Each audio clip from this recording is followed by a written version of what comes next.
Okay, so let's send a challenge.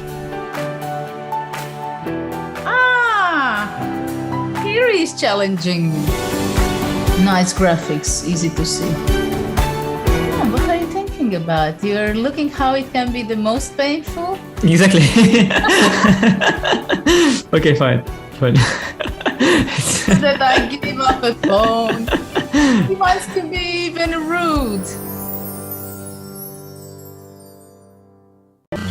This is John. John loves to study chess. This is David. David loves to study chess as well, but efficiently. John spends more time setting up the board and figuring out what's on the page of his book than he gets to study. David likes to take it easy and use his time wisely.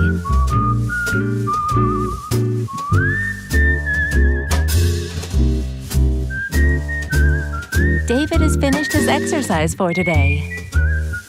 John should try the same.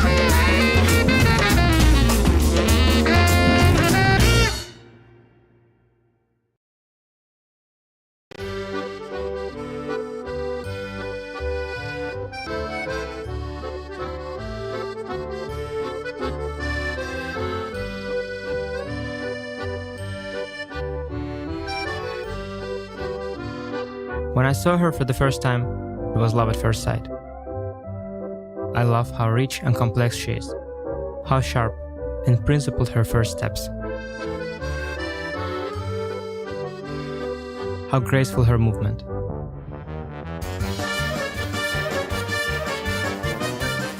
Paris is the city of love.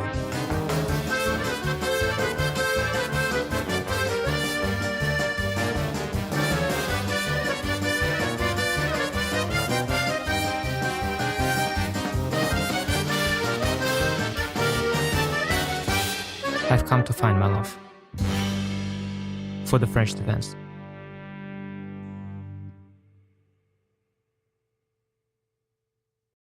I'm ahead of the game.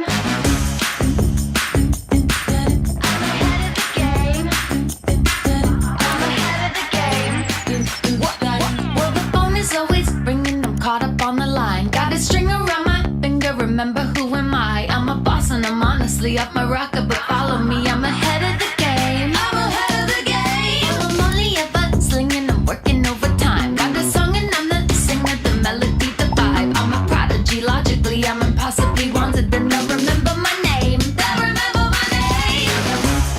Ooh,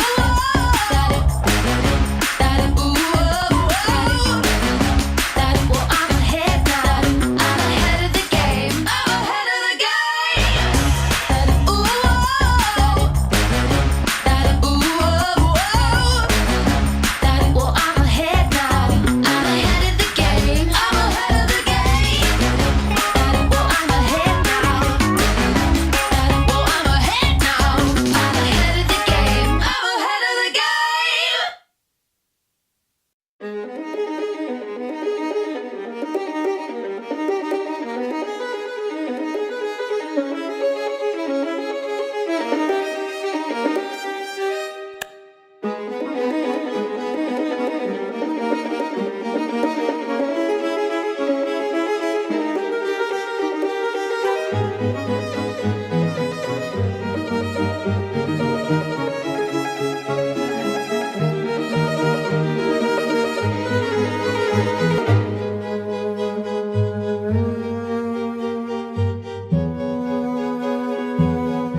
E5, it's E5 Patzers. A complete repertoire against 1E4 based on 1E5, now available to study with Chessable's unique Move Trainer technology.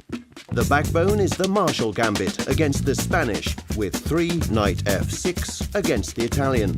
Jan Gustafsson has revisited all these lines he has played for 20 years and worked on as a second for Peter Lecco and Magnus Carlsen, amongst others, with the help of the most powerful engines out there, Leela 0 and Stockfish 10. This has led to many new discoveries and a repertoire ready to master on Chessable that can serve the student for a long chess career. Maybe E4 doesn't exist after all. E5, it's E5 Patzers. Welcome to the new Chess24 playing experience. Play in light mode or dark mode. Choose from a range of time controls or create a custom game. And get paired with players from around the world, fast. Enjoy a polished playing experience while making moves on a fresh, responsive board to claim your victories. Train and improve with over 80,000 puzzles. And that's not all. Download now and discover what more you can enjoy in our brand new app.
I'm seeing a lot of muteds in chat. I don't know how worried we should be about there being no sound, but for once I'm not actually muting myself here. So and we are apparently back. So yeah, for those of you who may have missed it, the second round of the double round robin starts today, and I am joined by Alejandro, which brings me no small amount of joy. I always like having Alejandro around. This will be fun. I'm very excited. This has always been a fun event to follow. I try to actually follow live when I can. A little early for chess players, as I mentioned, but this has been such a fun event to go over. There's been so many interesting tactics, so many cool opening ideas. I've been impressed by the quality of play of so many players, and I'm excited to see what's going to happen today. Yeah, and in 3 of the 4 groups, everything is absolutely still up in the air, and even the group that Anish is leading by a full point, obviously a full point is just one game. So let's say if somebody beats him in one of the 3 remaining games, that group could also very much become anybody's race. You can see the pairings on your screen right now. There's plenty to watch today, as usual. Every day provides plenty of very interesting games to pick from. I kind of chose a game here, but I wonder if the viewers can't really see which one I have kind of front and center in the viewer. But looking at the pairings, is there anything that jumps out at you?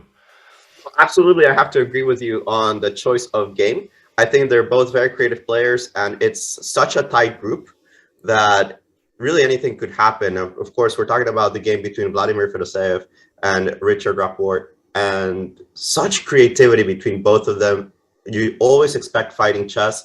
And as you mentioned, 1 point is really not that big of a difference. Vidit, I think, felt like he was in control of the group, and suddenly one bad game, it all turns around. He has to mentally pick himself back up, and Richard was able to catch him.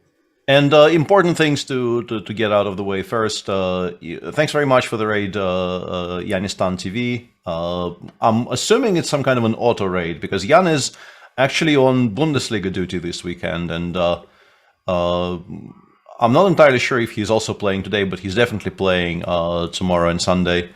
As far as I understand, I should have probably prepared slightly more on that topic, but that is the official reason for the change of personnel here, and we wish the representative of the Chicken Chess Club all the success in the world in his Bundesliga endeavors. Incredible. These chess players actually play chess once in a while instead of sitting in front of their computer and commentating all day. Yeah, it's a mysterious idea. I don't know if I'm very much in favor, but that's apparently what happens. What you said about the Fedoseev Rapport game is, I think I possibly would have picked that game anyway, even if there were no pools and no like tournament situations to take into account, because they're just very, very interesting to watch, both of them. And so far in this tournament, they've been very much living up to that billing by seemingly trying to play, as fighting and as creative a game as they could in every round. The game they played in round 1, Richard had sort of much the better of that game, some kind of a wild Nimzo.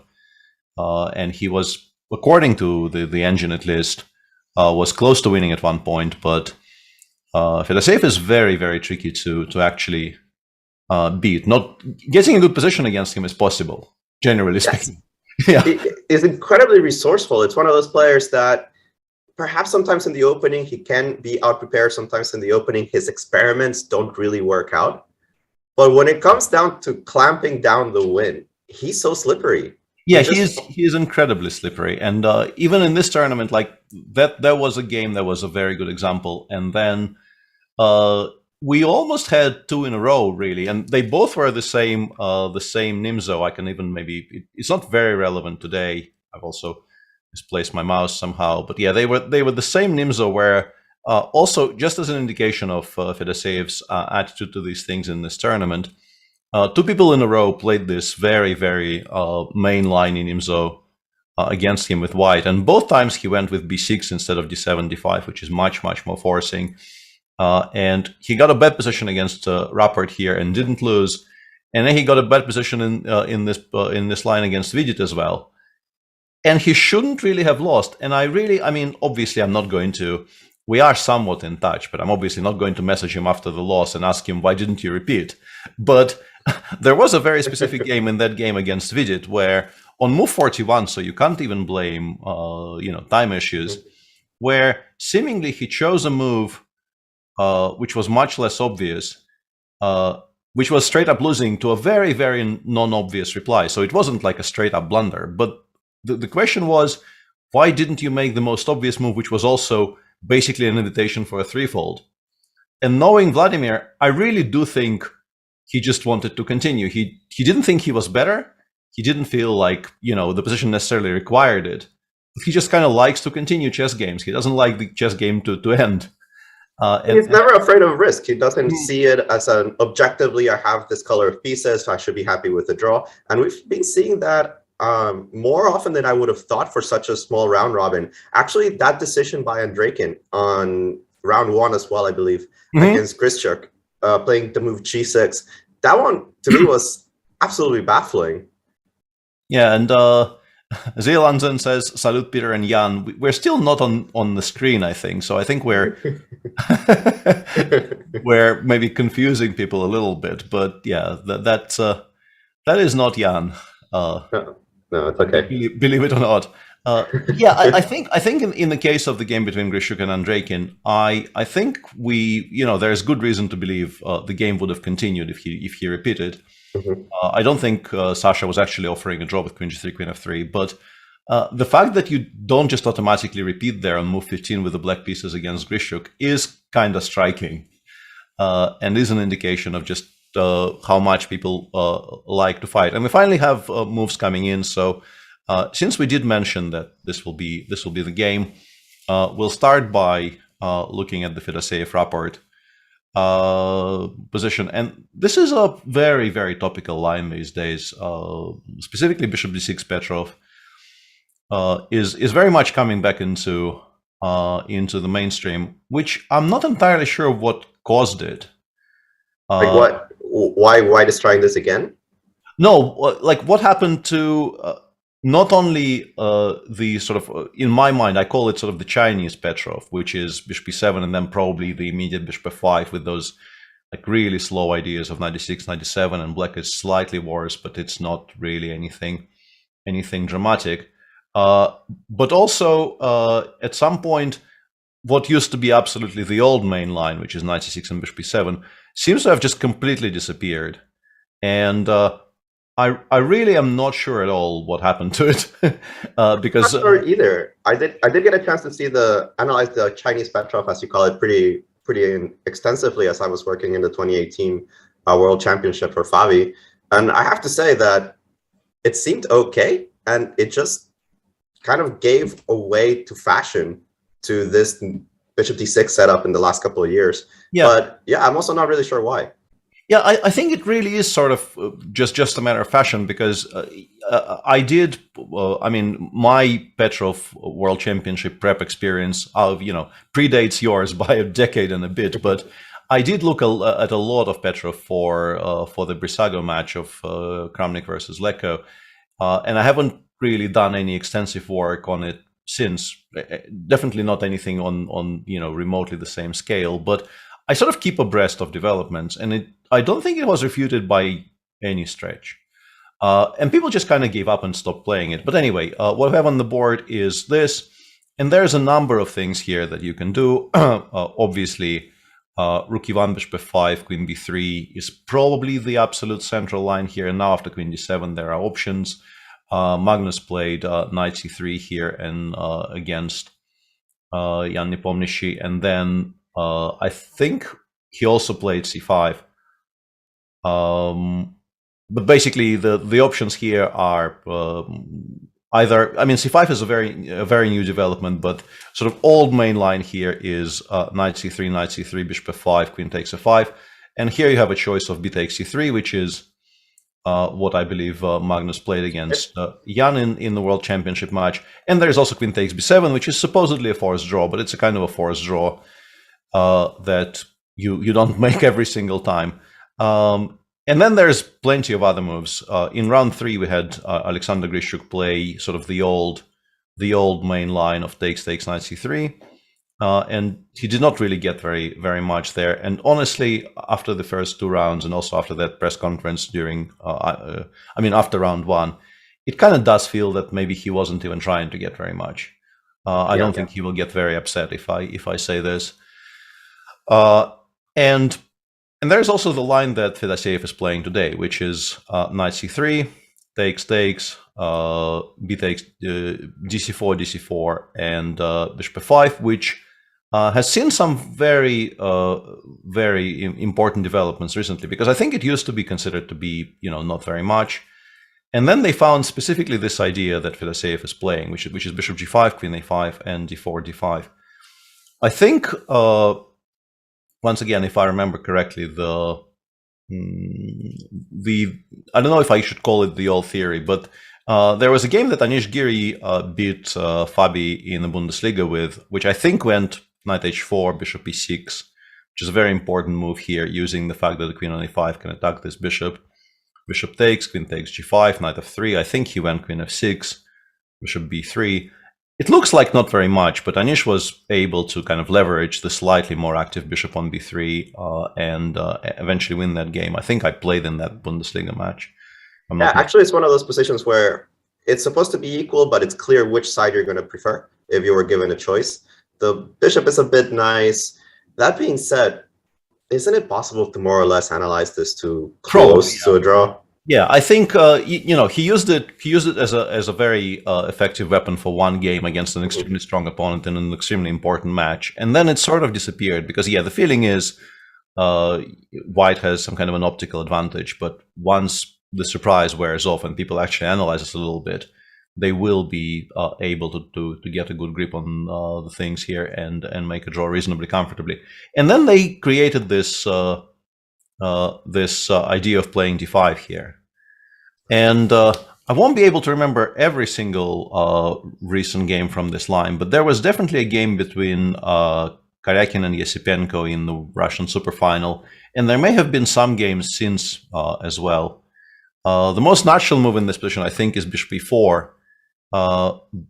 Once again, using this tactic to try and equalize immediately, but this leads to tremendous complications, and it's not assured that you equalize after bishop e4.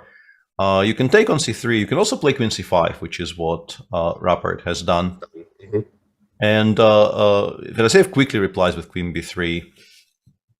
I do feel like I probably need to, by this point, look it up a little bit, because I'm pretty sure I've actually even looked at this myself and came to the conclusion that it probably is closer to a draw than anything else. But Black does need to be careful. And b5 was already played by Richard. Yeah, if he chose to play the Petrov, and if he chooses to play bishop d6, I think he is supposed to have looked at this at some point, because it is very, very topical.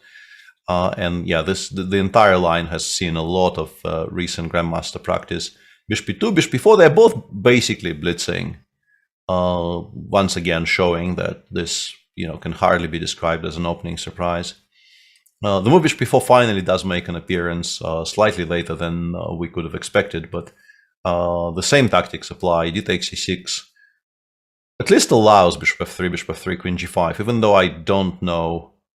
Okay, valid after c7, right? Yeah, queen f4 might be quite good, yeah? Yeah, that's a little bit of an issue, huh?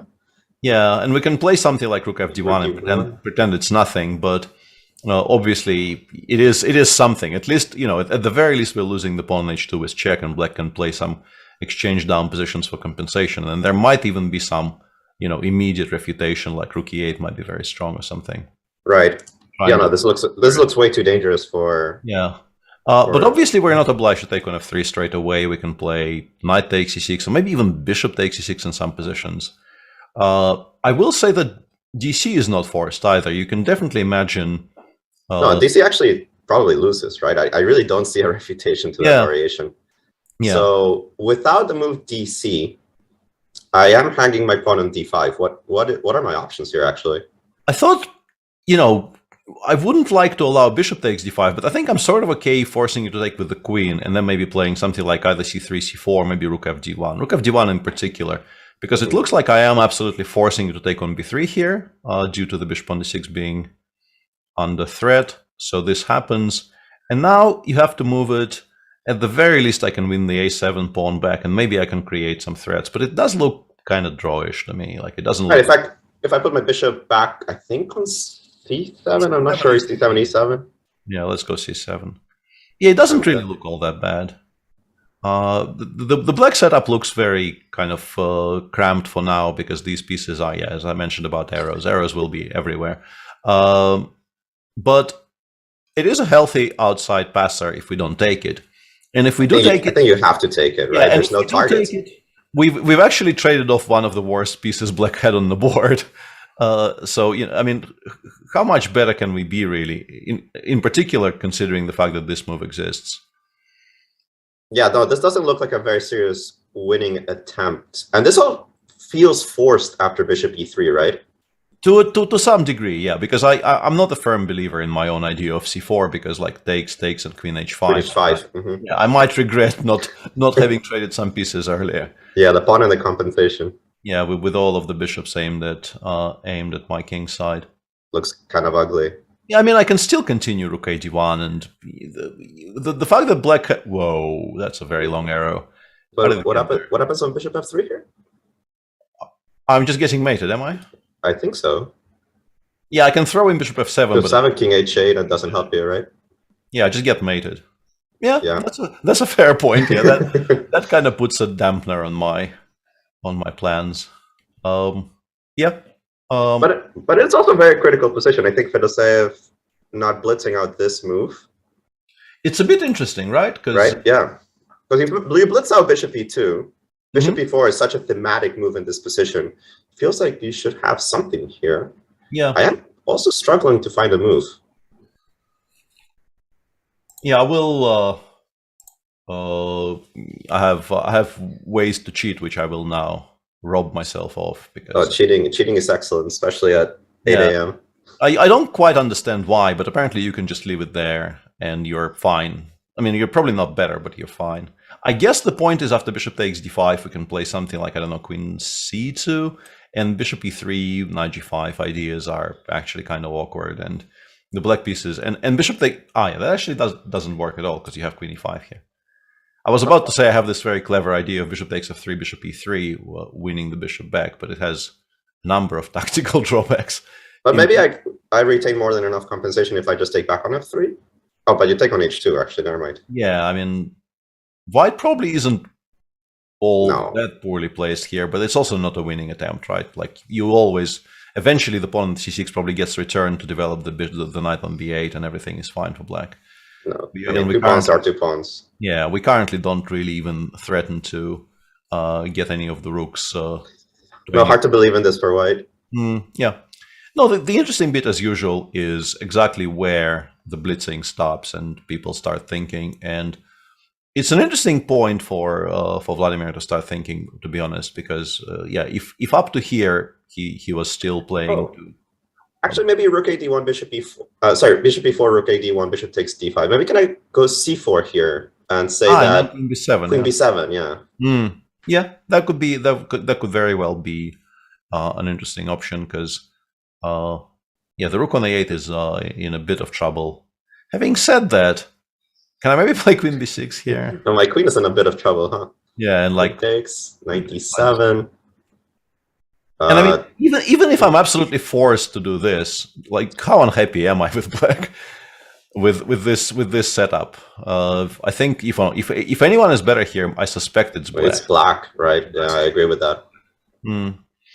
Anyway, we probably should let them stew here a little bit, because there's 7 more games, and some of them look very interesting. And it's obviously a critical decision. It's a decision, honestly, I would have expected to have already been chosen because of the speed of the previous 15 moves, but I am a little bit surprised about that. I always felt like Vladimir's prep is good, but it wasn't at the level of some of the higher rated players than he is, where in critical moments he still has to find out moves over the board. Yeah. So let's take a brief tour. There is actually a Grunfeld in the Andrakin Grisha game, but this is a very old-fashioned Grunfeld. I'm very interested what will happen here because. This is very old-fashioned. Yeah, I can give a little bit of a history overview here of this line. So this is the Bishop E3 Grunfeld, the absolute sort of straightforward main line of the Bishop E3 Grunfeld. None of your newfangled Bishop E3, C5, Rook C1 or anything like that, which is a serious line, of course. But knight f3, c5, knight f3, c5, bishop e3 is the way they used to play this. Queen a5, queen d2, and now Sasha goes for knight c6, which is a very good move in general. But the problem with that move is specifically what Andrakin is doing, which is rook b1, creating a very straightforward threat of rook b5. As a kind of an explanation of what's happening here, if white goes rook c1, black takes on d4, takes on d2, using the fact that the knight is on c6 to force white to take with the king. And then after castles d5, rook d8, this used to be an absolutely central position of sort of the entire bishop e3 line. And arguably at some point in the opening's history, it was probably the absolute central position of the entire Grunfeld. Somewhere around the, I think, like the Kramnik-Kasparov match and thereabouts, slightly before the match and slightly after the match. Because Vladimir was very much playing bishop e3 there and showing a lot of new ideas. And then he beat me in the 2013 candidates by kind of cheating and returning to this old line and playing king c2 here, which is a move you can play once, but I even analyzed it and then couldn't remember what the file said at all and lost like an idiot. But the main line here is king e1, knight a5, and then something. And they play rook b1 specifically to provoke a6 because castles rook b5 exists. And I tried this myself with black. This is not an unplayable position. And in fact, I think if white doesn't know exactly what they're doing, it's completely fine for black. But against somebody who's looked at this seriously with modern computers, you might make a draw, but you will not enjoy the experience very much. So this sort of disappeared. And people are left with playing a6, and now they play rook c1. And if you try doing exactly the same as in the previous line with the inclusion of the move a6, lose is maybe strong, but you will not be able to play knight a5 here because it just straight up drops a full piece to bishop d6. And even if it doesn't drop anything, just the inclusion of bishop e6 in any moment will force the rook to a very awkward square. Yeah, and this basically makes the entire line completely unplayable. You just can't play castles here. It leads to very, very bad endgames, which is why they've started playing e6 here. And this is now a very, very modern position, which is actually incredibly sharp. And the main line in some move order goes something along the lines of bishop d3, castles, h4, h6, e5, rook d8. These moves can be sort of interchanged, but you get here and then white goes h5, g5, knight g5. And this is supposed to be a draw. I drew a game like this in the Russian Super Final against, I think, Vladimir Fedoseev, the last Super Final I played in 2020. This is supposed to be a draw after knight takes d4. But this is a draw that obviously your position is quite risky. You know, losing part of your king side in any kind of a Grunfeld is going to be a worrying situation, to say the least. So you have to be very, very precise to go for this. There are also other ways of playing after e6, of course, including some very kind of fancy ones. But this is sort of the expected continuation here, I think. And Andrakin is doing actually a little bit on what to play in this position. Yeah, I always thought that endgame was a little bit risky, but I actually think I remember seeing MVL winning it with black, and that gave me quite an impression. How can you win that endgame with black? But MVL managed. I think it was the Gibraltar Open. I remember a game he barely drew with black and Jib, but maybe I'm mixing them up. Maybe he did barely draw. Yeah, he was playing against somebody who was, I think, 24-50 or something, but extremely well prepared, and he struggled manfully to make a draw in that game, but did eventually make it. So we'll let this one stew for a bit as well, because as I mentioned, if Andrakin chooses to go for the line I described with h4 and d5, play could continue being very forced, and in fact could continue being something they both know quite well until move 30 in some lines. They do get very, very forced. Or he could do something quieter here, like you can play bishop d3 and then prepare for the idea of rook d8 by playing rook c4. And that actually is not so easy to shake off. So you can just protect the pawn on d4 without committing to any of those weird structures. But black in general doesn't really hate that all that much. So 6 more games to go. Let's talking about MVO. Maybe we should. Oh, we can start with this one. I'm sort of going left to right here, but yeah. Oh, okay. And yeah, we are obviously huge Sam fans on this show. Always have been. And this is an opening I know. This is that opening. I know it exists, but that basically is where my knowledge ends. This is this very interesting newfangled way of playing the QGA. It is funny because when I was growing up, that was just supposed to be bad.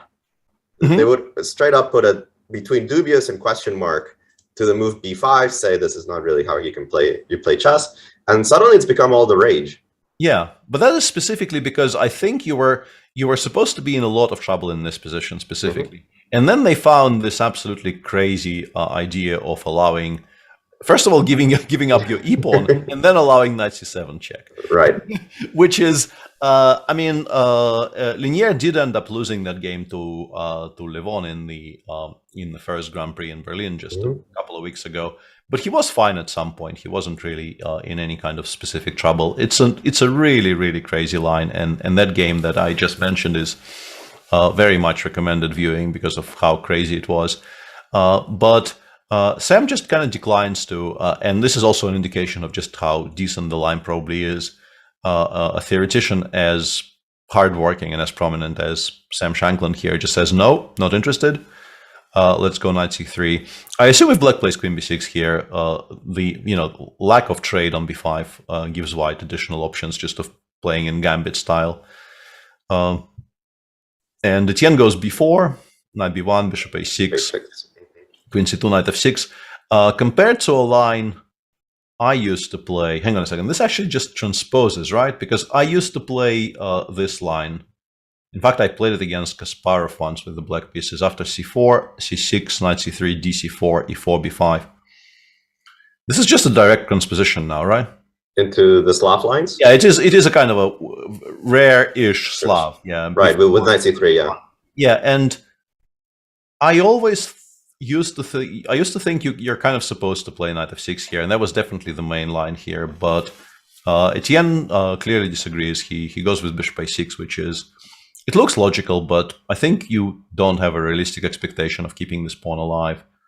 Queen c2 is a good indication of how white treats all of these things, because the pawn on d4 is very often just being given away in these lines for tempi. If black takes, we just goes we go knight f3. The queen has to go somewhere, eventually giving up the pawn on c5. You can pretend for one more tempo, but it will still get picked up. Yeah.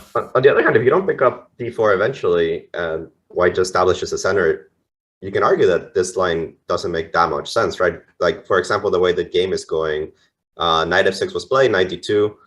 At some point, I will finish my development, go knight gf3, take on c4 with the piece that is the most comfortable, which is the bishop, and just say, I got everything I wanted from the white perspective. I got the center, I got good development. So what do you play if you don't take on d4? Yeah, I think eventually we will have to, unless maybe you can make some kind of c4, c3 work. This is another way. Like, I think the black can choose two ways of treating this. Either, prepare to be very passive and very behind in development, but a pawn up and take on d4 and accept all the consequences. Or you can play something like c3, bc3, bishop takes f1, provoke some kind of an awkward move. Both are playable here, but both are a bit of a concession. Like if you take with the knight, you don't lose the right to castle, but currently both of your central pawns are weaker. Or you can take with the king and then take on c3 straight away because e4 is not hanging. But you are now saddled with the king on f1, which is obviously not that great, and black can maybe play e6 and then try to play for some kind of a gambit with c5, knight c6. And we have our answer. Bakro is going to take on d4, go for those positions where he is down a ton of tempi, but up a pawn. Maybe he can return it later for full equality, or maybe he can keep it and try to play for more. I always felt this was a bit unpleasant to play over the board, but these guys study so deep, and they just know all the plans to not just get what the computer says equal, but how to handle it after. Yeah, I also, like, on general grounds, On general grounds, I would very much prefer to play this with white. I think, like if you look at some position like this, right? Yes, we have an extra pawn, but all of our pieces are going to be extremely passive. The knight on c4 is an absolute monster, cannot really be challenged. And the absolute best case scenario is that we get to play e6, bishop e7, castles, and then somehow c5 and knight c6. And then yes, we are going to be quite fine, but. It's so much time that, in that time, bishop f4, rook d1, knight d6 check might happen, or some other unpleasantness. And you're just so much behind in development that it doesn't really look very tasty. But we have some of the explanation on the board now, because Etienne here played b4, b3. It's very concrete. The idea is, of course, that the queen on c2 doesn't have great squares. It wants to keep targeting the c4 pawn. That's why queen b1 is not a very good move. I could just retreat to c5, and suddenly, well, c4 is defended. You don't have this harmonious way to defend to develop. Yeah, either queen d1 or queen b1. Yeah, queen b1. Yeah, I don't know. And yeah, I don't see. Hang on a second. The big question here is if this is playable, right? All right. But it probably, it just isn't, because I have queen a5, queen a6 specifically.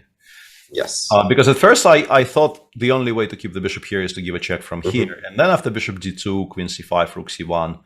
I am very prepared to play this with white, obviously. With the even after knight g4. I am no longer prepared to play this with white.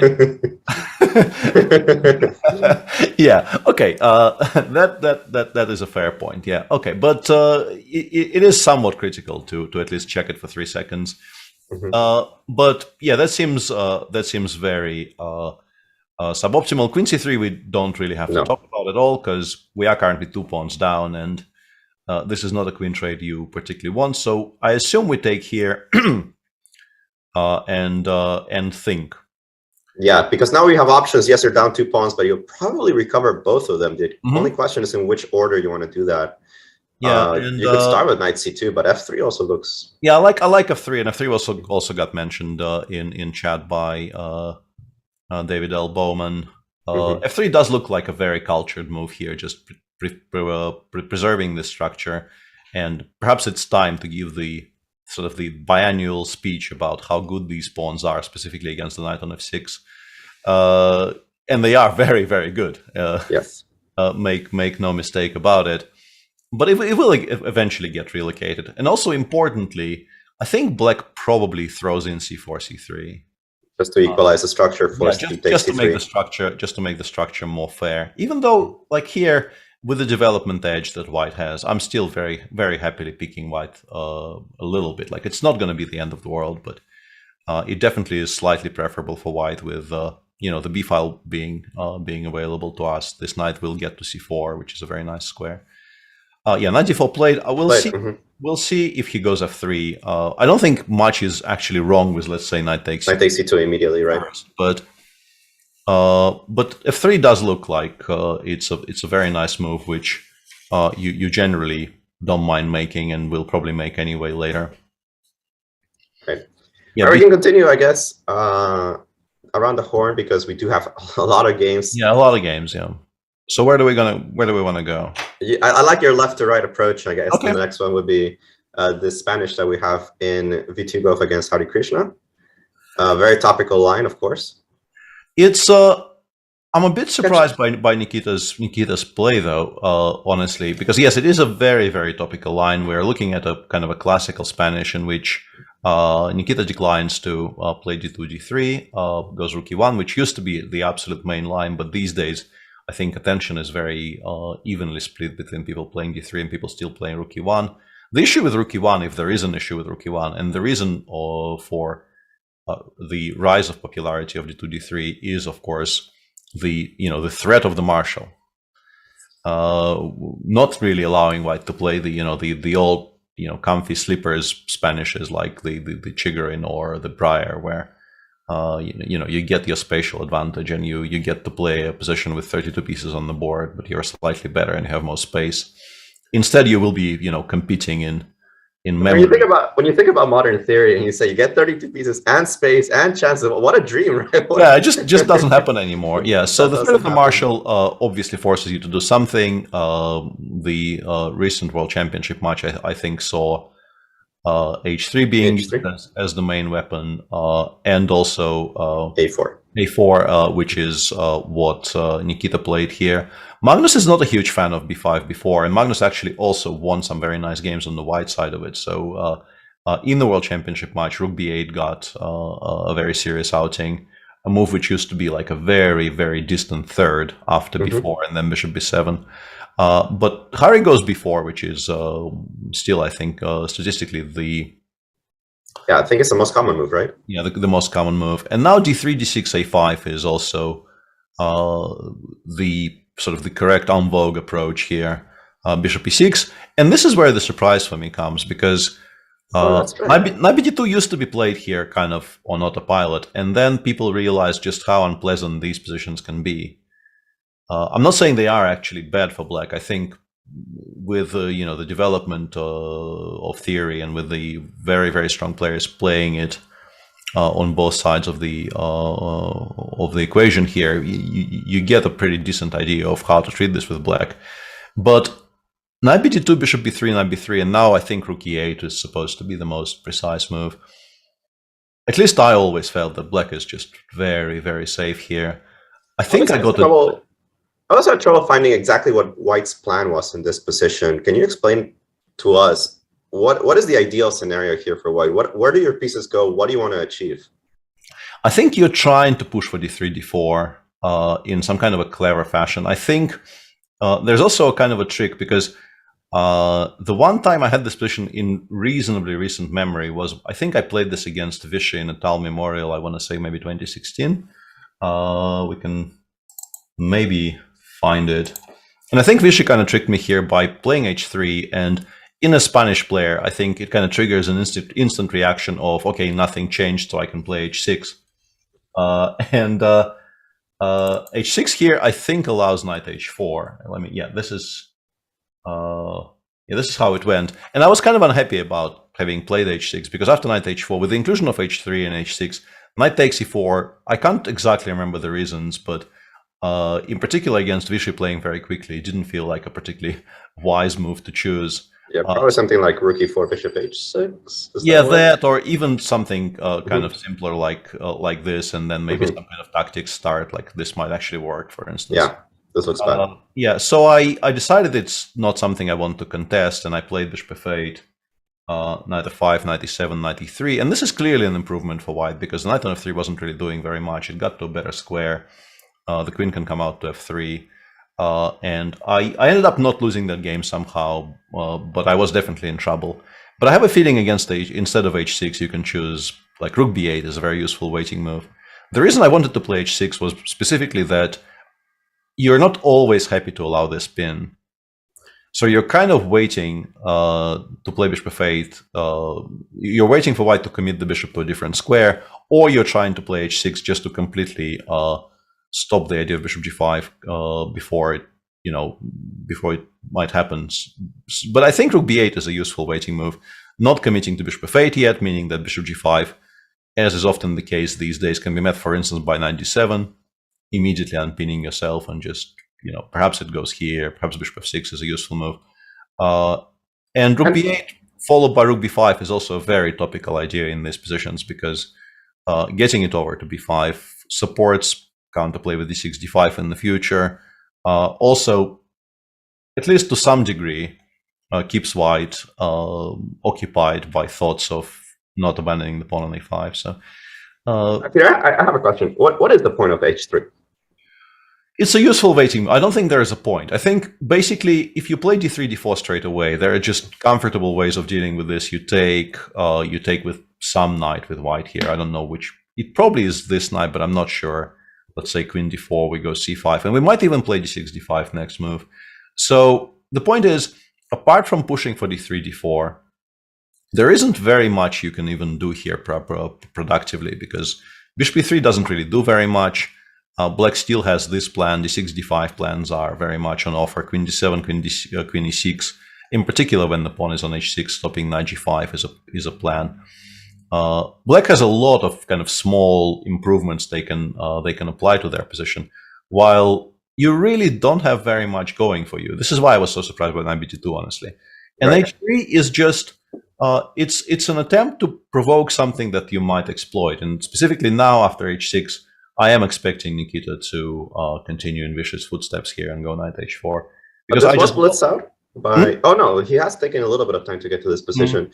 But I think if you look at it deeply, I don't think that h6, knight h4, those lines would cause that much trouble, right? Yeah, it's not the end of the world. I think, me getting a bad position against Vichy is very often just mainly to do with me playing Vichy, rather than, the objective quality of the opening novelty that he employed against me. I've never done well against him, and the fact that I even played for a win a bit after move 40 in that game, which was really, really stunning to myself more than anybody else, I think. But yeah, it's not the end of the world. Even that position that we were talking about, I think I felt I wasn't even doing that poorly, but he just kind of outplayed me here. I played queen d7, he played knight g4, and yeah, I think I took a number of decisions here which weren't exactly forced. Like here, perhaps knight h7 wasn't great. I just couldn't decide what to do with these pieces. Like if you trade on g4, this endgame might not be that much fun. It always is a good improvement for white to bring this pawn closer to the center, and just like those ideas might become relevant at some point. And just generally, it's a little bit nicer for white. Yeah, the bishop on f8 against the bishop on c1 with this structure on the board doesn't feel that great. I think I just got kind of gradually outplayed, and it's not necessary that the same thing will happen in these two.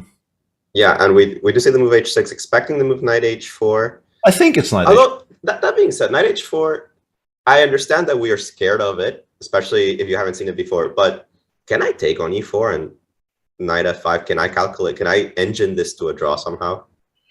We can check. Let me actually ask. It says knight f5, knight g5, 000 currently.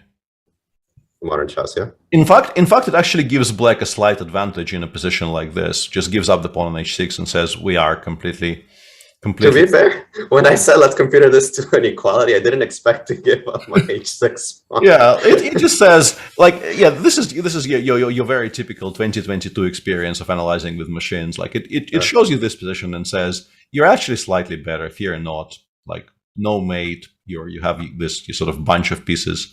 That's central pawns, right? Yeah, and central pawns and everything is fine. But this is very concrete. And there is also rook e4, apparently bishop h4 and rook c4, which does win this pawn and also forces black to make a slightly awkward looking move knight a7. But about this, the machine is also not very distraught. Says we're fine. We're fine, and even giving a small minus. Yeah, in fact, actually gives black a slight edge. Yeah, which is very curious. Okay, so I'll stop giving speeches about knight h4 there. There's an additional Vichy game from this position in which he played d4, e4, and knight fd4, and after queen d7, he got absolutely nowhere against Miki in the same 2016. So apart from Vichy, not very many people have tried this in recent years, which is sort of both good and bad for the line. Obviously, if Vichy thought it worth it to play in two sort of reasonably important tournament games and strong tournaments, it's not bad. But also, nobody else appears to believe in it very much. We'll see how it goes. All right, let's move on to other games. We'll let Nikita show us what he has prepared here. And we have the leader of this group, clear leader, Anish Giri, playing with the black pieces against Amin Tabatabai, and not going for any kind of solid approach, straight up Sicilian. Yeah. And this is this really quirky Sicilian that very much became more and more prominent recently. This is sort of, obviously we're talking about bishop b5. e6 is, I think, still the second most popular move in this position, but I think it's gaining in popularity compared to g6. Another thing that I don't understand, because g6, I never found anything wrong with it. Yeah. And I tried. I understand. Yeah, I understand. And yeah, I think it stands quite well. I think the more forcing lines, such as, for instance, this, right? Yep. They currently stand quite well. There have been some attempts to make, I don't know, like this line work. Got some air recently, but don't believe it gives very much.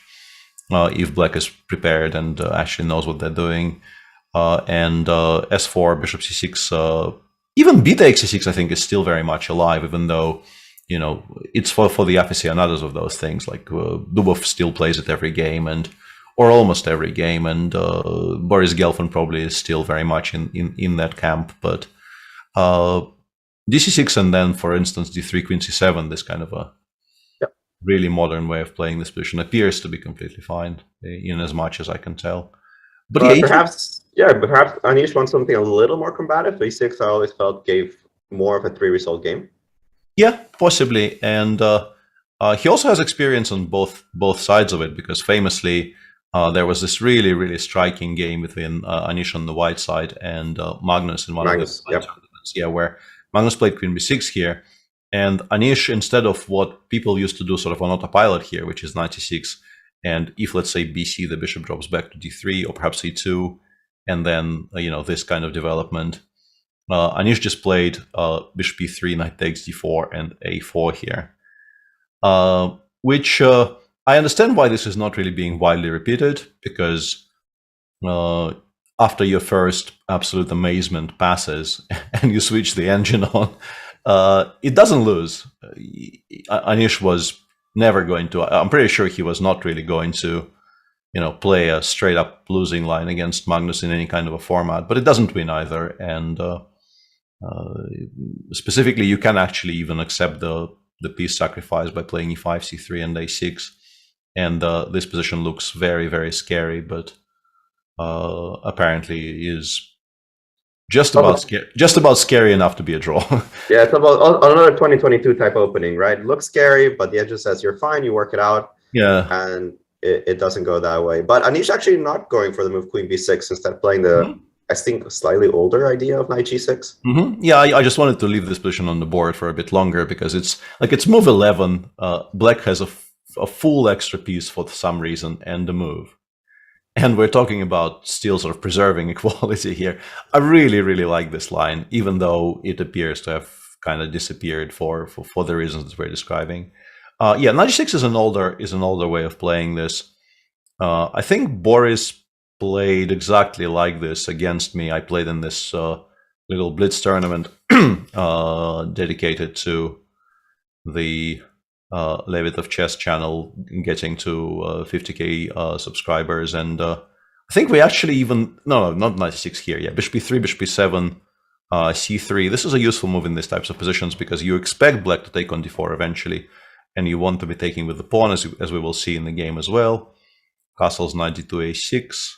Yeah, you're usually waiting for white to go knight d2 so that you can take on d4, and the knight doesn't go to c3. Yeah, exactly. It's much better to restrict it to this, and then a4. BA, and yeah, it's a kind of a strange position, because it looks nice for white, but black also, let's say queen a4, bishop b7, and then black can sometimes launch very, very very solid counterplay on the queen side, on the king side with f5, and perhaps if ef, you have to watch out for knight h4 tactics and so on. Yeah, it's optically very nice for the white side. You get the A file, you get the center, but the more you start looking at the details of the position, black has tons of counterplay. Also very difficult to actually attack any of his weaknesses. A6 is going to be permanently defended by this beautiful bishop on b7. And sometimes the game just flows nicer for black. Yeah, I remember I got here and I couldn't really figure out what I'm supposed to be aiming for. I think I played rook fc1 and Boris played f5.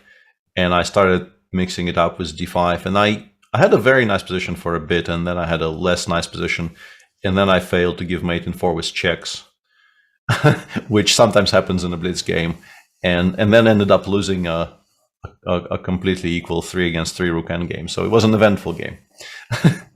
Many things happened in that game, but I mean actually shows the value of not autopiloting and goes d4, d5 straight away. Provokes BA and goes d5 now. I guess a major reason for that is the availability of the square, c4 square for the knight. Right. Buying b6, maybe. Yeah. Specifically here, like if you do this on a previous move, you go d5 here, you run into bishop b7, And you immediately start asking yourself, why have I done this, and how am I supposed to protect this pawn on d5 that is in any way comfortable? But here you have a very, very nice move in knight c4, reestablishing ideas of d6, perhaps in some positions, knight b6, as Alejandro mentioned, and also just protecting the pawn on d5 very, very, very nicely and very easily. So yeah, interesting idea by Amin, but Anish barely started thinking so far. So knowing Anish, I wouldn't really be at all surprised if he continued blitzing here. Right. And if he just sort of knows exactly how to deal with this. What do we think? What do we think is the answer?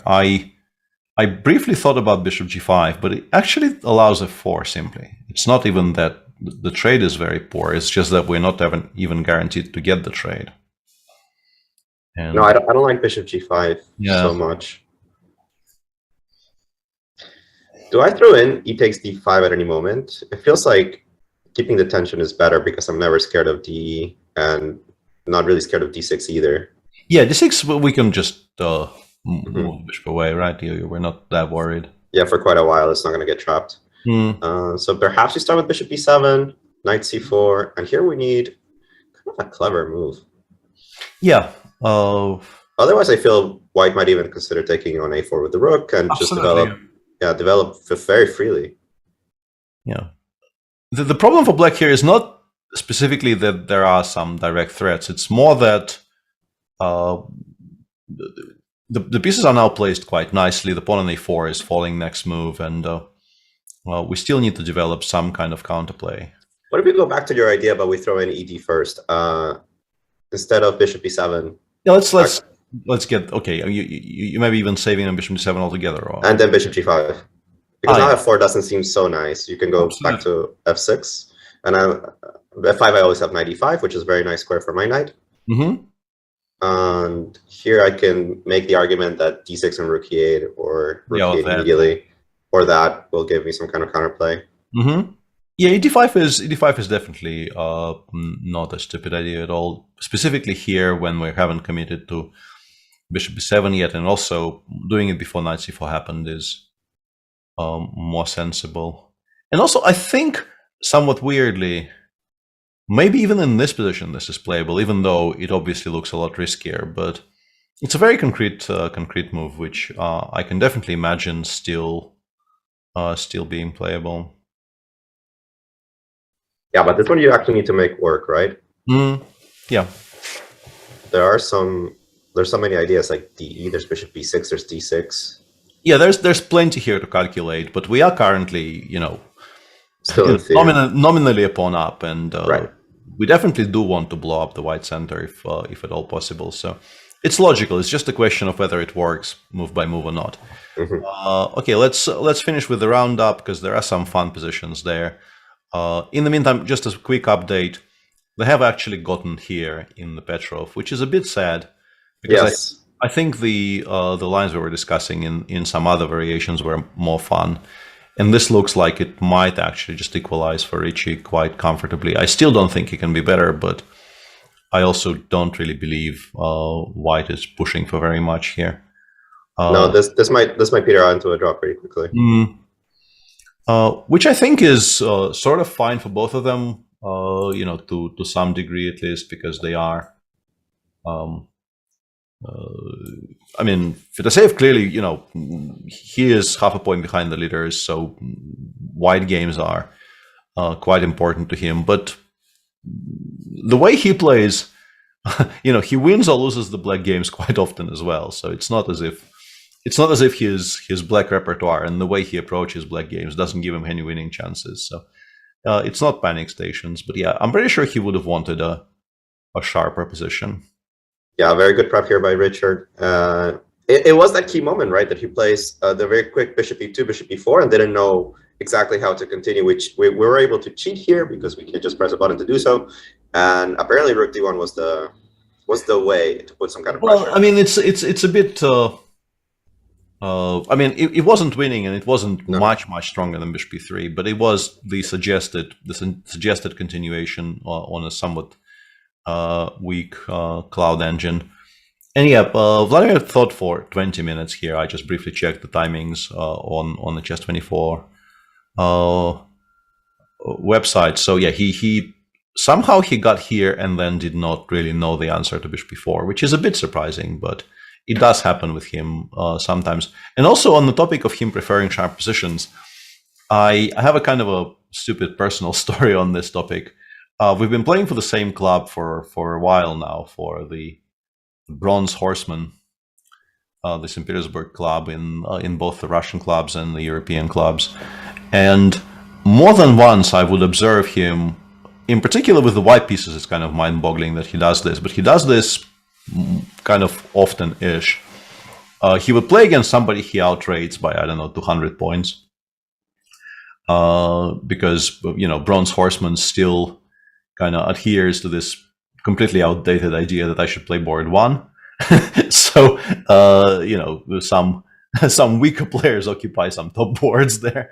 And he gets to play somewhat lower for somebody who is 2700, so he sometimes outrates his opponents quite a bit.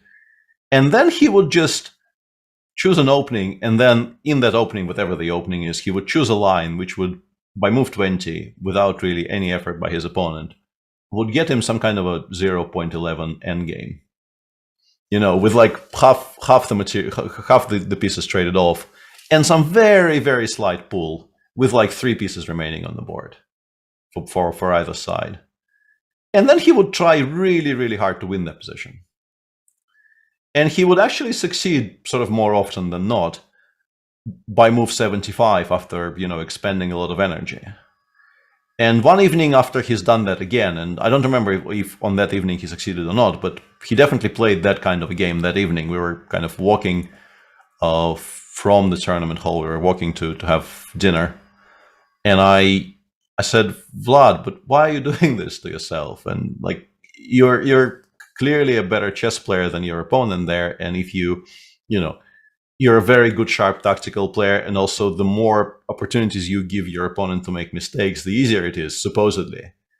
And you're just giving them this extremely simple position where there's just no scope for big mistakes. You can still outplay them even there. And as I mentioned, he does outplay them. It's not a strategy with no results whatsoever. But like, why you do this to yourself? And he kind of nodded and giggled and said, yeah, I don't know. Why is that the answer that chess players have so often about their style of play? Yeah. But and the point of the story, if there is a point of the story, is that you would think he hates that he now has to play a kind of a dry endgame in which his edge is very small, but I'm not sure he actually does. I think this one might be a little smaller than most, though. Yeah, I think I might actually misunderstand what he likes about chess. I think he maybe just likes the game in general and doesn't really mind playing simplified positions.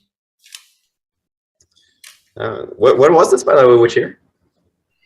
That was maybe a couple of years ago. I think it was the last Russian teams we played together, which was not last year, 2019, I guess. 2020. I don't think I played. Yeah. So that's more than a couple of years ago. Hang on a second. People are really scaring me. About? In the Chess24 chat, because I did hear about Rod Marsh, but is Shane actually dead? Shane can't be dead. Shane is eternal. Don't tell me Shane is dead. Whoa.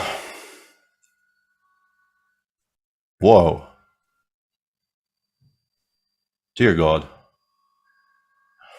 I mean, with everything that's going on, I mean, your capacity of being shocked at bad news is greatly diminished, but this is not a good day for Australian cricket or any cricket.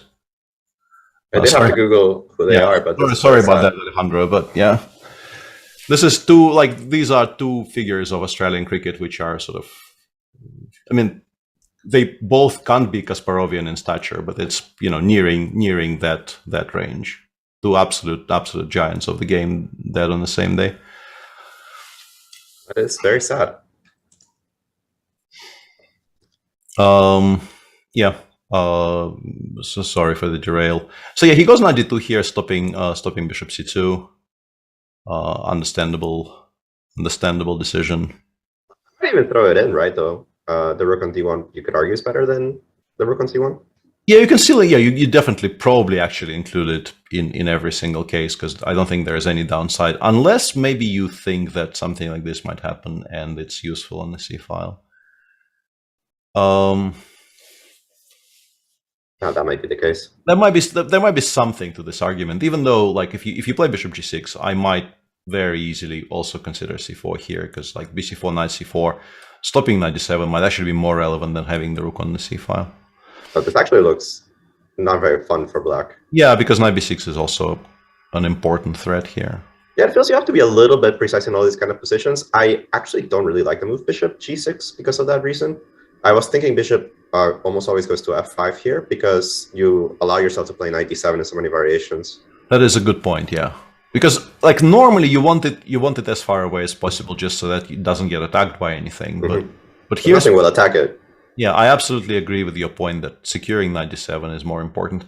And if white doesn't want to take on a7, which I think does simplify the game a little bit too much, maybe you want to consider bishop f3 just to keep the knight on b8 tied in. But then you start pushing, I suppose, right? You just start moving things out of range. Yeah, I think the fastest way to make sure that white simplifies into a draw is to actually threaten to win the game, right? If this pawn keeps pushing and you don't take it, you'll be worse. I mean, we go c4 here, I'm pretty sure. And I don't think black gets to keep this comfortably. I think it becomes much harder. What if I keep it uncomfortably with rook a6 or something like that? Yeah, I can actually win it straight away by doing this. I don't know if my position is better, but I do get to win the pawn on a5 by playing takes bishop b7. It might not be very much, but I mean, the pawn does disappear. Yeah. Perhaps some tactics there at the end. We can go like rook d6 takes, maybe rook fd8. Or rook of d8. I thought maybe rook d7, rook b5, bishop d3 could be something, but actually after rook d, yeah, maybe it is something. Maybe it is something, right? Yeah. Bishop Who knows? a5. Yeah, we shouldn't really get too carried away. And he did play bishop c2, rook dc1 played instantly by FIDE save. I guess you still go back to f5 for sort of similar reasons. It just is more useful there. It might be useful on the e6 square later. Yeah, it feels like I still feel that Richard's a couple of precise moves from forcing a draw. So perhaps we can keep on going. We still have a couple of moves of games that we haven't looked at, which they're spicy enough. Sorry, I actually completely missed the last like 10 words you said, because I realized I actually, created a perfect opportunity for Dodgy to use the Alireza comparison, and I am now revising all of my life's decisions. It's a huge misplay, or alternatively, teamwork. Hooray, teamwork! Oh. Wow, I see it. I see it. I will. Yeah. It's depending on where you stand on this issue. It's either a horrible thing I unleashed on the world, or teamwork. Bishop f5 played. Bishop f5 played. Yes. Yeah. All right. I still think c4 has to be critical, because I'm just not a believer in any kind of an advantage in a position like this. I think it's just too dry. And no, I don't expect this. Yeah, it's just never anything. So if you want to pretend, I think you have to play c4 here. Right. And we are being talked to by our producer, Great Satirists, that perhaps Andrei and Grishuk's headed for a repetition. Although last time that happened, that was fake news. Ah, no, this is. No, but this one might be real news. Yeah. No, this is. I did mention that this might happen, and it did happen in a slightly different move order. And this is one of the draws that has been known to be a draw for quite a while. Actually, I think it goes. How does that go? Like king takes d1. No, hang on. I've looked at this. Why can't I remember anything? Because like you want to try this, but I currently. Yeah, I think this is the way, right? No, rook b1 just wins here, doesn't it? I don't see anything against rook b1. because you always have b6 It's not that. So I've looked at this position more than once. It's so annoying that I can't figure it out. How does this go? Like it's in my file. It's in my file. Yeah, where's Lawrence strand? It's king takes e1, and now after bishop takes e5, you go like and I think it might just be this, right? And there's just no good defense against. Because if I go bishop c7, rook f8 is it mate or is it a perpetual? Might not even be being bishop. Yeah, I think maybe this is the draw they make, but why is this the draw that they make is the question. Like, why can't you take on e5? What's wrong with taking e5? Well, there is a chessable course I heard on this opening. Yeah, I don't give this line. Yeah, that was actually very seriously my second option. When I was choosing what to give against the bishop e3 Grunfeld, I very seriously considered giving this, because it does appear, as we're watching today, it does appear to be a forced draw in many variations. But since it still gives black absolutely no chance of playing for a win, I went instead with, burdening my viewers with something absolutely crazy, which is also forced draw, just much more difficult to remember, but also much more fun to look at. It makes them better chess players, Peter. That's the whole point. It's the line I gave. The queens stay on, and mayhem is much more pronounced. But yeah, bishop d7 played, and now I guess we just get this repetition. We just get a draw, yeah. Yeah, because black doesn't really have any ways of improving. Things are very stalemated. Bishop b5 is a way to lose. I mean, it doesn't lose immediately, but you definitely don't want to be playing this endgame. So you do just play king e7, and the same thing applies to white. You can't just allow bishop takes e5 here willy-nilly. Yeah, so you run out of ideas, you have to give the check, and that should be the first result of the day. Yeah, seems like this is very likely to be the first result of the day. We can pat ourselves on the back a little bit, or at least you can pat yourself on the head. Yeah, that's the tradition, right? Cup of pride. This is what they played in. In Tamatavaya Giri, yeah. Yeah. So your idea of e5, bishop g5 is very much what Anish agreed on, and yeah, as expected, f4 bishop f6 is not really all that attractive. So bishop g5, queen g5, and now you can choose between all kinds of knight moves. You can go bishop f3 first, but I think some kind of a knight jump here is logical. Knight e4. And knight f3 being the early favorites, but knight e4, queen e5 doesn't seem like it's at all a problem for black. No, it doesn't seem problematic at all, but I don't know. How do you play for an advantage here? I mean, knight c4, maybe you... He just took on a4. That actually makes a lot of sense, because queen d5, bishop f3 is not a threat yet. And on knight f4, you're playing... We're just playing bishop f3, I think, and happily ignoring it. Yeah, okay. I have bishop e7, I have knight e4. Yeah, okay. I actually don't like throwing in the move knight f4. It does feel a little loose. And we did get a question: Did they ever actually got into Group D? And we keep Group D, amazing. Yeah. So okay, briefly, there's the this is a very old timey Open Spanish in the Sheriff FIDE game, which is Open Spanish, sort of absolute main line of Open Spanish. Knight b2, bishop b7. And bishop b7 already is a bit of a throwback, right? Because this is like old school. Yeah, like which is funny that he's playing it against Shirov. Yeah, the discussion here very much centers around not d4 straight away. They play bishop b7, bishop c2, d4. Then d4, yeah. Yeah, this is the very old timey thing, which more or less entirely disappeared by now. But bishop b7, bishop c2, d4 is very central to the entire opening, and there was actually a game like this yesterday between Hare Krishna and Giri. And Vidit here just goes bishop b7, which is not supposed to be great specifically because of what Alexei is playing. I think this is supposed to give white a tiny bit of advantage, but Vidit clearly has some ideas here. So we have this position on the board right now where The pawn on e5 will get picked up, but the pawn on e4 is also very weak. White has, very clear ideas of putting pressure on it. Right. Yeah, the dark squares are also a little bit on the weaker side. I'm a little surprised about the opening choice, to be honest, by Vidit. Yeah, and Redmare says, interesting 2 games by Ove here from Vidit's position, which I think dates this variation quite well. Not a very modern approach to the open Spanish, but people have been very interested in this position in years gone by. Yeah, We'll return to it when more moves have been made, because we are completely ignoring Group D, and we're kind of an hour into the show now. So this is the Mamijarov Yuyangi game, which is a very recognizable Ragozin structure, but the specific Ragozin was once again bishop g5 here instead of c takes d5, h6.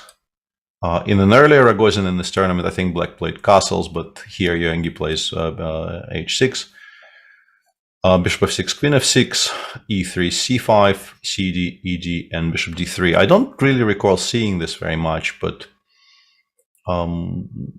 these are all specific move order, but it's such a well-known structure, and I always felt that Hikaru had a span of 3 or 4 years where he made a living with the white side of this pawn structure. So it's telling a knight on d4 and saying, it's very solid, I'm slightly better, I'm going to press you for the rest of the game. I'm doing a very good job at it. He won plenty of games in the US championships like that. Yeah, so cd4 knight, d4 knight 6 is a very logical continuation, but Shah just completely ignores it, goes castles. The issue for black here is that if you take on d4, looks like a very, very solid structure, but you kind of one tempo short here of an easy equality. d5 is hanging, also queen a4 and rook e1 are both very annoying threats. So you probably end up having to take on c3. And this structure is not that much fun. Specifically, this structure with c3, d4 against d5 and this bishop against this bishop, if they don't get traded off on the f5 square, which they might in this particular position if white is not careful, but white probably will play around it as much as they can. This is not a very comfortable structure. So Yuyangi instead prefers to take on c3 without trading the knights. We get here, and he's thinking, it looks like it shouldn't really be very much, but the bishop on c8 is still undeveloped, and b6, a5 is going to be very, very annoying, or at least somewhat annoying. Very, very annoying is maybe overstating the things a little bit, but it is annoying, though. I mean, how you want to fully equalize this kind of position. So I always felt that if you don't, white's play flows a little nicer than black. You want to get control over the c4 square, but you're not really sure if you want to put the knight there and allow a trade where the knight on d4 could overwhelm the bishop on c8. What do you play actually in the next move here for you? Yeah, I've been also wondering that, because it doesn't look like very much, but you're kind of struggling to continue comfortably. Like, you can play rook b8, but what are you preparing exactly? Maybe you're preparing bishop g. Like, I would very much like, let's say if white goes something and we play bishop g4. If those bishops actually come off here, I think I'm quite happy with black. Like, I get new squares. That 4 doesn't work, right? But yeah, first of all, we might just lose a bunch of material straight away to f4. But even, yeah, I think that's the biggest problem. But also, I'm not sure how big of an issue for white is to have to play f3. So I wasn't even certain we're preparing anything that spectacular. And he's actually gone for the move queen g6, also preparing a bishop development with a slightly larger threat.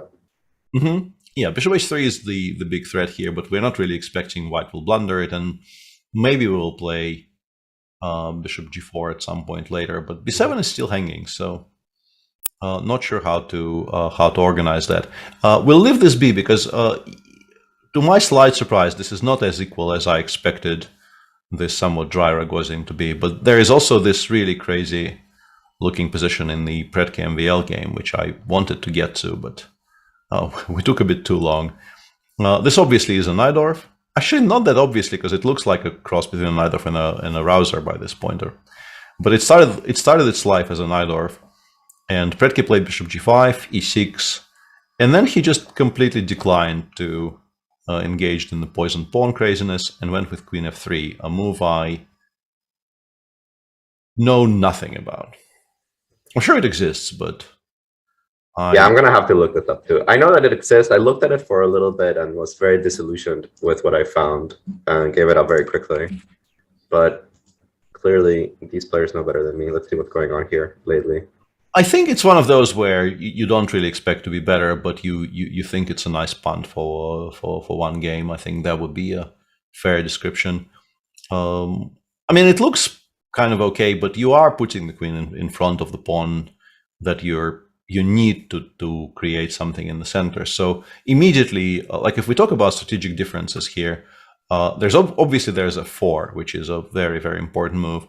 But for instance, there is a move queen e2 in this position. This is a move that actually does exist and isn't even as stupid as it might look at first glance. It's obviously not as mainline and probably not as strong as f4, but it preserves all of those ideas. It very much keeps them alive. We're just saying that we need to castle queenside first. We're also not offering the b2 pawn in any line here at all, because we will be able to castle queenside very quickly. But we are very much in the business of some kind of a pawn storm in the center or on the king side. Compared to this, if we watch sort of the gameplay of queen f3 today, black played bishop e7, Alexander castle queenside, queen a5, h4. Often the bishop actually gets dropped back to d2, but for now I think including h4 is fine. Bishop d7, bishop c4, knight c6, bishop b3. And he's doing this, I think, reasonably quickly. I think he's only just started thinking now, but I will check to be sure. No, actually the first move that took him a lot of time was the move bishop c4, which is, it's an interesting decision because you generally feel that it needs to be developed somewhere, and bishop c4, bishop b3 looks logical. But in particular, when you've developed your queen to f3, the one justification you normally have for putting the bishop on b3 in the Najdorfs, like the Sozins of this world, are very, very much based on the idea of playing f4, f5 as quickly as possible to put pressure on the e6 pawn. And when you don't really have access to that for now, and probably for quite some time yet, honestly, I think in these structures, the bishop on b3 can very easily become a liability, because if black starts some kind of play against it, it happens faster than you think. Once those pawns start rolling, they often roll quite quickly. You often end up with a bishop on b3, which really isn't doing very much, but is presenting a rather large target for counterplay. So yeah, this is a very quirky position. That being said, I'm not entirely sure how black plays a little bit unusual for me, because I'm very used to seeing the Najdorf players playing knight bd7 instead of playing these lines with knight c6, bishop d7, Rouser style. What do you play? I think after h6, I have already some concrete problems.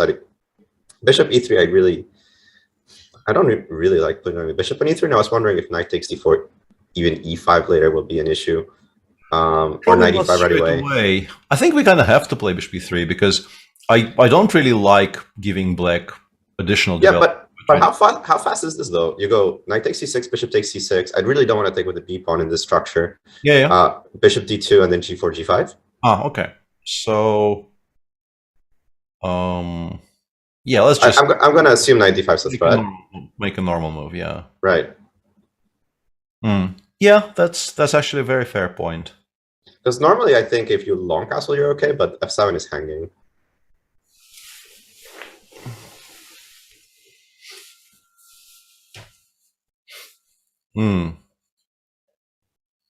Yeah, what you're saying there is very relevant, because yeah, I would very much like to play something like this and then 95, but we currently just can't do this at all because this is hanging. So we need to find a better way to do things. I can go 97, 95 first, but then I'm actually subjecting myself to that play. To f4, yeah. Yeah, or queen g2 or queen g3. I don't know which square is best. Maybe g3, and just go. Yeah, too much chess analysis, not enough off topic. Off topic is coming. Worry not. Yeah, don't worry. At some point, the games will slow down. I sort of got so chastised by somebody who asked a very polite where's the rest of the games question when we were 1 hour into the show, that I thought we might as well show you all eight boards. And in the meantime, yeah, we do have the result we expected. Draw, and they actually, Rook C8 was played here instead of King E7, and very cutely, Rook C6 is the way to make a draw, preserving the bishop on C5 from being attacked by the rook on C8. So yeah, not unexpectedly, the first result of the day is a draw between the two Russian players in the Group A. Alexander on 1 out of 4, pretty much completely out of the running for the candidates, but he just genuinely did not have a good event in Berlin. Played sort of very sharply for, maximizing potential for all 3 results, I think, in all 6 games in as much as he could, but he lost that very, very sharp King's Indian to Hikaru and lost all chances for qualifying. But as for this tournament, he clearly, could barely play. No, quite understandable, and well, I think he'll be satisfied with the draw with black here. And yeah, I think he knows, this cycle is gone, and right, just kind of minimizing the damage here. So out of this group, it becomes very relevant how Sam Shankland does against Etienne Bacrot. Absolutely, yeah. His closest competition is Dmitry Andreikin. They're currently tied for first on +1.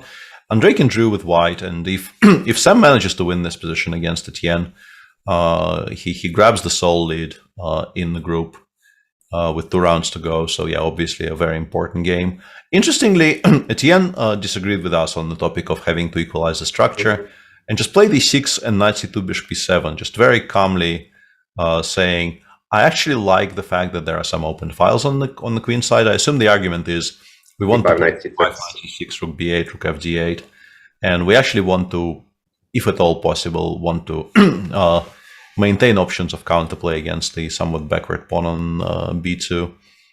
This brings me to the question, do we like b4 here? Just to make sure c5, b5 always exists. It actually looks very strong. It looks very principled. I don't know if it's strong. Right. It looks very principled because it aims to actually make full use of the fact that the structure has been somewhat ruined. I assume black wants to go knight bd7 and then try to put some pressure on. God damn it! Yeah, some pressure. But it's also easy to imagine that you kind of get stuck, right? Yeah. Even against a move like bishop f4, just to prevent. Yeah, of course, bishop d2 is much more solid. But if I just like bishop this, f4, maybe we could just maybe castle queenside, just right? Or I mean, the way to finish development here would be kind of an extreme way here would be to castle queenside, or you can go slower with like king f2, bishop b2, and then rook hc1, rook ab1 kind of thing.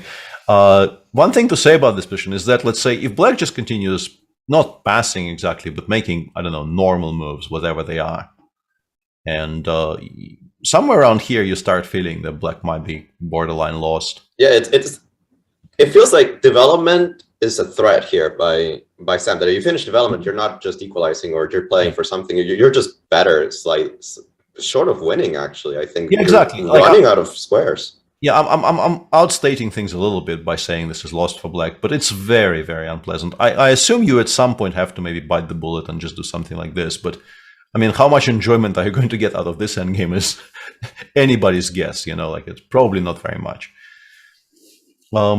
This also looks kind of bad.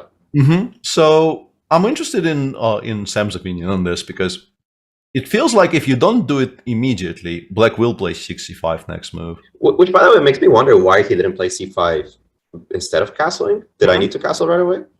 Yeah, also a very valid question. I guess like c5 I really want to play. Maybe now we can do something like this. Long castle. But still, I mean, right? I probably prefer... Oh, hang on. Maybe not. Yeah, maybe this is quite good for white, right? Because takes knight c6 cannot be played, so now you have to take on e5. Materials, so you have a choice of knight e5 or maybe bishop b7, but in both cases, yeah, I don't think we've equalized with black. Once the pair of knights comes off, we can aim the second one in the c4 square. I don't know. Maybe white is just a bit better, regardless. In this position, we can also just go bishop f4 and try to castle queenside. So. This does not feel like an opening success for Etienne. Not particularly, no.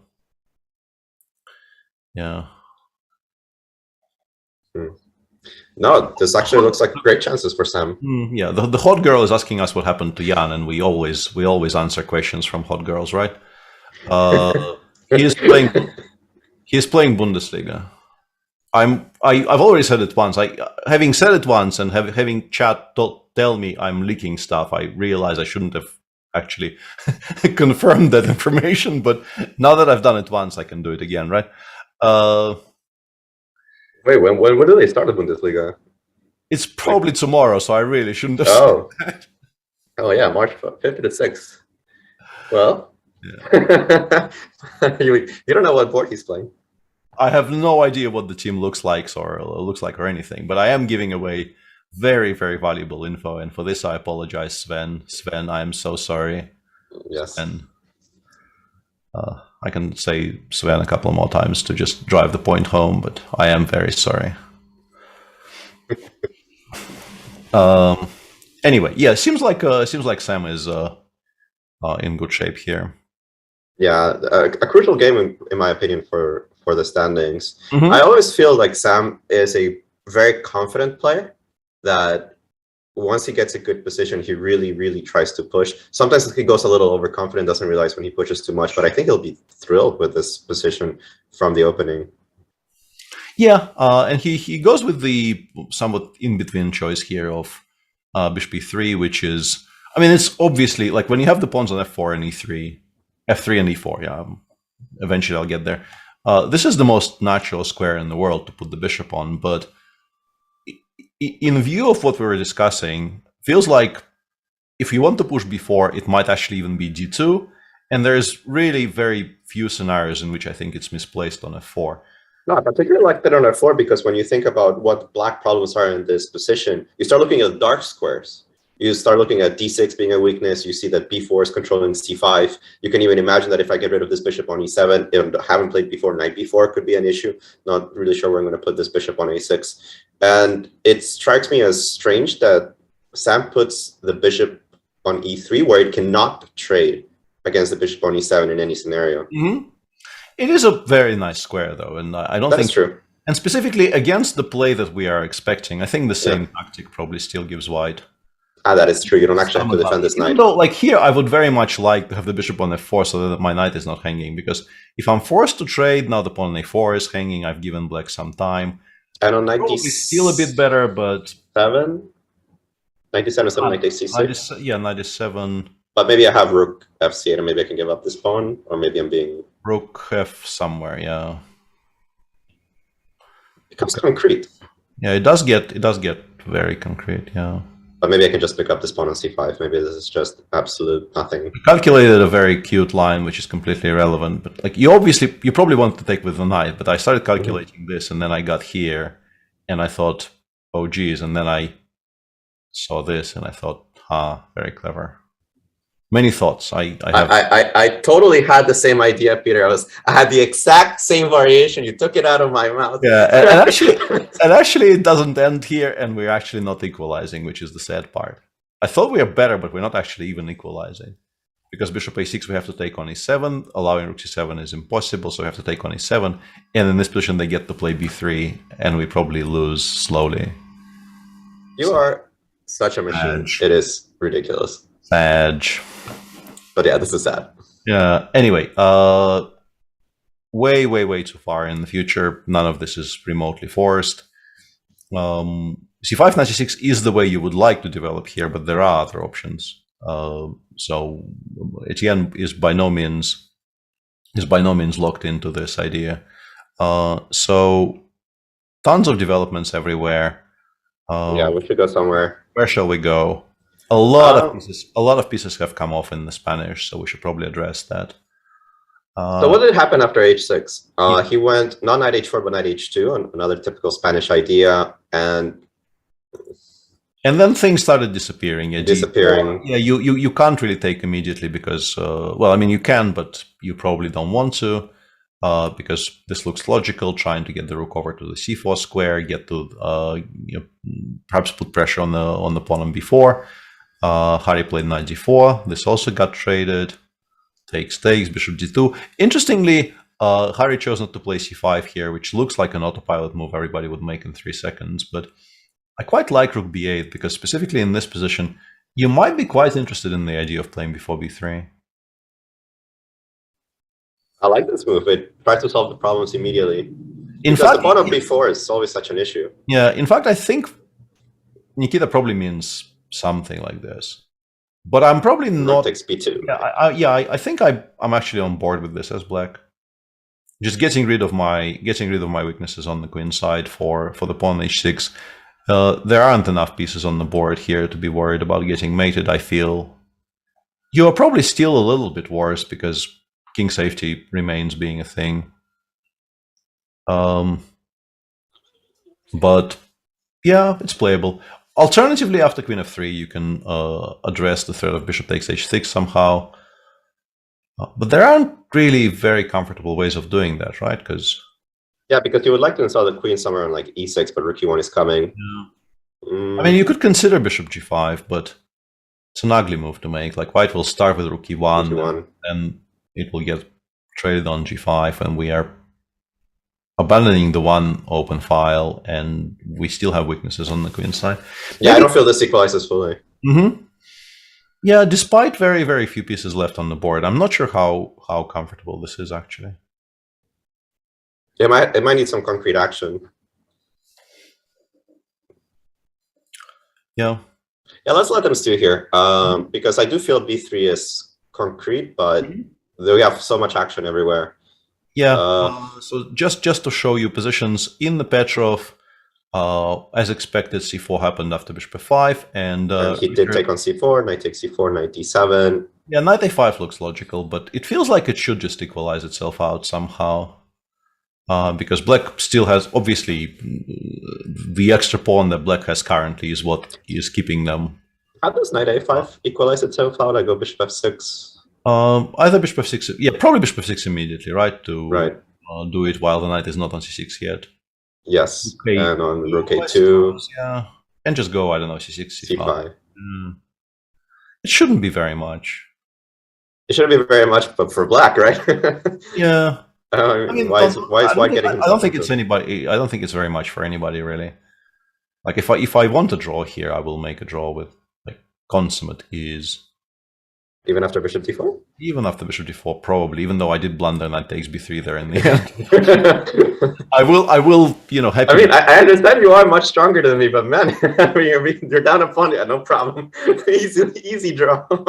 Easy draw, yeah. I think it actually is probably an easy draw. Like I can probably right. This and then knight d6. Yeah, it feels like it will be a draw. But yeah, your point is well received. Yeah, probably bishop f3 first is a safer way of doing things. But yeah, black doesn't really feel like they're in trouble, so maybe we just take on a7 here and admit that we have no advantage. I don't think the bishop is in any danger here. I don't think this is a winning attempt. So no, I mean the bishop on f3 is just going to cut any ideas of attacking this bishop. It's not really even trapped, right? You can always go bishop b6. Yeah. Yeah, it feels like, I mean, white obviously has a very comfortable bailout right now. Maybe bishop takes a7 is an even simpler bailout. Simpler way, yeah. Yeah, in terms of just making sure that it returns. The question is whether Vladimir, continues feeling that he has something to push. Maybe bishop f3? Yeah, maybe this is the way to pretend, if we are to pretend. Yeah, and then maybe black counterattacks, maybe like rook a b8. Yeah, I'm a bit worried about leaving all of those pieces on the 7th. On the 7th. But I can't see how to exploit it. Like it feels to me like it probably ends up being a draw somehow, right? I was hoping so, but I'm not entirely sure how. Yeah. I wish I had an extra tempo with this bishop on f6 instead of e7, so perhaps I should have started with that. Yeah, that's a fair point, yeah. Rook a3 maybe, but yeah, I feel rook a3, maybe even knight e5 is. Yeah, because then we will have. And then bishop e2 ideas if you take with the bishop on c6. Yeah, exactly. This is an important an important equalizing resource here. Yeah. But you might have to work a little bit for it with white, but should still. Yeah. Yeah, I guess. I still feel like draw is a pretty fair bet in this. Yeah, I mean, it's a pretty huge favorite. Very much still a draw. So this is the Petrov in the open Spanish. After very long thought, we took with the knight after queen h4. Obviously, rook d1 is a huge big threat next move, which provoked this very awkward looking move, rook fd8, just needing to stop rook d1 basically by controlling the file. Queen f6, rook d7, strictly the only move stopping mate, and now should have played h3. With still a threat. Yeah, rook d1 now very much back on the menu. Even if you make some kind of a useful move here, rook d1 still looks kind of crushingly strong. Because if those trades happen, the double attack is just winning. Knight is hanging, and also queen g7 mate is a bit of a threat. So, and we also by playing h3 stopped knight g4 check ideas. Yeah, knight g4 immediately also was kind of an idea for Vidit, so he stops it right away. So what do you play in this position? Let's take a look. Rook f7 maybe? Rook f7. Rook f7, the queen probably goes all the way back. Yeah, I don't like it on g5. And we are back threatening both rook d1 and also, in some way rook e1, rook e4. Although in this scenario, I could play rook, actually, but rook d8, rook a1 starts to look a bit unpleasant. Yeah, I mean, this is the issue with this position for black, is if you don't make an immediate draw somehow, and in particular if the queens don't come off, because they often do come off in these lines, but somehow, yeah, I have a feeling that you're theoretically, I think you're supposed to do it in this order, no? And then castle, and then just hold some kind of a somewhat unpleasant endgame here with like rook f5, rook takes e5. Because yeah, what we're watching right now is a kind of a position where you're running very significant risks, because the bishop on h6 is there more or less permanently. It's very difficult to chase away. The weaknesses around your king are also kind of permanent, and the pawn on e4 is constantly a target. And if it falls, the pawn on e6 becomes weak. So really don't like it for black. Maybe I'm missing some kind of an immediate tactic that allows to hold all of this together, but there's now I spawned a Sven debate. Sven is the legendary team captain of the Baden-Baden Schach Club. Oh, of course. Yeah, as is well known, and I don't know why this is even a question. Come on, Twitch chat. How do you not know who Sven is? Shameful. No culture. Yeah, he also ran the Grenke Opens and the Grenke Chess Classics when those were running. So he is an important chess organizer in German chess for sure. So I actually really don't like this for black. Do I have anything else that's not rook f7? I am actually worried about black's position after rook f7, queen h4. Like rook e1 comes so quickly. Rook d1 is also an idea. But like we have to stop rook a1. We have to find a way to stop rook a1, or we might just kind of collapse here and now. So give me a different move to make, and I will happily make it. Maybe like knight c4, rook d1, queen e5. Yeah. Wow. Or knight c6 with the same idea. I don't know. Maybe something like this. Yeah. Either maybe or here with the intention of playing queen e5 against. Maybe that is the way to go. Yeah. So let's look at this. Knight c4. I can play b3, but I don't know if I should be forcing you to play knight d6, because knight d6 is not a stupid move. I can also play queen e5, but then again, I'm not sure about the endgames. Yeah. So let's say rook d1, queen e5. This kind of forces the endgame, but it's not a fun endgame either. Like, this is the issue, right? Even if you get to some position like this, you're probably not going to be. But I have knight c4, right? Overjoyed, right? I think I'm okay, because I have knight d6, and on bishop d6 I have rook d8. Yeah. You might actually be holding here move by move. Right. I'm guessing the big test here is a move like rook d7, knight b2, and then maybe something like bishop b5, knight c4, I give a check, I take on h7. But maybe I have to throw in. No, but that also looks unpleasant, right? If I play e5 and bishop h6, bishop e5, maybe. Like you can play like this, and it might even hold. But yeah, all of these options are, they're not a lot of fun. Far from comfortable, yeah, because like white is completely dominant. The question is only, the knight on c4 is such a beautiful piece that it's very difficult for white to like get to the e4 pawn, because black will not be making any moves in this game. This king on h8 very much ensures that black will not be making any moves. Black will be just kind of passing for the rest of it. But the funny part is, how do you pass? Do you actually go king g8, king h8? Because if the rook moves from a8, I'm always worried that rook a7 will start picking up something. Yeah. No, I'm very happy with this endgame. If I have to play this with white, I'm very, very happy because it's a complete free roll. Yeah.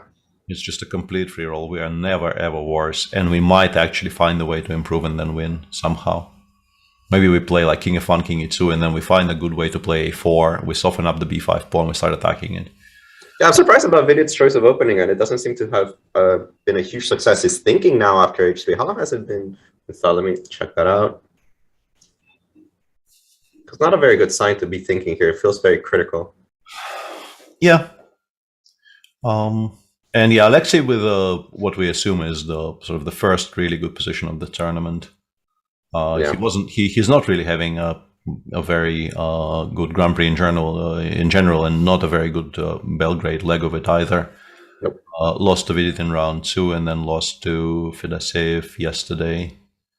But this is a nice position, and it's also a position which I think he will very much enjoy playing, because I think the variations we are showing, they are sort of playing very well into both sides of his chess talent, because I think people kind of widely understand him to be, one of the most exciting attacking players of the last, 30 years. But he also is very, very clearly one of the best endgame technicians of the last.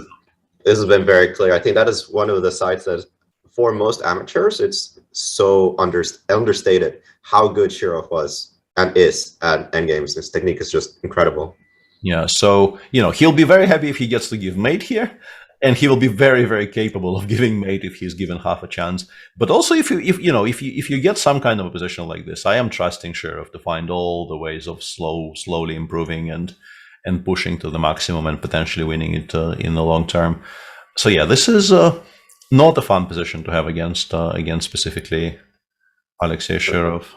Right. All right. We'll let Vidit there think for a while. Any big updates somewhere else? Let's take a look. Couple of moves here. Well, more than a couple. He played bishop b3, a move which we weren't very in love with. Knight e5, queen e2, rook c1. King b1 in particular looks like a clear blunder, but as is often the case in these Sicilians, you do have this bishop d2 tactic.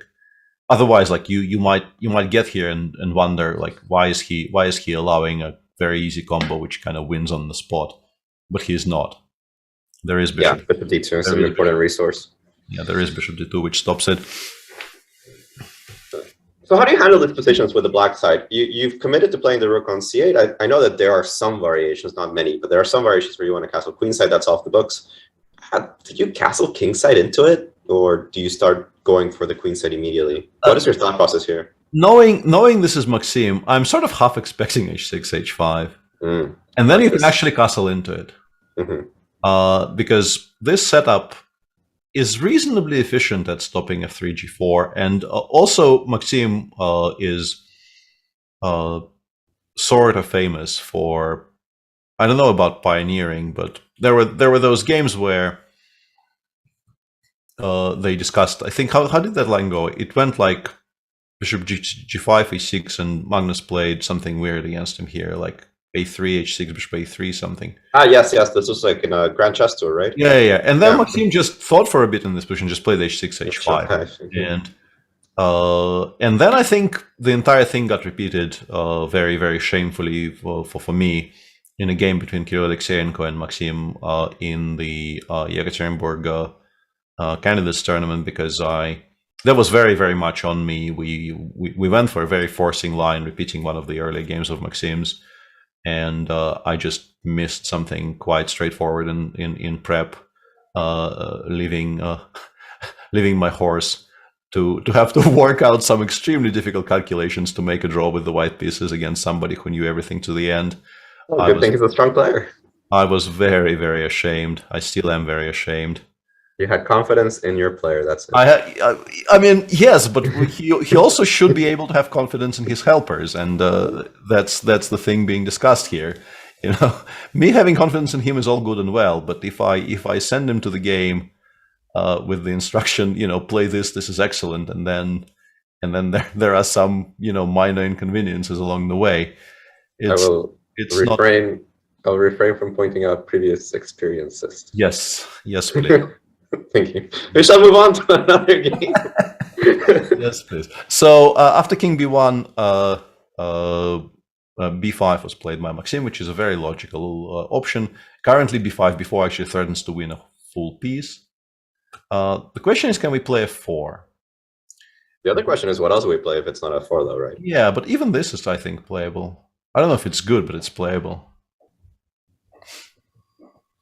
Actually, this looks kind of fun. Yeah. What if we go like knight 95 or knight F5, right? Yeah, something like this, like d4, bishop d4, and let's go. Might actually be a very good let's go for white, to be honest. Now that I look at this, it might be kind of borderline winning. What again? I think I have to play king f8. Yeah, and then like we go d6, d6, bishop d8, and then some move. Yeah, some move, but I'm up a piece. Yeah, but like your pieces don't really inspire a great deal. That's very true. I mean, you do have some h5, rook h6 defensive ideas. It's not the end of the game, but I think I'd be very much on board with doing something like this. So that would be like one way of treating this position, and the other one is, I think, just very calmly going knight somewhere. C4 or c4, not sure, right? Let's go g4. Although here I still have to be worried about something. Do I want to play bishop d2 or do I want to play bishop c1? And then going knight d5 anyway. Yeah, I'm not sure if I'm playing before straight away here. I might want to. Although, I mean, it's so logical that we have to calculate, right? Before knight d5, e5, e5 or something. Or e5, yeah. No, but the knight's defended now. You could just take like knight e4. What am I talking about? Yeah, I don't see the, like, I have e6. e6, yeah, but actually this is not bad at all. Come to think of it, this is actually not bad at all, because suddenly everything is hanging, and it might work out very, very well for white. Interesting line, actually, yeah. So I actually warming up to my own idea. f4, knight g4, bishop c1. Yeah, there are other options here. We can try stopping e4, e5. But like, if I have to play queen c7, I think white immediately begins feeling a lot better about life. Like even rook h1, and if b4, like even this idea gains in strength a great deal. Oh, hang on, no, this doesn't work because the queen in e7 gets trapped. Yeah, this is clearly so far the absolute front runner for game of the day, which is not a thing. Just before, you know, they get excited about one of us doing games of the day. Oh, don't worry, it's already on the book. Not a thing. Not a thing. Yeah, so yeah, very, very... And f4 played, yeah. I mean, I didn't really see another move. I'm very curious how MVL treats this, because I'm pretty sure he realizes before is probably going to be met by those sacrifices. So the question... Knight c4 is the sanest move, but yeah, it does in some lines allow e5. Yeah, so exactly. This also has to be calculated. You normally don't particularly want to be taking with the b pawn, because it kind of leaves white with a free rein to do something in the center. As long as you spend some time making sure you don't get mated. Like even king a1 and sometimes even rook b1. Rook b1 or bishop c1 needs to be invested in to make sure no rook takes b2 combos happen. But then white just starts giving mate in the center on the king side. And if you take with the rook, you do allow e4, e5, which is something that, generally speaking, if you don't have an immediate good reply, is very, very much best avoided. I don't see a good reply here. Yeah, it's just not great. No, this looks... at least I cannot see anything. Yeah, so this looks very logical, but it also looks very, very dangerous for black. Like you have to play e d5, right? e d4. First of all, like bishop takes d4, still just transposes, yeah. And there's also knight e7, which looks kind of strong. No, this looks like... Yeah, this is not a good king. No, that's not good. So we go ed. There is knight f5 here, which is not entirely stupid, but it gives black time to maybe consolidate somehow. This is actually playable for white. This bishop is not suddenly very strong because we have this g4, g5 coming, yeah. If you have to play d4 and after bishop c1, the pawn e5 is weak, g4, g5 continues being a threat, and this bishop is just such a monster. So maybe we can even do without... Well, perhaps in that line, at the end, you can go h5 and put a knight on g4. Yeah. Perhaps say that you can hold on to it like this. I am not thrilled with black's position. Like it would be a good position maybe if not this happens, right? And then you probably collapse somehow. I have you can still be kind of brazen here and go bishop takes h4 and pretend, but it looks like it doesn't end well, right? It probably ends. No, this ends in tears. Yeah, this ends in tears somehow. No, this looks bad. So f4 on the board, and Maxime thinking so many options here. Rook c3 definitely doesn't work, so we're still b4, knight c4, knight eg4. Yeah, I don't think we're going back. I don't think knight c6 is a very serious consideration. Hang on a second, let me check what Prod is saying. So Prod is saying in this position, knight e5, FED, knight f4, sorry, knight f5, d4 immediately. d4. I kind of assumed I have knight g7, but I don't, not really, because two things are now hanging, right? And Prod is suggesting bishop g5 in this position, which is a very fun move. This is a very fun line. So this is the level of the chat. Why are we doing commentary? What is this bishop g5? My issue with bishop g5 is that, like, I don't quite see why I can't just go bishop c1 instead. You know, just being kind of simple and sane. But yeah, bishop g5 is a very fun move. The point, of course, being that if this happens, we have additional threat along the h file, and black still has to figure out where to put their pieces. Yeah, I'm not surprised Maxime doesn't go for any of this. This all looks very dangerous for black. Also, there are other sacrifices we didn't even start considering after the move b4. And he just goes, none of that, knight eg4, give me that square. Yeah, we looked at bishop c1 here. Bishop d2 might not be... Yeah, bishop d2 is obviously a possibility, but I thought it just gets back a tempo with queen b6, right? Exactly. Yeah, if we're planning to play before 95, there's really no point in having the bishop on d2 where it might actually be in the way. You want to move it away as far as possible and make sure that it doesn't get stuck underfoot. So wait, if I take, they can just... Oh, sorry, e5. And here, what if let's just castle? Yeah, that's a very good point. Just leave it there. Yeah, leave it there, right? Just leave it there. EF, bishop takes. This is still protected. Rook e8 is coming. Yeah, this looks very nice. Yeah. So,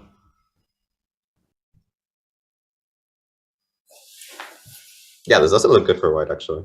I mean, you can play queen f3. It's still not that bad, maybe, but because d5 is hanging, and if we win it back, maybe our position is not that horrible. But even some kind of... But queen c5 here?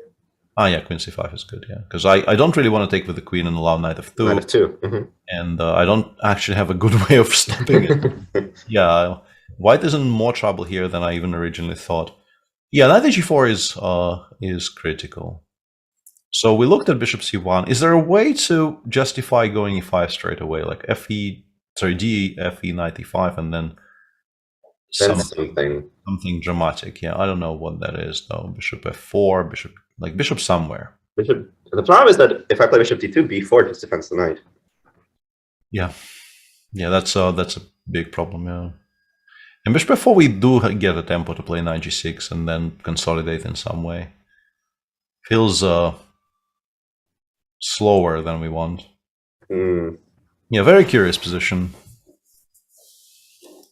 Very curious position. No, I like black's chances here, actually. I think he got exactly what he wanted, a double-edged position in which he's not risking too much. It's actually out of theory. And you got to separate yourself at some point in this round robin, right? Yeah, this is the one group where so far there hasn't been a single decisive game, but not due to lack of trying. No. This has been a very, very fighting group. It's just that, you know, players are strong and nobody is. No, that game that Shaq, I think he was going for the brilliancy prize against MVL himself, right? Yeah, that was a really, really fun game.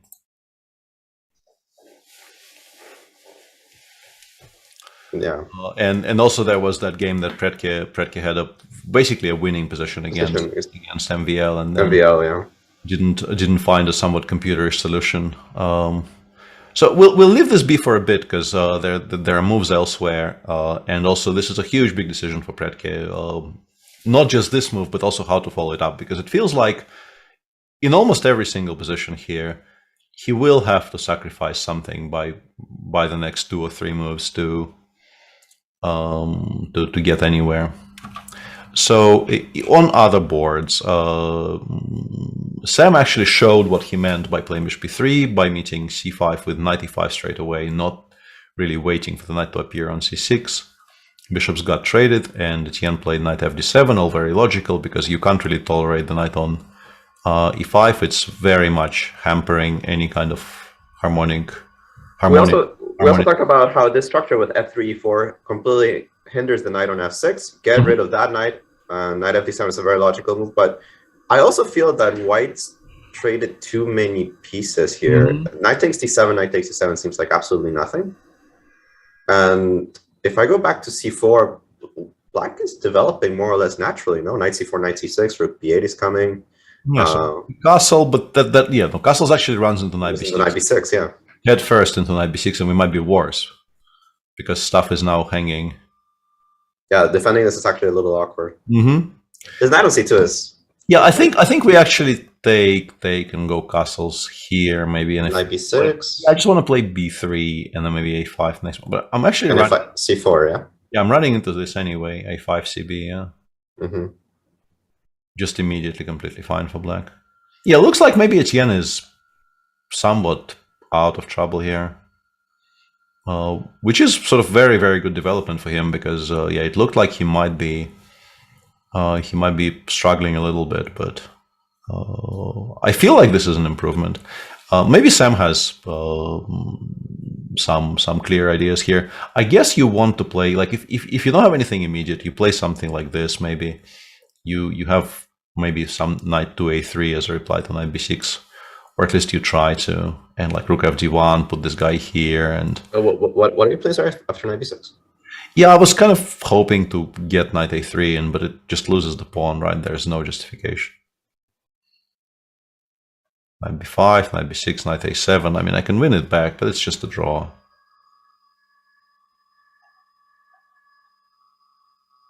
Yeah. Also after knight b5. Also, but even at the end of the line, I have rook a7, right? Knight takes b6 and you'll go back to c4. Yeah, I do make a draw, but rook ab8 is probably a smarter move here. Yeah. Although knight a7 still exists. Yeah, I don't think white is running too much over risk. No, not at all. But we were always considering that Sam was going to be better, and it just feels that black is comfortably equalizing in most lines we're looking at now. Yeah, we appear to be getting kind of speaking of complete equality, right? Yeah, like this appears to be disappearing. Appears to be disappearing. Yeah, well played, sir. Yeah, but this is seemingly not a very exciting position anymore. Anish is still thinking, but I assume he eventually does take on b2, allows queen takes d7, and they all go home. This is just nothing for anybody. This is just. I don't think you can like legitimately play this for a win with black. Like you would need to play rook fd8 and then d5 and then maybe d4 and knight e5, and all of those things needed to happen with white doing absolutely nothing for the next 3 moves. Yeah, rook b2 play. Yeah, just rook b2, and I think the score sheets will be signed somewhat soon. Soonish, yeah, soonish. And this is the Petrov, where after bishop f3, Richard actually played rook fc8, a move we did not discuss too much, but seems logical. Just protect the pawn, prepare to untie. Yeah, it's one of those positions where it's likely there's more than one correct solution on how to equalize fully.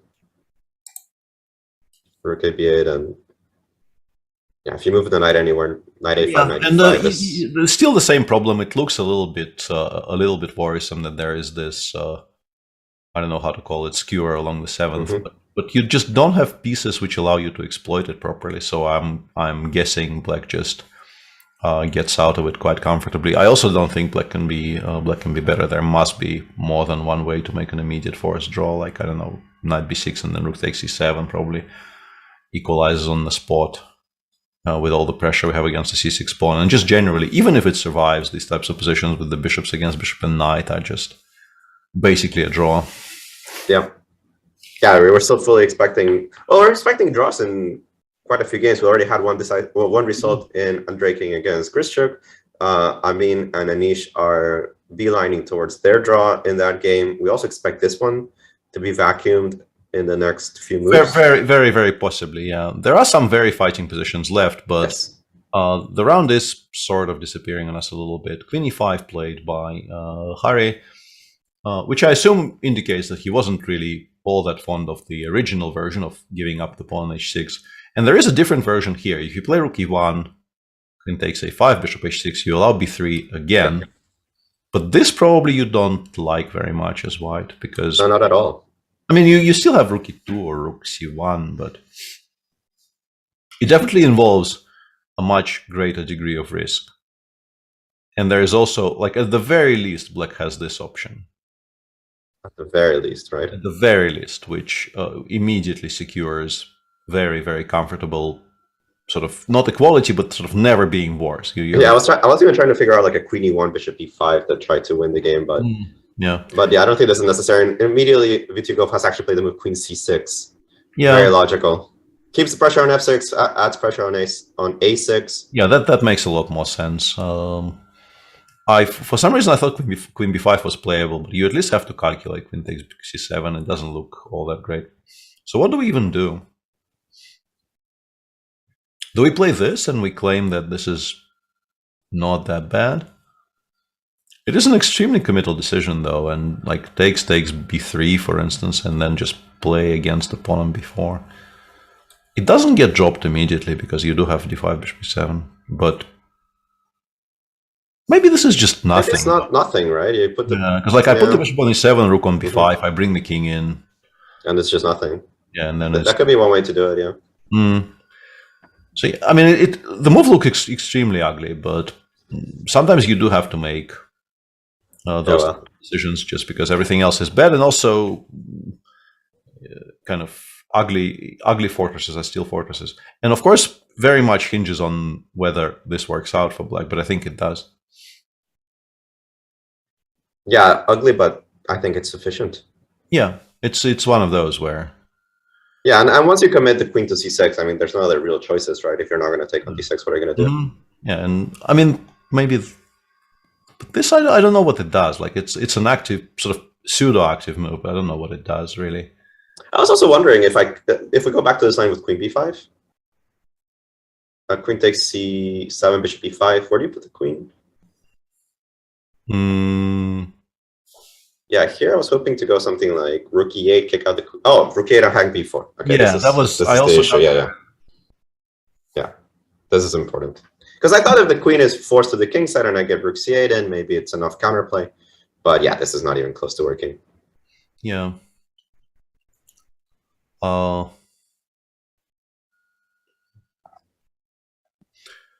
Does seem like queen d6 is the most logical continuation here, and yeah, you kind of double and triple check before making that move because of just like how unattractive it is and how horrible the structure resulting from it is. But so much material disappeared that maybe you can just do that.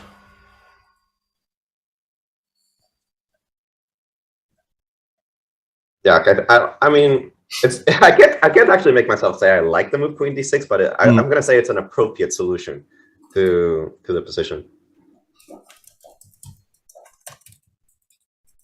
So it leaves us with kind of as usual, yeah, group D with the more fun games.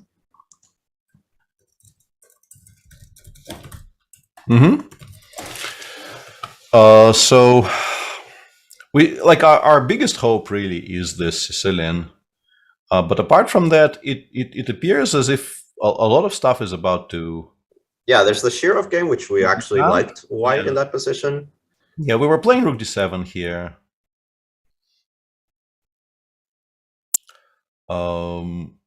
Does look very logical, because allowing knight d6 really does seem to diminish our winning chances greatly, specifically because of that tactic that you've indicated earlier of using the pin. So, I mean, other way to go about things here would, I guess, be bishop takes c7, but it doesn't look right, because I think we want to preserve the option of putting it on h6 if we need to. So yeah, rook d7 looks very logical. People were asking about e5 somewhere, but probably not here, yeah. It could be here, right? Here we discussed it, actually. There was a question in chat about b3 and then e5, which is also a fair point, but I think knight d6 is sufficient. But yeah, e5 here. That, I mean, actually, I kind of prefer knight d6 because this just drops the pawn on e5 for no discernible reason. Yeah, but I've learned that if chat is asking, it might be a strong move. Yeah, I think knight d6 is stronger. Although, actually, now that I look at this, I can play rook d4, and if you go rook d8, I can play c4, and maybe I win the c7 pawn.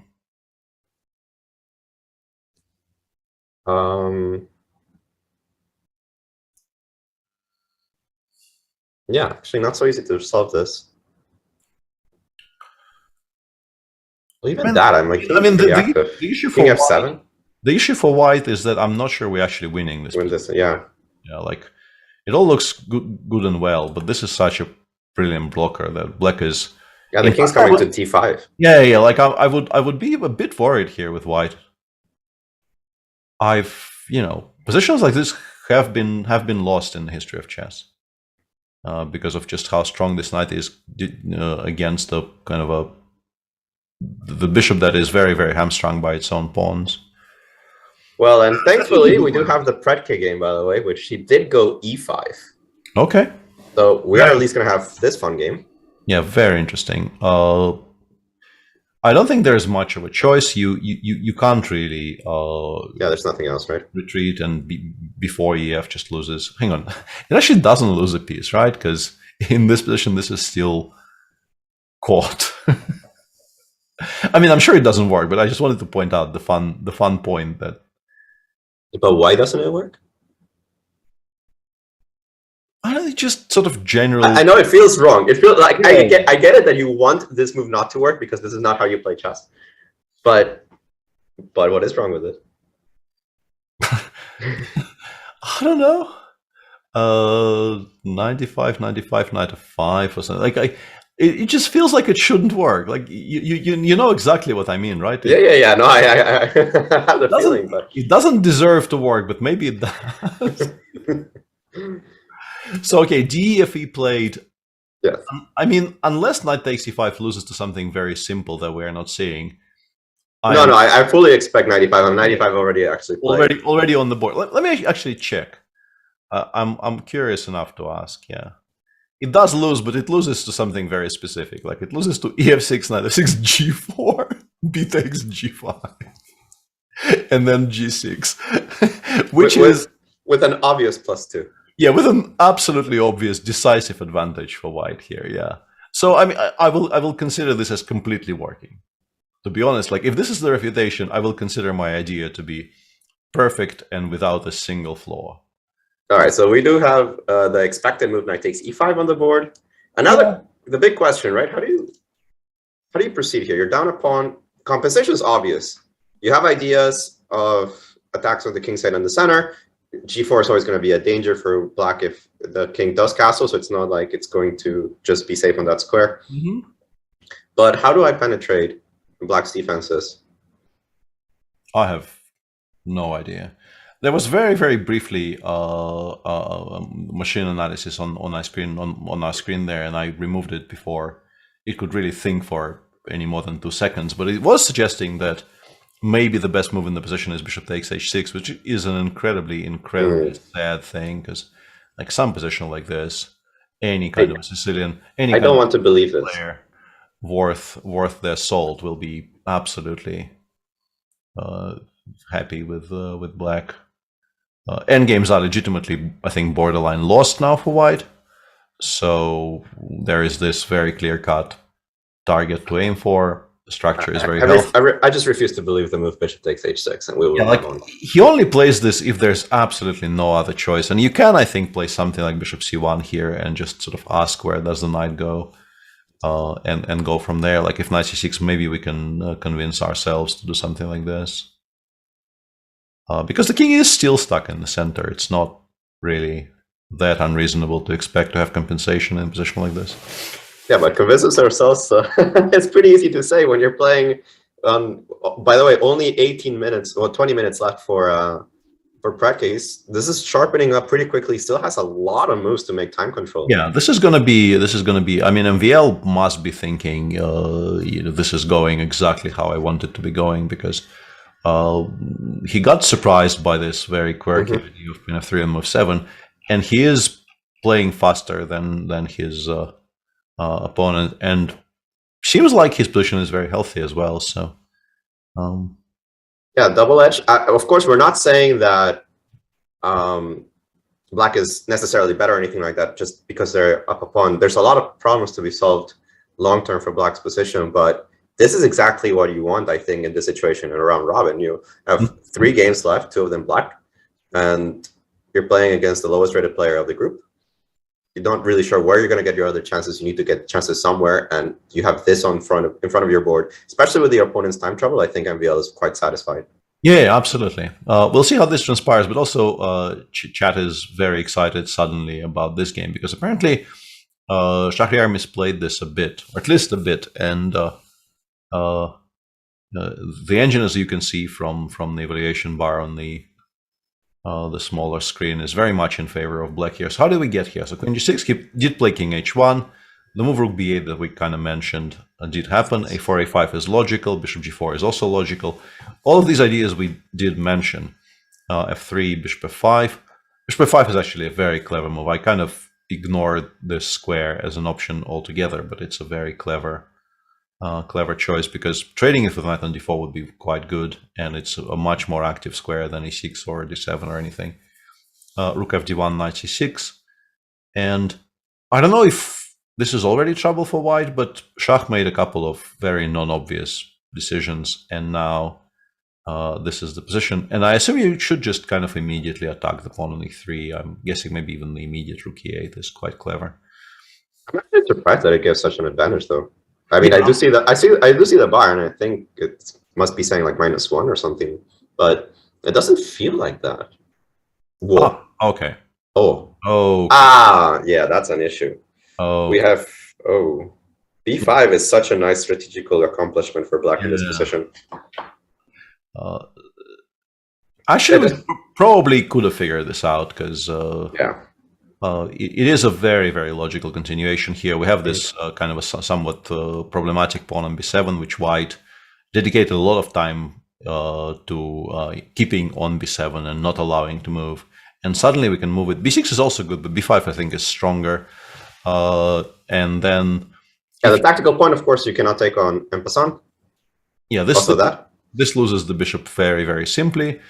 You can, and people are saying maybe you might even have to take en passant, but you do lose the e3 pawn straight away. But maybe this is defensible somehow. I mean, it's a very sad choice, but maybe this is defensible. Maybe you can play bishop f1 or h3 or something and not lose.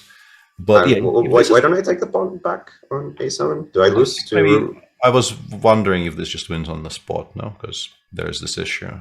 Yeah, that's a big issue, and I don't believe in rook a2, rook a8, rook e8 at least wins. Not great. Yeah, I wanted to take on a7, and then I spotted bishop d3, and I realized I'm liking this less now. That's not so good, yeah. This looks like huge problems for Shah.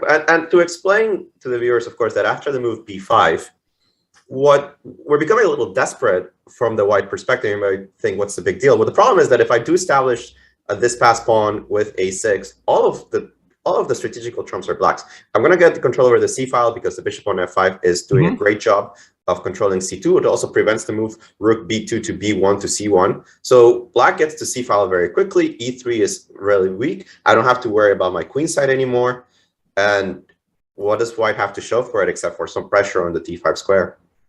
Yeah, it's just a very, very nice free roll for black here. You could consider playing something like a5, a6 to at least prevent black from acquiring a protected passer on the b file.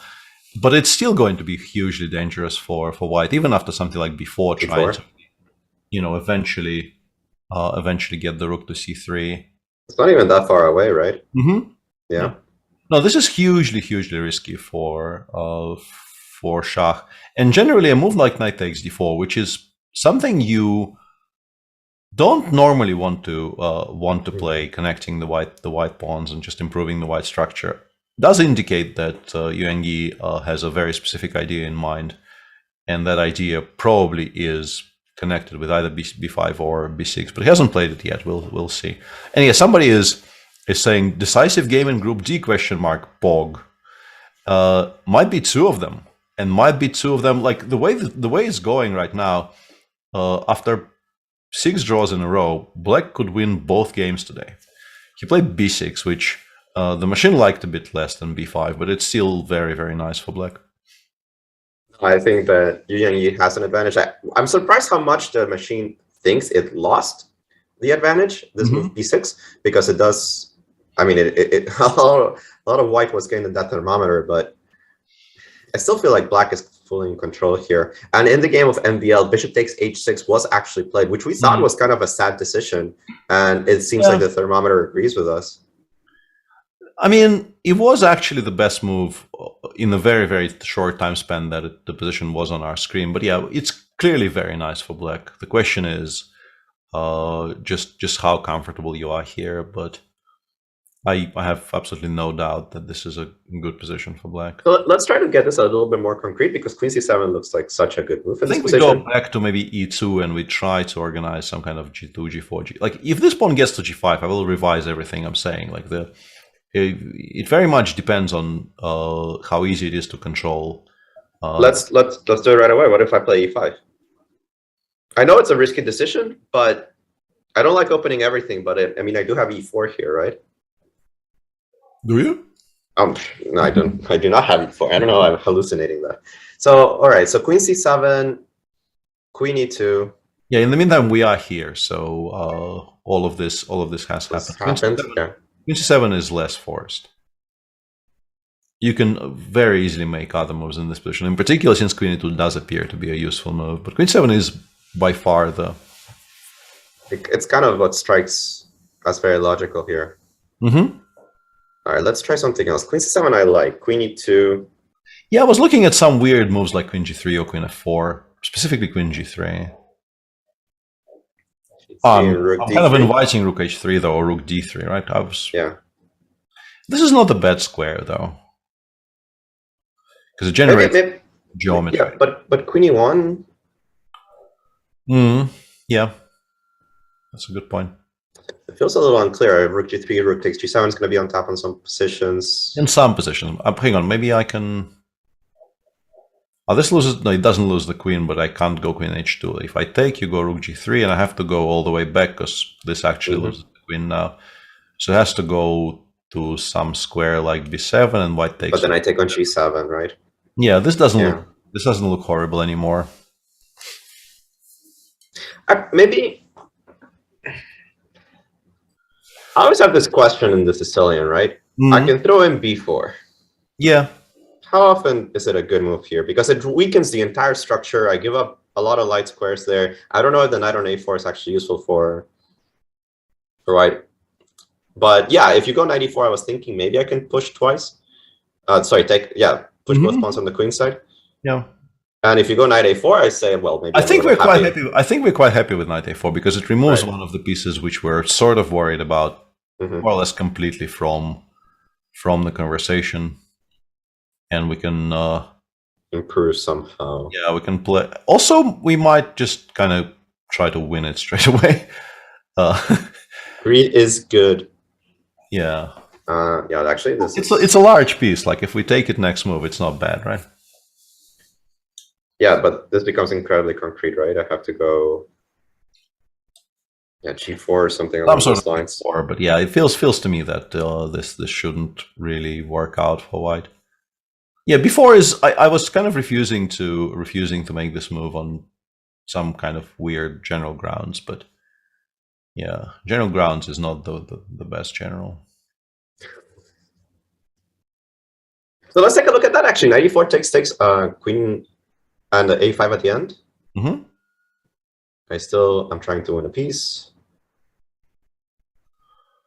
Yeah, and this is what I was talking about regarding bishop on b3, yeah. Cousin bishop when it doesn't actually exert a lot of pressure against the e6 pawn straight away. Like, how do we actually deal with this? It gets unbelievably annoying if black gets to some kind of a setup like this and a5, a4 becomes a realistic threat. I'm having trouble finding a move here for white, actually. Yeah, I'm struggling. Like, you're sort of 2 moves away from doing right from what you want. Yeah. But with a pawn on a4, I will just completely ignore this. Like, I don't need to react. No. So you're just short a tempo somewhere. And yeah, it's interesting that MVL hasn't even played queen c7 yet. Is he considering maybe taking on c3?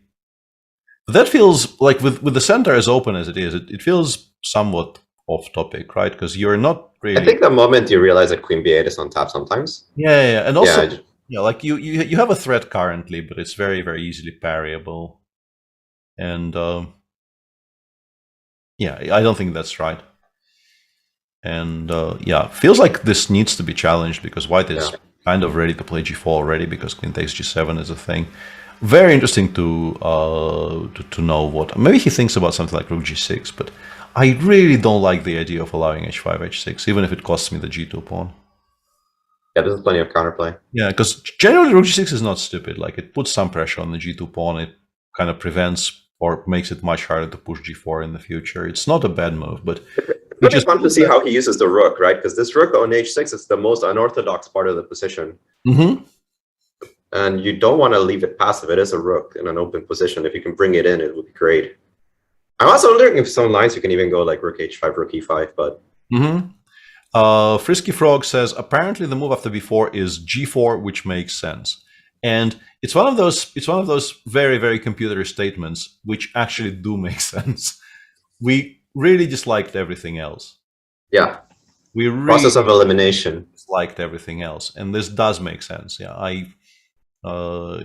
yeah, we should have actually mentioned this because we had a similar idea earlier, right? There was this really strange position where. But that being said, how does it continue? Yeah, we had this position. Yeah. So BC g5 and just go. I assume I don't sacrifice the exchange. I actually move the rook. But h8, I guess. I don't know. Even this is kind of interesting, but let's go gf. I'm actually not sure what I take with. I think I take with the pawn. Okay.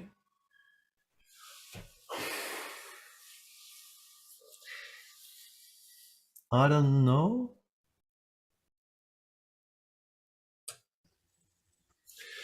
It's a really weird position. It is.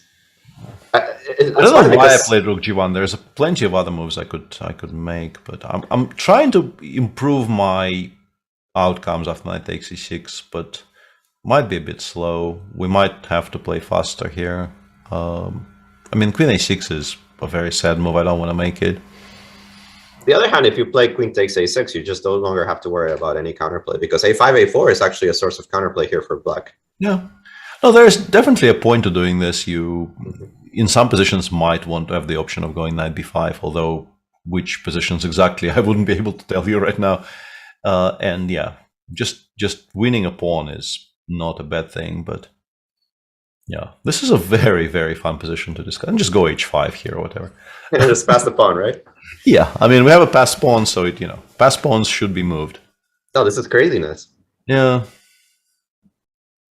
This one in particular feels nicer for white, though. I feel I'm never going to get checkmated with a pawn on b2.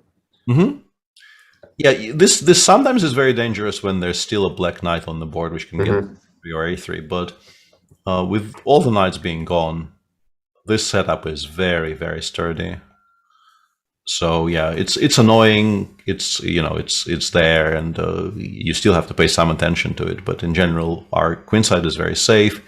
We have the outside passer on the H file, and we do have some ideas of eventually maybe launching some attack in the center. Yeah, very messy position. I think we're going to be spending a lot of time in this position. Maybe let's wrap up some of the other games just to make sure that they're what's going on. I do see Sam going straight into some variation we looked at, right? King we discussed this. Yeah, we were playing knight to a3 here. I think it leads to a draw. I also think it might still be the best move despite it leading to a draw, because other option would be something like knight c4, g2, but then like why is white ever better in this position? Like rook. Yeah, I think black starts thinking. Eventually, I might start wondering, can I actually play for 3 results here with black? Because these are unimpressive now. We'll see what Sam feels about it. In this position, actually, queen d6 probably wasn't played, right? He played queen e6, which is a move I completely underestimated, assuming queen c7 is playable, but rook c8 picks up the pawn on c2. Yeah, we win the pawn. And we actually just completely ignore queen b6 as a move, I guess. And why isn't this? I guess queen e2. Queen e2, yeah. Is very strong, yeah. So after queen e6, Nikita played queen c5, Harry played b3, rook e1, queen d7. I think in general, the moment you achieve before b3, your problems become smaller. But having said that, let's say if you imagine, I don't know how to get there, but imagine this structure. Obviously, cb3 is probably a mistake, but if we get this structure, you still prefer white, I think. If you prefer anybody, you prefer white here. Yeah, the thing is reaching the structure, right? Because as we mentioned, CB is a mistake because after CB, rook takes d5. If for example, queen c2, I immediately start thinking queen b5. Yeah, we never play anything else. Yeah, we all play b5 here. But my point was not really cb3. I wanted the structure on the screen. I'm wondering what the next move for black is. Like if I play queen c4 here, for instance, do we take on c2? Or do we play queen b5, or what do we do?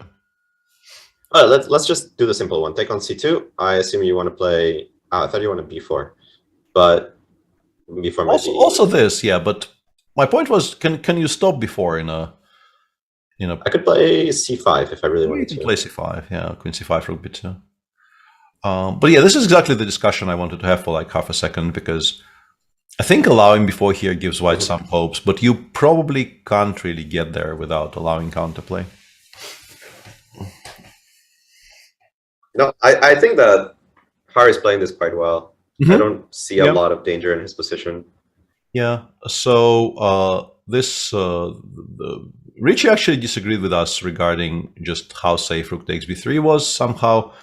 And play bishop f8, but I assume that from here he should hold quite comfortably. Knight a5 already on the board. Knight e5, yeah, we can play knight e5 here, and very, very difficult to imagine this being anything else but a very safe draw for black, with everything now being protected, and counterplay against the pawn on b3, very, very easily compensating any kind of push against the pawn on c6.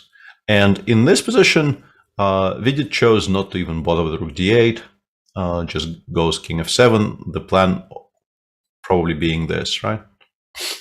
Yeah, there's not a lot of choices, but this looks good enough. You have to go rook d2 if you want to preserve any advantage. Rook a6, rook c2 is just too easy. Yeah, this looks very, very sufficient.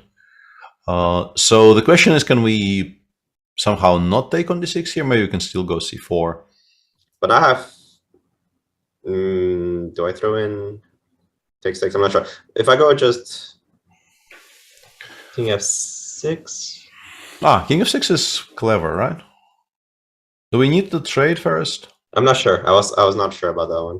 Actually, I think I actually kind of like the trade first, because we're threatening 65 here, so white pretty much has to cash in, and now we can go rook c8 anyway. Rook d4, king e5 exists. Yeah, so you have to take on a6, but that should be a very simple draw. Just a draw, yeah. That's just a draw. So very, very easy, comfortable draw for black. So it looks like Vidit found a way to deal with the things. Stopping king f6 would require a move like bishop b5, but that is the tempo, right? Really taking it very, very slowly, and giving black time to play king e7, and in this position finding something comfortable to do. There must be something reasonably comfortable to do here for black, I would assume. But yeah, it feels like bishop b5 is perhaps the only real way to continue playing for a win instead of all the rook endings which appear to be entirely drawn.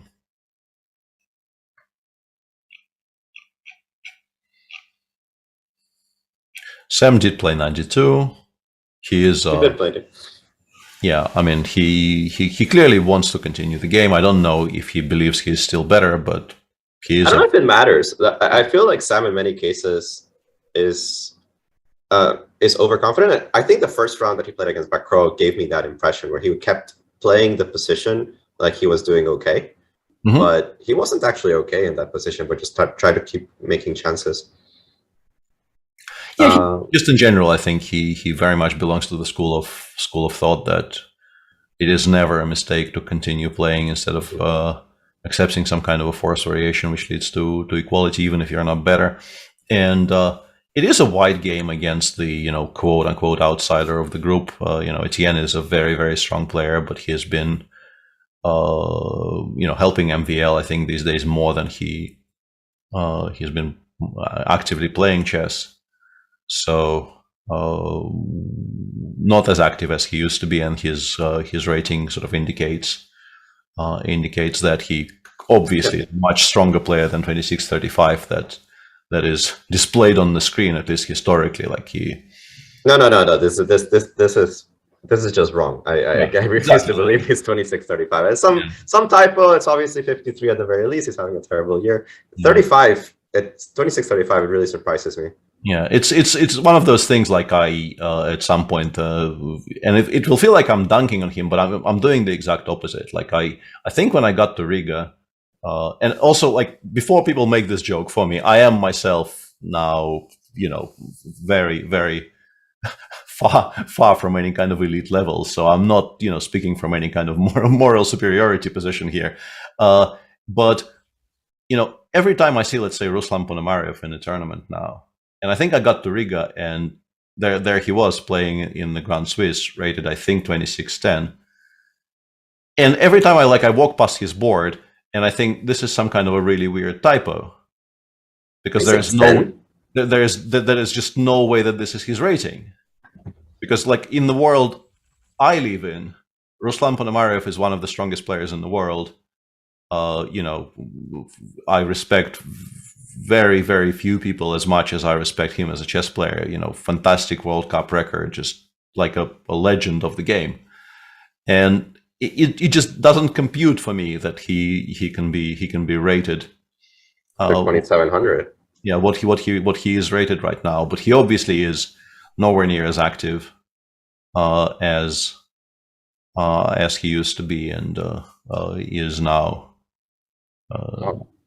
Just not playing as much, but still, yeah, it's just mind-boggling to me. And the same kind of applies to Etienne. Like, yeah, absolutely. The number is there on the screen, but I just kind of refuse to believe it. It's just not the right number. Yeah, I mean, there's getting 26. There's getting a 2630, and there's getting Etienne Bacro, right? I mean, they're different things. With all due respect to all the wonderful 2630s out there. Yeah. So yeah, Sam continues on. Etienne, I thought knight a5 was clever because I didn't really want to allow a4, a5, but Etienne disagrees, goes rook b8. I wonder where the knight goes. I guess you just go knight d7 and then knight d5. And rook b5, and you're fine. This doesn't seem problematic, to be honest. I still, I very much had this idea that allowing a4, a5 is making white's life a little bit easier, but actually, come to think of it, b5 is a nice square for the rook. We do have a very nice challenge for the knight on c4 if it appears on c4. If we can go knight d5 straight away, let's say knight a3, we can take, play something like, I don't know, rook b4, rook fb8, bishop f6, knight d4 check, all kinds of... Yeah, but black position is flowing. It doesn't seem that white has the time to really create play on the c5 square. I think black's completely fine here. Yeah, I don't think there are any problems. Sheriff took on d6 twice, just to kind of continue the roundup. Sheriff took on d6 twice, so we assume this probably ends in a draw. Yeah, I can't imagine any other result. Rook c8, principled, you have the active rook on the endgames. Yeah, this is just going to. I mean, this is not problematic, right? I mean, oh, maybe it is. I mean, there is a reason I was suddenly making moves instead of just talking about the position here, because I also thought it's just a very easy draw. But if there's a choice here between cutting yourself off on the back rank or playing this endgame, it's not a very pleasant choice. And I think this is also what FIDE is realizing, because I was expecting to see Rook C8 played instantaneously, but it hasn't been. And I have a suspicion this is why it hasn't been. Maybe what is like King E7, maybe? Or King E7 or King F6 here. Start with this, yeah. And then go Rook C8, just to stop that very annoying idea of Rook A7, Rook H7 here. Yeah, maybe you have to do it this way, because actually King E7 might run into Rook D4. Yeah, Rook D4 and then C4, and you probably make a draw, but why allow this? Yeah, I'm not even sure. No reason for us to allow this. Not even sure I make a draw. Yeah. It's weird. Yeah. But why, right? King F6 is just a much better move. Yeah, I think King F6 is just stronger. Yeah. It's one of those positions where obviously white is better, but it does also feel like black's a few moves away from fully equalizing. Yep. In the, should I say, a proper game, yeah, moves are still being made, but yeah, this is. I'd be shocked if this wasn't just very, very comfortably equalizable for black, in some way. Bishop B6 maybe, or even Rook A8 or something. Does white have a threat? What is white's threat here? Maybe F4? in some position, yeah, or Bishop F4 or something. I don't know. Ah, Bishop F4, yeah. Whoa. Yeah. Interesting option by Nikita here. Just going C2, C4, kind of cutting the... I imagine that forfeits our hand, right? Yeah, I wouldn't want not to take on C3 here. Yeah, I don't know if the position is necessarily all that bad, but I wouldn't want not to do this. And I assume we just take twice and like go not Rook B4. Rook B4 would probably be suboptimal, but we can go Rook B5 here. And why don't you start with Rook B5 then? Yeah, I don't know why I didn't. Yeah, Rook B5, Queen C4. Take, yeah, the same position with a black to move can't really be a mistake. I don't know, Rook D5. D5. Even passing looks fine. Passing looks fine, yeah. I was about to say just kind of, yeah, knock on table and say check. Or just kind of it's not in the shot, but like the way they do it in that other game, just very calmly tap the finger on the felt. Yeah, I think this is straightforward. Yep, seems very safe for Harry. Queen F4 chosen by MVL, a move I mentioned, but we didn't analyze. Like we kind of concentrated on Queen G3. Pixinix is saying, didn't know you tap your fingers in BGs. Yeah, we should introduce the finger tap in BGs, signifying that like Bob is not really selling me anything I want, and I would like to just kind of that's every game move on with my life. Yeah, like I understand Bob is prevailing right now, so I'm passing on this shot. What I'm actually curious on Queen F4. If I play the move Rook H E1, what is your idea? I don't think you can take on H4 actually. Rook H E1? Yeah. Well, definitely not with the queen.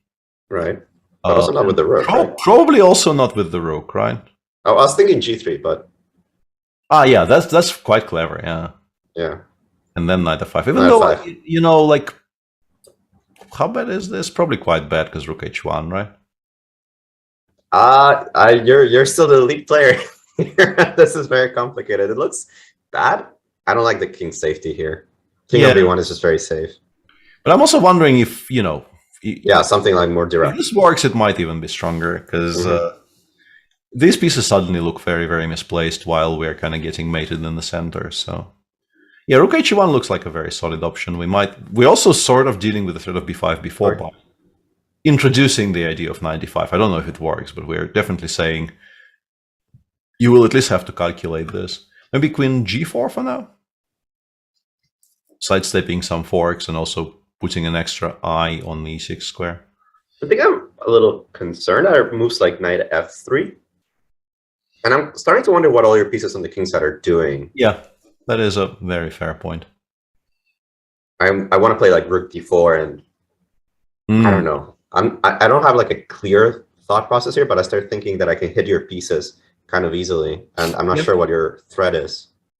Absolutely, yeah. It seems like we've misplaced stuff a little bit. Maybe we can play bishop c6, but I'm very, very loath to move the bishop away from d7 because it very much invites further tactics against the e6 pawn. But maybe it's playable here. But we can play something like, I don't know, queen e3 and just, reintroduce all of these ideas. And if you take on f3, I will take with the pawn, and I will kind of pretend that this is very strong. It might actually be very strong, right? Takes. You cannot play rook c7. Like something. Yeah, because I think this is winning, right? Yeah, like and queen a8 is mate. It's not bad. Yeah, it's actually very nice, kind of an epaulette. Oh, but you have double epaulette mate here. No, but actually you have a rook d6. Rook d6. God, that is just so annoying. And why? I'm sorry, I had to point it out. It wasn't addressed at you. It was just, like a very common these days why of the universe. Yes. Yeah, we've had a lot of those. So maybe this is pretty far down the line, but it does exemplify what we're looking for in these positions, right? Like the moment they can sacrifice, it might be very dangerous for black, which is what really attracts me to the move rook e1 in particular. I like rook h1. Yeah. I'm a huge fan of rook h1. Also because I don't really have many other options that I like here after queen f4. It's just I was trying to find a move that I thought was good, and like I don't think allowing rook takes h4 is all that great. We just can't play rook df1, of course, because we're not a fan of just dropping a piece. And here I think black takes quite happily. Well, black takes. I'm sure how happy I am about it, but yeah, you do kind of have to take, right? He's gone rook h3, which is a move we did not consider. It's a kind of a logical-ish idea of. I mean, it stops this because of g3. Yeah, I stopped myself mid-sentence because for a second there I had to check g4, but it's defended. Yeah. But this is not hanging. This is not hanging. But it kind of belonged on e1. And specifically, for instance, now if I play queen g4, you have to wonder what is it doing on h3, because like if you have to play knight f3, you definitely want it on e1 and not on h3. This is a very silly looking rook now. Yeah, I mean every variation that I can even play bishop c6 now, and your pieces are just much worse. Yeah, rook g6, anything. This move suddenly looks a lot better than it used to, and just generally with the rook on e1 there were threats. With the rook on h3, that now there are no real threats. And as I've mentioned in passing, like if the queens actually come off the board without any kind of a change in structure, it's borderline winning for black instantly, even if white doesn't drop any material straight away. So queen g4 is a very annoying move. And it's a very logical follow-up to the move queen f4. Of course, the queen is unstable there. You want to put it in a more secure location. Queen g4 does a great job, defends e6, attacks g2, attacks h4. Yeah, you could still play queen e1, the move you were making in a similar position earlier, which might still be the best move even, but it's a lot more awkward than...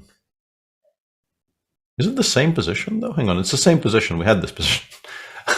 It's a lot more awkward than exactly the same position we discussed 30 minutes ago. Yes, but I mean, this is very clearly much a worse version for white. Yes, because reasons. Yeah, reasons are always there. Yeah, it might still be interesting for. Okay, so what would be your instinct here for black? You get this position, it's complicated. You can see the rook g3 is coming. What are the options here? There's so much. There's just so much. Like king f8 is not stupid. I think just moving it away from some of the potential action, like maybe walking it all the way to g8, even in some positions.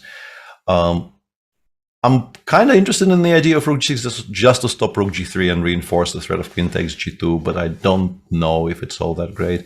Yeah, king f8 definitely something. b5 b4 actually might not be that stupid here. just trying to... I actually like b4 in a lot of these variations because you get access to so many squares on the e-file. But yeah, because like here you have to deal with knight b6. But maybe now we take and we go queen e4 or something, because it does open up very important new avenues for our pieces. Yeah, b4 might not be stupid at all. Yeah, it becomes very concrete, right? Mm-hmm. I actually like that. b4, knight a4, queen g2 seems actually pretty critical. Yeah, maybe it goes here. But I think I'm happy, right? If I'm black, that you have to put the knight on e2. The same, yeah. Mm-hmm. And we might even go for kind of full greed here, just to grab this guy, put the king on the fate. On the fate, yeah. No, with the knight on e2, there's so many avenues that are closed for white. Something. Does this mean that even the immediate b5, b4 might be decent? Or do we really want to include this? I feel like we want to include queen g4. Queen g4 does look like... If for no other reason, because queen a6 is maybe playable in some positions. Mm-hmm. Yeah, just moving it to e1 feels like if we actually achieve the forcing of queen into e1, I think it's an achievement, yeah. But we don't really have another move, right? After queen g4, we really hated the move knight f3. Yeah, we might have to, but it's not a fun idea. I feel I'm a little... Yeah, the thing is here with the bishop on c... Like, I play bishop c6, which in the other variations with the rook on he1 were much scarier. Mm-hmm. And with the rook on h3, you're just never going to sacrifice on e6, so I'll be much happier to move my bishop off that diagonal. Yeah, I think it's good. I just don't know how good, and I don't know if bishop 6 is absolutely the... No, I don't know either. The best move, but yeah, I feel like after knight f3, we already feel like we've achieved something, and we should be doing quite well. Also, we've mentioned this before, but it's important to note that half an hour against 10 minutes here on move 21 is not insignificant. Very much not insignificant. Especially because I think it's the type of position. There are so many positions that even by move 21, 22, you think, okay, the rest of the moves are more or less obvious. These are the plans. There's not that many pieces, but we have so many pieces here. Every move that we make, we have 5 or 6 options. And it's not clear at all how to evaluate one against another. And those are the kind of positions where you really don't want to have 10 minutes. Mm-hmm. Yeah, it's not going to be very much fun to pilot this on very low time. Tons of stuff disappeared in the Petrov. Fedosseev is currently pawn up, but I'm guessing bishop c2 just wins it back, right? Yeah, you would have to go bishop c4, but yeah, you're not winning that ever. Yeah, like f4, bishop c5 check is absolutely nothing, and maybe bishop b2 is something-ish, but yeah, there has to be a draw here somewhere. I mean, a forced draw, like knight d3 is a draw, but I wanted a more forcing draw, yeah, somehow. But actually, there might not be a better. Maybe we don't have it, right? Yeah, I don't see anything else. Hang on, maybe knight d7, bishop c4, knight b6. Maybe pushing it to c4 is slightly stronger. I don't know. But yeah, the point being that even if in some position like this you don't win the pawn on c4 back straight away, which in this version you do. Mm-hmm. You still never ever lose the 2 bishops against the bishop and knight, 4 against 3 like this. You just it's very, very safe. Yeah. You have to misplay it very, very horrendously to lose it. Bishop c2 played, yeah. So f4, bishop c5 is a draw. Bishop f4, knight g6 is a draw. So the only move to continue fighting here is bishop b2, and then Ricci will have a choice between knight d3, which basically forces bishop d3, bishop d3. And now knight c6 still preserves the extra pawn, but it's a very, very safe draw after something like bishop b4, bishop d5, bishop c5, and so on.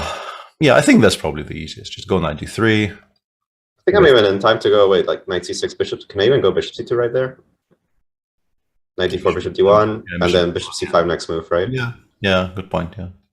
Yeah, you just don't lose these positions. Yeah.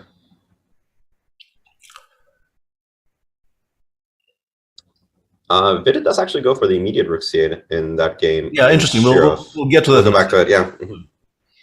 Because we haven't looked at this in a bit. Yuangi is still better here, not as much better perhaps as he was earlier, but still a very comfortable position because he has an outside passer, and the same position with pawn on f2 and pawn on h3, I would be saying very different things.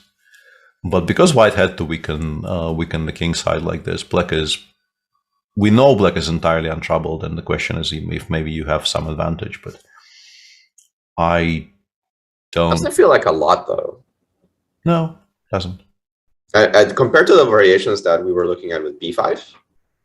Yeah, b5 did seem like it was pushing for a lot more of an advantage. After b6, Shah found a way to get the bishops off the board straight away by playing bishop d3, which is quite clever. ba, of course, he wants to take on b8. So takes, ba happened, rook b8, rook b e2, securing the pawn on e3, rook c8, queen a6. It's a nice safe position for black, but I don't know if you actually get to win it. We will see. Plenty of time for both of them compared to some other boards. And I think I figured it out in the vivid game. I think he just plays king f6 here.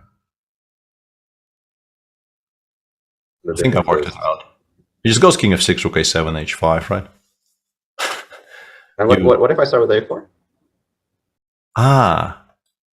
Yeah. I don't know what I figured. I figured out something, but not this. Yeah, I don't know.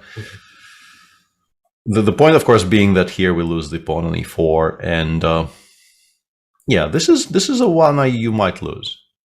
I don't know exactly if this is lost or not, but you definitely might lose because there's an additional weakness. Yeah, but considering the other alternatives, this one is not very clean. No. So hang on. Can I maybe improve on this somehow? Can we go? We can take it directly. Although there's rook a3, which is annoying me. Like I want to go rook b2, but then after rook a3, I don't know what my next move is. Maybe you go through c3. But still. And then rook c5. How happy am I with this? Very unhappy, I think. Kind of unhappy, yeah. Like, I mean, we get the king to d4, but still, yeah, like king c2, we probably can't play the pawn ending. It's close, but I feel like we're probably losing, right? It's closer than they normally are because the king gets all the way to d2 very quickly. We might be able to save this, but you never know without calculating, and it's a very, squeaky bum time calculating these pawn endings. Might actually be a draw though, like king e5, king e2, f4, king f2. I don't see how we lose. Yeah, maybe this is a draw. I was also wondering, do you lose if I just go back? Well, I don't really want to calculate that. Actually, probably is. Yeah. Go back to d6. Go back. Yeah. This probably also is a draw. Yeah, we get to d6. Yeah, but is it? Do you go f4? Yeah, I need to lose some more tempi on the king side here. Make you make all of your moves, right? I need to play like h6. Do you have king d4, right? You can pass yourself here, right? Yeah. Yeah, I'm not sure how. Hang on, yeah, this has to be fine, right? Because I can allow you king d6, but I have king f6, so I can actually pass on f7 and e7 here forever, probably.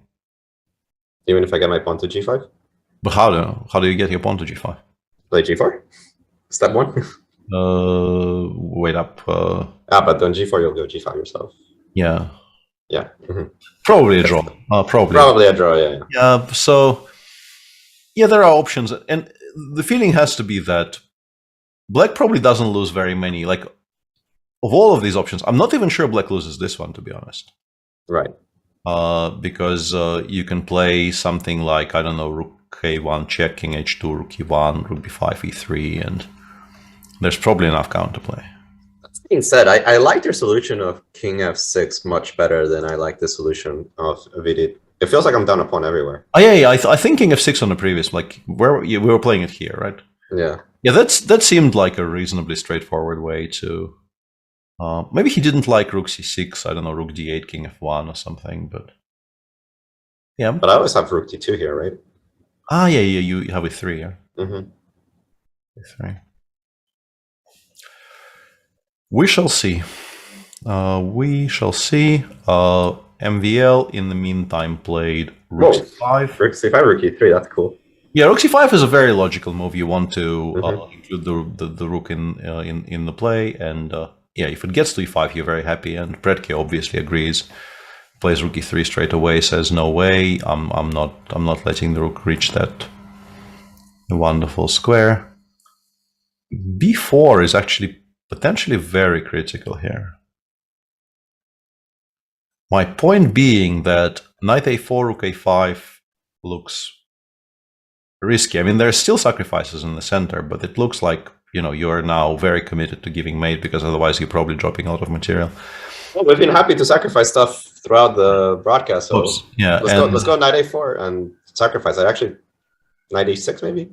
Immediately, or we include some kind of a small move somewhere? Yeah, let's go immediately. Let's go immediately and we'll figure it out. Do you take with the bishop or the rook? This is more forcing, because we are creating a very large threat, right? Which doesn't actually have a particularly good solution unless this works.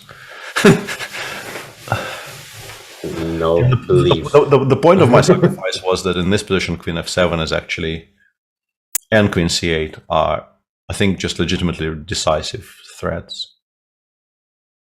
I don't see what you do about them. So this is unplayable, but knight g8 is kind of playable. You had knight d5 at the end, but I'm going to assume that there's something against it. How much material am I down? I'm down a rook. Yeah, I'll just take d5 with check. Do I? I mean, there is back rank issues, right? But we have, I wanted to say we have knight b6, but the rook actually, the rook actually controls it. What a weird position. But just to explain the second part of my point was knight e4 looks very, very nice, but I think I have rook e5. And then we get to trade a lot of pieces. And as we've mentioned, it's not a liquidation towards a draw. Every time that we trade pieces here, it's going to favor black. Yeah. I mean, there is still some play for white available here, so it's not immediately resignable. But yeah, generally speaking, you would like to trade. Still a very sharp position, and yeah, I very much like rook e3 because it's very good recognition that you can't play passively. You can't just let the position drift. I like that he played it fast. Yeah. He doesn't have time to dither. Has to make decisions. So rook e3, we think d4 might be the move, but it is oozing with risk. What else can we consider? Queen g4 is definitely still an option. Queen g4 is definitely still an option, but apart from that, I don't see that many moves. Yeah, we're not taking on h4. I assume it's a bit too brazen to spend the full tempo here on taking on h4 and allowing all of the sacrifices. I'm not even sure it loses. I just don't think this is how humans play the Sicilian on the black side. In particular, a Sicilian player like MVL, who is very much all about initiative and sort of playing in the spirit of the opening, such as it is. Where's the spirit of the Sicilian is to grab a pawn and defend, though? It is true, yeah, it is true. We'll see. Briefly, let's go back to that rook ending, because Svidler found a very kind of a cute idea here. He's gone h5 instead of king f6, but that's a similar idea. I think h5 might actually be a more useful move out of the two. And after a4, he threw in e3 straight away, which I think is quite clever, considering, unless he's miscounted. Like this looks good. I'm wondering if I can actually do this. No, but rook d8. Sorry, yeah, rook d8 wins, right? Rook d8 wins on the spot. Yeah. So you are forcing fe3 because king f1, rook takes c2 is not an improvement in terms of not playing f takes e3. Fe, and then he will play ba, rook a4 or ba, but I think keeping the b pawn is better than keeping the a pawn. And rook takes c2. And this is probably a comfortable-ish draw, right? With the rook as active as it is on b2. I'm going to go ahead and assume yes, and rook f4 check and rook f2, rook c3 will be at forking the pawns. And that's kind of an important... Yeah, but yeah, the line you were giving is very important. Because apart from that happening, like if you allow rook b2, your draw becomes like you give a check and then you make some kind of random move and you allow this and you're no longer guaranteed anything. But having rook c3 there is very, very important. You pick up your pawn and it's going to be enough counterplay, I think. Yeah, white can still kind of push on here, but yeah, these types of positions probably end up being drawn, right? Yeah, the rook is just tethered to the pawn and the king will not create enough threats by itself. Or any threats, really. Yeah, it doesn't really feel very dangerous. No, you start wondering why I'm doing this to myself as white. What is going on in the V2 game? Did they... Still happening sort of along the lines that we've described. Instead of rook b5 here, Harry played queen d6, which is a curious move I did not consider at all, but seems it ruins your structure in every way possible, but that rook like, endgame is just not completely dangerous. destroys your structure, but then there's rook c8, rook c2 counterplay. And if white plays rook c1, I'm guessing we go rook b5, and then once again we get all of this counterplay. Nikita just played queen c4 instead. There was a trade. Black played c5. I assume it's a draw. Yeah, this doesn't look like very much. The counterplay against a5 and d3 is worth nearly as much as b3 and c5 being, let's quote unquote, weak. I can't imagine this goes anywhere. Yeah, and I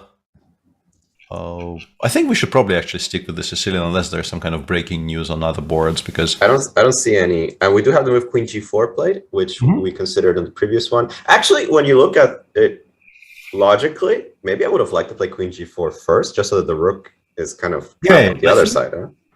Yeah, I think if we are to play queen g4, I think it was probably slightly stronger on the previous move. Once again, this is by far the most natural board for us to actually start checking what the engines are saying, and we are resolutely not doing that. So maybe all we're saying is completely rubbish. But if you compare, we're hoping not. If you compare this position and this position, I think it's very, very obvious that the one with the rook on h3 is preferable, because the rook on e3, like now you have to contend with the idea of knight e4, for instance, which wouldn't have been present in the position at all. But we were playing bishop c6 in a lot of these spots anyway, so maybe we can deal with it. Yeah, bishop c6 also very importantly stops rook d4, which was, I think, another important threat from white. Yeah, now we have bishop takes f3, which is very strong. The question, of course, remains if maybe white can start throwing things and seeing if they stick, but... Knight e4, maybe? Even knight e4 exists here, yeah. Even though here I'm not entirely unhappy as white to just take on e4 with the rook, right? Sort of one of those, well, yes, but maybe no. Yes, but maybe no. Yeah, yeah, rook e5's an issue. Rook e5 is a kind of a clever move here. You still have rook d1 forcing me to play rook 5 e6, but all of your stuff is now so tied up that I think black is fine. Without rook e5, I would absolutely be in, or rook e6. Rook e6, yeah. Or rook e6 even, yeah. Yeah, this actually starts to look bad. And I will point out that my idiotic knight g8 idea remains very firmly in place here as well. Probably not. Not idiotic at all, yeah. The bishop c6 on the board. It makes a lot of sense. I don't think there was another move that came to our minds. Yeah, feels very natural. Feels very natural. What do we do as white here? I don't really like my queen on e2 because I want to move my knight. Yeah. It feels like that knight is kind of disappearing off the board anyway. I'm wondering if this is where, yeah, I was about honestly to suggest a3, but I like the general idea of throwing something like this onto the board and just like introducing an additional ingredient to the position, so to speak. Chaos, let's go. I like a4. I don't care if it's a good move. Yeah, like BA, I don't know what his plan is, but at least this is an option, right? Because this is a bit of a threat. Just a little bit. Yeah. I very much like a4 here. It's a good idea. Not letting black kind of coast and not have to calculate anything. No, there's plenty to calculate here. Where do we start? What is white's actual threat, though? Not clear if they have one. And thank you very much to Grandmaster Tranquilizer for the raid. This is the remaining Grandmaster Levon Weide, and very strong player, very nice streamer, exactly after my own heart, because he streams chess and BGs, and is definitely better than me at BGs, like by an order of magnitude or two. How's that possible? that is hard to believe. I'm just not very good at the game, but also he is, so. Does this work in this channel? No. Yeah, it does. Excellent. So yeah, thanks very much for the raid. Hope your stream went well, and here we are, trying to make sense of all of this, and mostly. Yeah, and I think finally we start to have to talk about Maxim's time, right? He's also starting to feel that he needs to start making moves. 16 moves to go, 15 minutes. Not that comfortable. Yeah, it's going to be like at one point it looked like it might be like a one-sided time travel, but it seems to be headed towards a very nicely mutual time travel now, with Maxime only having 15 minutes in a very, very messy position where I think navigating this, even for as experienced as a Sicilian player as Maxime is going to be quite tricky. Your question about what the threat is very relevant, though. And because I don't have an answer, maybe we just go like rook g6 here and say, I would like to take on g2, sir. What do you say? I'm not sure what they do say about that. Weird position. Maybe I say, go ahead, sir, and I play queen e1. Yeah, that was. You definitely want to at least prepare for it by moving the queen away from the trading square. This heavily improves ba4, though, right? Because there is no longer any queen a6 shenanigans. But here I have rook d4. Yeah, but now I will take on g2, and all of your stuff is hanging again. So. Yeah, I mean, I could continue with bishop a4, but unfortunately, c2 is hanging at the end. Yeah, you'll have to take. I want to. You can take with the rook, but I wanted to take with the knight. Yeah, and then like yes, white is still sort of in the game, but black is up a pawn and kind of healthy, no threats. But I like MVL's move. We should probably get to it since both players are not that high on time. King f8 makes so much sense. Run the king all the way to g8 if you can, just to avoid the back rank threat. I think it actually stays on f8 for a while, because if you put it on g8, you have to contend with like rook. With rook e6. So I think we keep it on f8, and we just ba is back on the menu because we will have bishop e8 after queen c8 check. So this is, I mean, obviously white can very easily solve that problem by including a b at any point, but I did want to mention that ba is now back to being a bit of a threat. Yeah, I like king f8. We were playing king f8 somewhere earlier, but yeah, I like it here. Yeah, this is a good moment to do so. Very clever, classy move by MVL. Outstanding move. I don't see any particular tricks here. Do we have any updates in any game that are major? I'm looking at things, and I mean, people are making moves everywhere, but nothing changed dramatically. Nothing changed, right? To stop watching the Sicilian. No games finished. We will update the viewers if something finishes, but seems like everything is proceeding sort of according to what we were describing. So no real reason to. All right, the players made the easy moves, A, B, and now the question is, how does white continue? Yeah, it's just difficult to make a move. Something actually disappeared.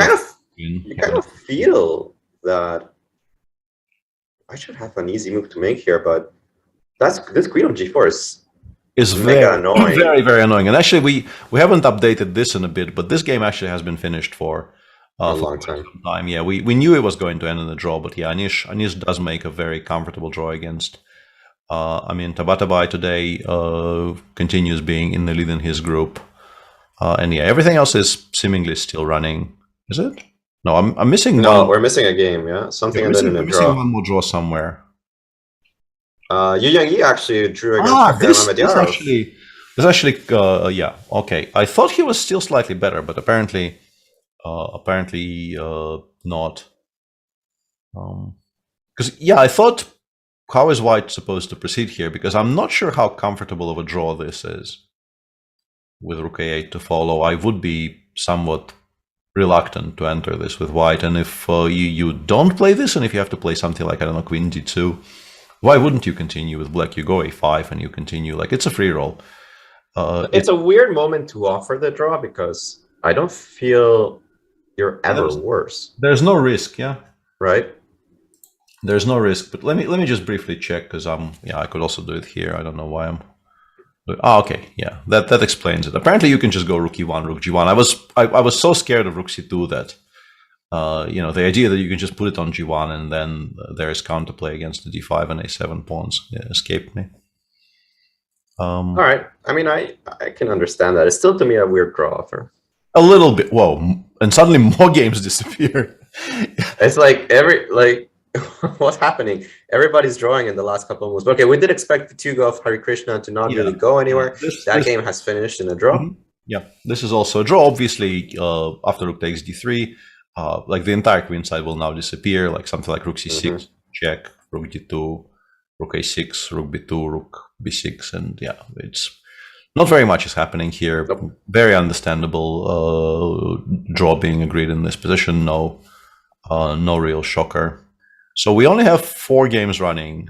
We have 4 games running, out of which we expect Fedoseev and Rapport to finish in a draw. But since Fedo is up a pawn, he might as well try.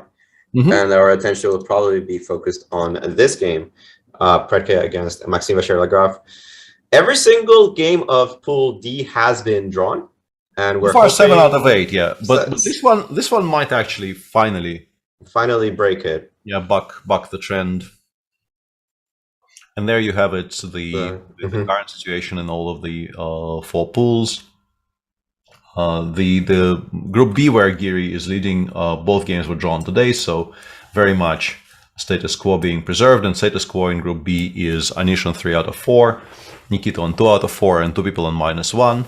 And Anish will have the black pieces against Nikita. That feels like the one game that is still sort of keeping the pool a somewhat open question. With Nikita with white and having to go all out. Pretty much having to go all out there. Yeah, Anish has white against Hari tomorrow and black against Nikita in round 6 after the rest day. Not tomorrow, actually. I wanted to say there is a rest day tomorrow, and then there's a game on Sunday and a game on Monday. So white against Hari on Sunday, perhaps an opportunity to just put the entire group completely to bed by winning it. But if he draws a draw against Nikita in the last round, I assume it's just a very, very safe qualification for him on +2. The way the group is going, but Nikita is no stranger to winning games on demand with the white pieces, so it will be very interesting to watch. So we have 4 games left. Some updates actually in the Bakro game against Sam Shankland. We do have the move g3 here. Yeah, do we think this is now slightly better for white, or it's still completely? It probably is still completely fine. Like we go rook b4 here, and we start pushing for. But 95. Yeah, 95. I thought maybe some kind of bishop g5 can be justified tactically, but with a pawn on h6, I would be a lot happier about all of this, obviously, because I wouldn't have to worry about blundering up some kind of back rank mate. But it still seems to work-ish, right? Rook c5, I can take on d2 and take on e4, and I do now have some squares for my pieces. I have a5. You do have a5, yeah. I mean, if I have to resign here, my squares for my pieces become somewhat restless. But I mean, I don't know. Knight on d5 is strong. Yeah, knight on d5. Yeah, this is losing though. Like it's very cute, but it loses. It's cute, but losing, right? Yeah. I don't think you can realistically expect not to lose this endgame. No, the pawns are too fast. Yeah, so they're way too far progressed, and black is way too slow. Okay, so what do we do?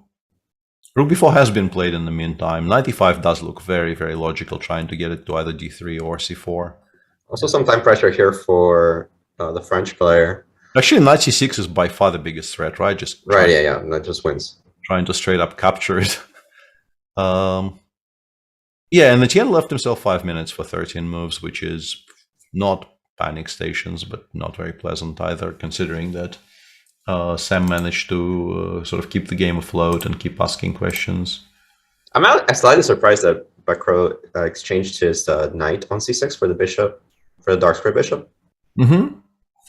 Yeah, we can show what happened there. Like we left it somewhere around here, and Etienne played rook fd8, rook fc1, f5.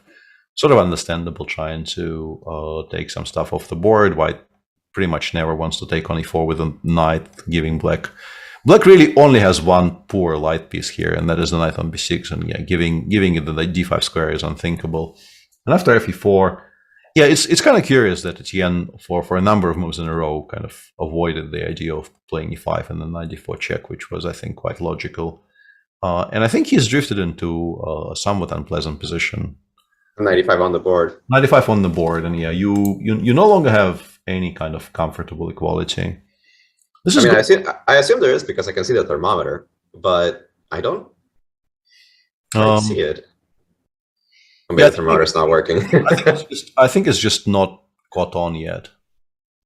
Yeah, I think it might be frozen because this is an annoying position now. Rook c7 might be borderline forced, and then you can continue. Yeah, you go knight d3. You start improving your pieces. You kick out that knight. Yes, you're gonna hold on for now, but it's just not going to be very much fun. Yeah. Mm-hmm.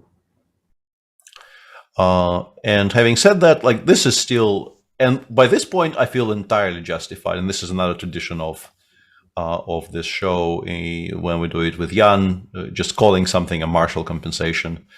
And this, started this life as a Petrov, but this is now legitimately straight up a Marshall compensation type position. You get these types of positions very, very, very often I will now waste our viewers' time by spending a minute setting up some kind of a completely irrelevant Marshall. Yeah, I think this is a great time, especially with the Sicilian going on. With a very, very sharp Sicilian going on the other board, I will now show some completely stupid Marshall line for a minute and a half. But specifically this line, I think, how does that go? Queen f3, queen h4, g3, right? This is in some order, right? Like queen g2, takes, bishop takes d3, and then very often b5, b4 will happen. This will get traded. The a pawns also sometimes disappear. So you do get pretty much exactly the structure that we are observing now. As you can see, pretty much a seamless transition from one diagram to the other. And yeah, black just does not lose these positions. As I mentioned earlier. Can you show it again? I missed it, says Zig. So you'll never miss anything. There's a rewind button. Yeah, there is now a rewind button as well. Yeah, technology. Amazing. Technology is amazing. Yeah. We might want to go back to the Sicilian. Yeah, we might do that. Yeah. Predke played g3 after king f8, ab. Mainly, I think, just to make a move. I don't think he was very much in love with this option, but it does defend the pawn. Yeah, it does defend the pawn. It obviously queen takes g3 unpins the knight on e3, and it immediately starts jumping to some good squares. It's a very scary option for black to entertain. I don't think MVL spent more than 3 seconds on the idea of taking on g3 here. He does play b5, b4. Another question is, I would like to play knight a4 because it's at least a slightly more active square, but there is a number of potential problems with it. Rook a5 is scary. There's also rook f5. There's also rook. Yeah. Knight d4. So here I can take with the rook, right? Yeah. And now I have this double attack. This is actually not that bad because there's a very annoying double attack. I still have bishop f3, but I think it's not as clean as all that.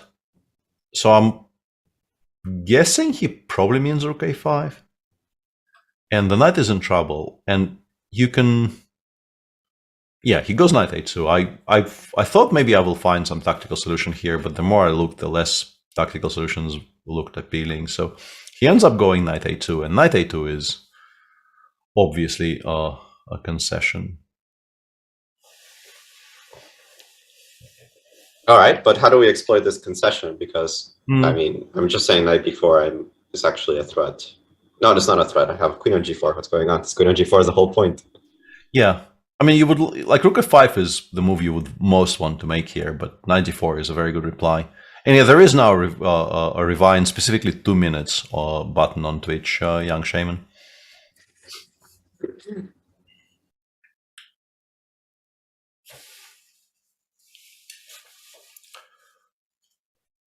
White still has no threat, so you can still make some kind of a generally useful move, I would guess. Whatever that is. Knight d5, rook e4. Maybe knight d5?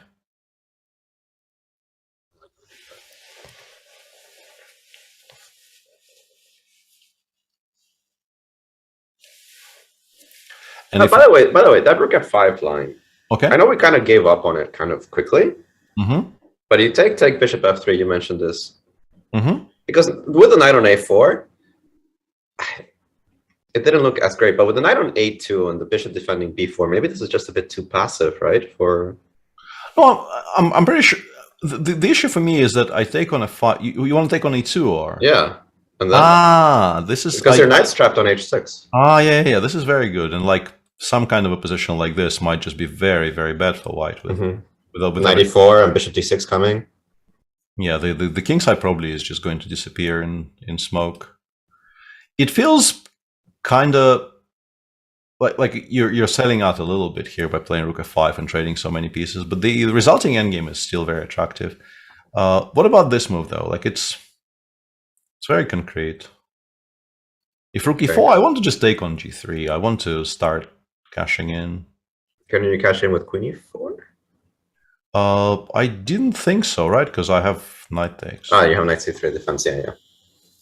And yeah, that's too many pieces. All right, so let's take queen g3. Yeah, you can chase it away to some kind of a distant-ish square, but with the king on f8 protecting everything and the bishop coming out to f6, I don't think I'm very worried about getting mated here, and I have all kinds of threats. And I am a pawn up, and yeah, if you take on b4, I think I'm just sort of much better here. Because I am now bishop on f6, queen on a7. Yeah, I'm opening up too many avenues. Yeah, I am sort of the one giving mate here, and I'm also probably winning every single endgame. So yeah, that's nice.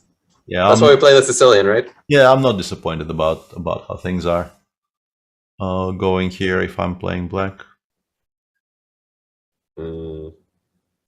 Yeah. 8 minutes against 2. MVL still doesn't really have to hurry. 13 moves to go. I mean, 7 or 8 for 13 is not a lot, but when you're playing against somebody on 3, you feel quite okay investing some time into a precise decision somewhere. No, I like your knight d5 move. It's actually knight d5 is fine. I think rook f5 is probably also quite strong, but it does feel that we are sort of going for a slightly safer advantage when we don't have to. I think the position probably kind of deserves more, in as much as any position can deserve some. Like, is knight d5 a move? As I now realize, maybe it is, yeah. Because queen f5 looks awkward, so we might have to take, and then knight on e5 is quite useful because it attacks this bishop. And I don't have a good square for it. It doesn't really have a particularly good square. Because knight d7 is a problem. Okay, then maybe... Okay, yeah. That's 25. Is the light square bishop important for white? Asks Pawnsack. Why not trade it for the knight on d5? It's not... I mean, it doesn't do very much currently, but like with every trade like this, your prospects just become worse and worse and worse, because eventually this will be an endgame now. Yeah, and it's kind of funny in certain positions, even though the bishop doesn't immediately do something, you can see in the future, this is an open position, you want to keep the bishops. You've already given one away, and you don't want to be saddled in an endgame with 2 knights against 2 bishops. But rook f5 played by MVL, we were considering this. It, I think, forces the move knight d4. I don't... There's also knight d5, but it probably doesn't change very much, right? After knight d5, if we don't have any worst case scenario, bishop f3, right? Yeah, if we don't have anything smarter, we can do exactly the same thing with exactly the same reasonably large advantage. Is there a way to keep the queens on? I kind of try to... I think the answer is just no, because like rook d3 or rook f1 just look way too ugly. Like, might also lose material. Yeah, I don't think you can afford to do this, so you have to accept that queens are coming off. I prefer knight d4, but it doesn't really matter that much which one you choose. Yeah, and I think you have to take on f3, because we looked at knight takes f5, bishop takes e2, and then... I hate this one more, I think. I think it's the same, but we also haven't provoked the f5, and the bishop on b3 is also completely dead. Like, I think I like this one less. How do you preserve your king side? Like rook g2 or something? But rook g2, you can always go rook g6, and I'm running out of defenders, because rook g1, I always have bishop c5. You can play maybe rook d3 after rook g6. Rook g2, yeah, rook g2, rook g6, and maybe rook d3. Takes take, but not some knight jump here, right? Even bishop d6 simply. Yeah, knight h5 also won a pawn. Yeah, it's a question of how bad this is. We know it's not good. It's a question of how bad, but I think it's pretty bad. Yeah, this might just be lost. There's not even an active plan for why this knight on a2 is so bad. Yeah, and in the meantime, our chat is getting very excited because Sam apparently is now completely winning. All right, how did we get here? The knight was on e5. He didn't play rook c7. He kind of panicked and went rook d4, knight c6. Takes. Takes bishop g5 check. This is actually kind of reminiscent of the Trick game. Yeah, because like play king c3, and it doesn't look like you're winning, but you are absolutely winning because of the difference between this guy and this guy. Your queen side just collapses somehow. Like he also king e2 is maybe even smarter because you just win the pawn on c5. You just pick up the pawn, right? You don't even have time for c. I mean, even if you did, you can play 97, I guess. But then what do we do here?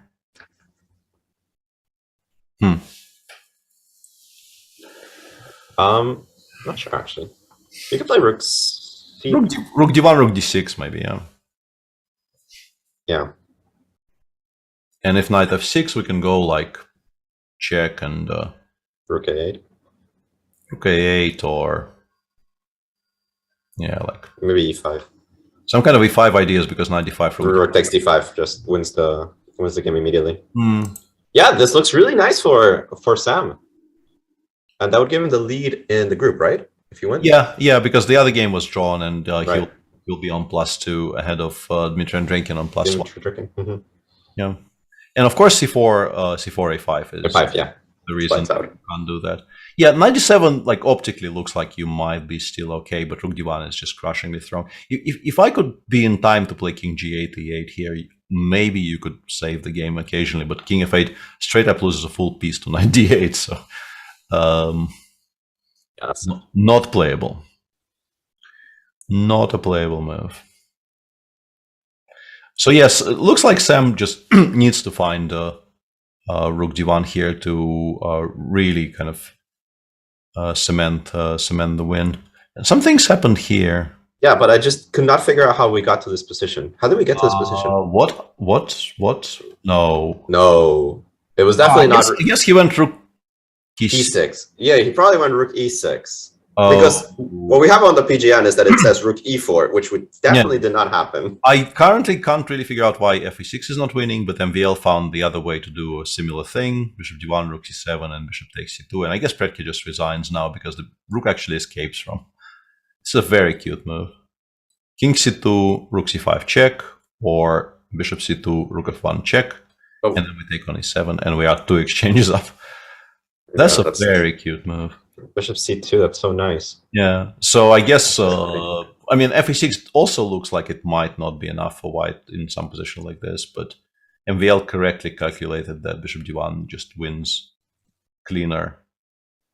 Yeah, very, very cute. And finally a decisive game in that pool, and MVL immediately becomes a sole leader with 2 rounds to go. Oh, that's a huge result, especially with Shock saving what we think is saving a bad position against Yu Yang Yi. Oh, that is actually it's huge for this group. Absolutely, yeah. Yeah, this will be all she wrote. Yeah, I mean you are legitimately 2 exchanges down here, so there's really not very much on the I don't think you even continue in some position like this because it's just so completely and utterly hopeless. Yeah, you start picking up the king side immediately. Like, against somebody on, I don't know, 10 seconds and no increment, you maybe continue until move 40, but on 10 seconds and no increment, there's a lot worse positions that would continue. Yeah, exactly. But yeah, those are, I think, the margins here. Yeah, very, very beautiful kind of an intermezzo here with bishop. Love bishop c2. Yeah. And I mean, full credit goes to Prix here for continuing to play fighting chess in every single game. But yeah, MVL is kind of good at that whole neither flark. He's played it a couple of times. Yeah, he's seen those positions before. You get the feeling that he may have seen them once or twice, and generally kind of handles them well. And we are going for this line that we were analyzing earlier between Bacro and Shankland. Where he did go with a very powerful rook d1, knight f6. We're expecting rook d8, king f7, e5 because of all the tactics. Yeah, I have a feeling it's not the only move after king f7 that wins, but yeah, e5. E5 is so compelling. Very, very strong because yeah, there are just no good squares for this knight. You can't play knight d5. You can't really, this doesn't look very attractive either. And if you have to play knight g8 or knight e8, white probably gets enough time to play rook 8, rook a7 and start pushing. Yeah. But yeah, there might be other solutions here as well. I did not really check properly. Well, he went rook a8, so it must be like another one of those positions where, yeah, we had mentioned rook a8 actually. Yeah, I was just more attracted to e5. I'm a bit surprised because we are allowing the rook to escape into relative freedom, right? And because there are only 2 pieces left on the board, there are still kind of margins here for mistake for sure. Like maybe like if the win now is just abandoning the pawn on e4 and queening your a pawn, this is going to be far from obvious, because let's say we put something like this on the board, like some position like this.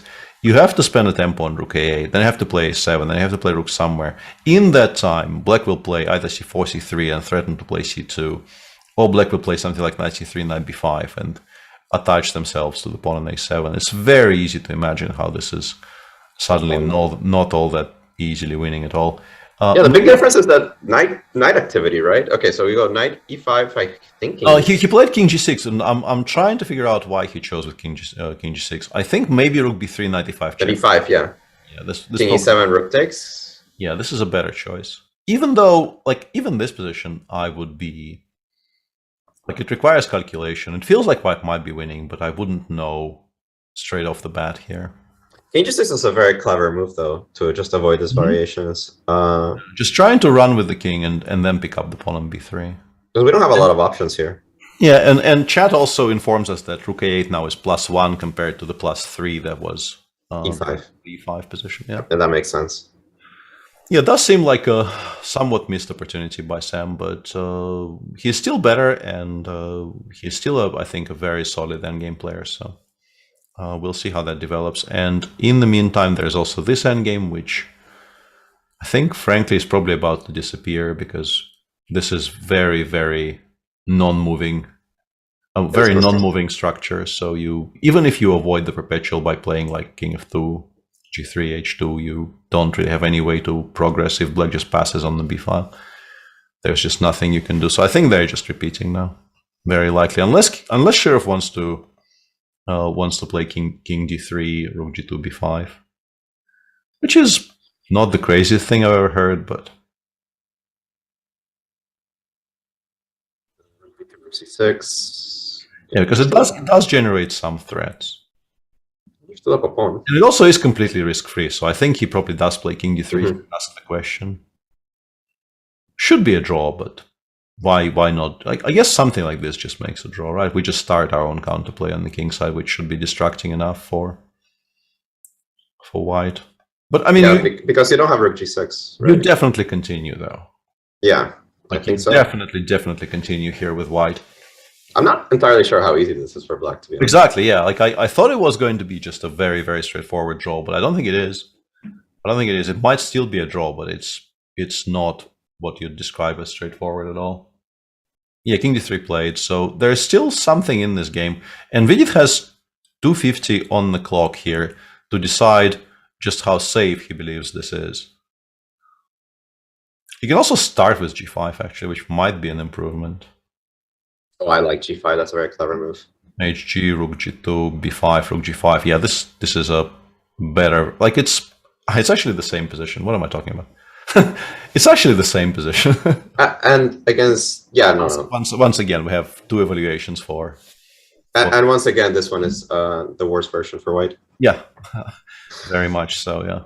This used to be in the days before databases, this used to be like the plague of opening monographs. I think I've heard stories of the monographs, the monograph monsters of their time, like people like Suetin and Taimanov, who covered every opening known to man in 5 languages.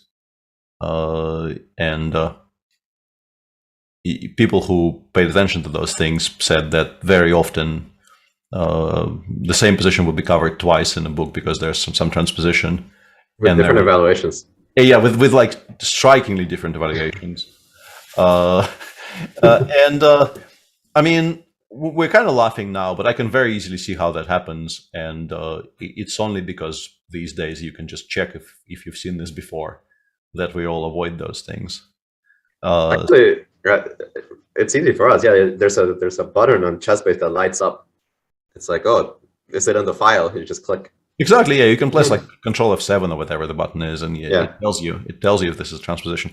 I think the sheriff game was agreed drawn. It was agreed drawn, which is a bit of a weird type of draw. Right. Like if you wanted to draw, why not play King F3? But apparently he played King D3 and then offered a draw anyway. MVL is still completely winning. I'm sure that by the time they get to move 40 somewhere, and then the game just ends because you're so much material down here that there's no hope. So it leaves us. I mean, Fedosei is still trying against Rapport, but not really. Not really. And Shankland isn't then the game that is the most interesting. What's transpired here? Yeah, he's gone. He did play Rook A7, Rook B3, A5 as we were discussing, and after knight C4, Rook 7, and King F6. He is not a believer in the A pawn becoming a queen because he spent a tempo on King F6 after A6. I guess he just wants to play. But Rook A3, A7, Knight C3, Knight B5 looks like you're never going to make progress, right? Well, I mean, after Rook B7, you still have to move the knight, right? So you have Knight D4, yeah. Knight D4, and yeah, this is. How easy of a draw is this? I assume it's fairly easy, no? Where do you want the knight? I don't think I can keep the C. Yeah, like right? I'm assuming this one is a goner. Yeah, I'm assuming it's a 3 against 2. But okay, let's make it work for it. I'm going to go Knight E5 and C4. Yeah. In the meantime, the Rapport game also was agreed drawn, unsurprisingly. Yeah, but I'm pretty sure it is actually a goner, right? It gets to D4 and you run out of moves very, very quickly. I think we're better off just abandoning it immediately and trying to figure out which way we want to. Really? Even if can't I start counterplay against your pawns and say, maybe I can get one? Something like this, yeah. Yeah. Yeah. Sure. Yeah, that actually is a very, very sound idea. Just push them forward so at least you can trade them. Yeah, and I think on bad scenarios, even if I force you to play G4 and I can get G5 in and establish a knight on F4, I shouldn't be that worried. Yeah, this is a very safe draw.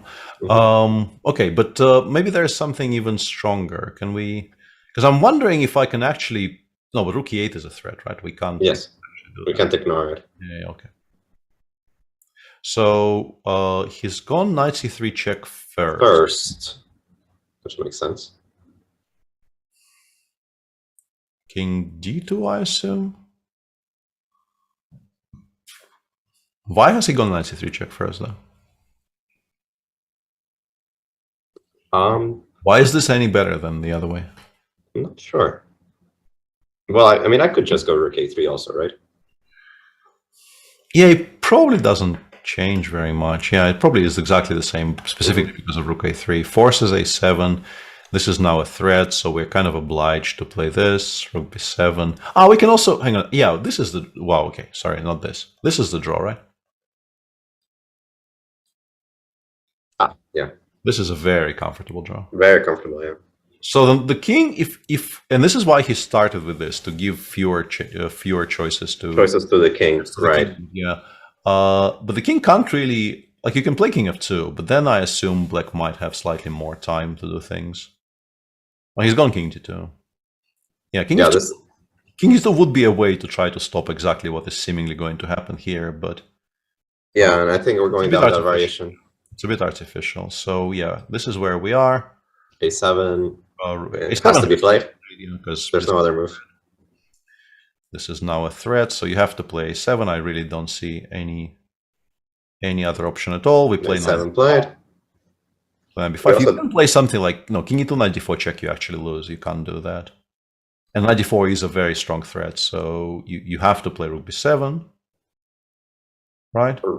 I guess I could play Rook E8, but I don't see a difference. Play Rook E8, but it's the same thing. I take and I start collecting your pawns on that side. It's actually worse because I pick up both of them immediately. Yeah, so Knight B5, we go Rook B7. Important to start with the check, because if you take on A7 first, you will not be able to give that check with the rook controlling the A file. So you start with a check. The king, I assume, goes to E3. We take on A7, Rook A7, Rook G2. Yeah, but this is you actually lose the pawn anyway, right? Yeah, you lose the pawn on H2. It's still a draw because the pawns are broken up. The pawn on C5 will be gone, and 3 against the knight. Sometimes win when they're all three connected, but with 2 of them broken up, I don't think it's a very realistic way to to play for a win. But if anyone is playing for a win there, I assume it's black. So this is a huge miss actually for Sam, missing the move e5, which, well, +3 is a big number, but it did make a lot of sense to restrict the knight before we went to these complications. Of course, a tactical point that knight d5 is not available, and that is the one square that you want to for the knight on f6, right? All the other options are really, really unfortunate. You can play rook c7, but I think the machine had some clever solution here. Even an EF looks not very fun. Yeah, actually, just the EF and FG and rook d7. Yeah, rook d7, right? Yeah, looks very strong. Yeah, rook d7, and maybe you don't even allow c4. Maybe you play king d3 here. Yeah, just get the king here. Yeah, this looks very bad. Yeah. So yeah, very, very solid chance, seemingly for Sam, which will go a begging, because yeah, you're just not winning. You're not winning this position with white. h4, rook g4 just picks up the pawn.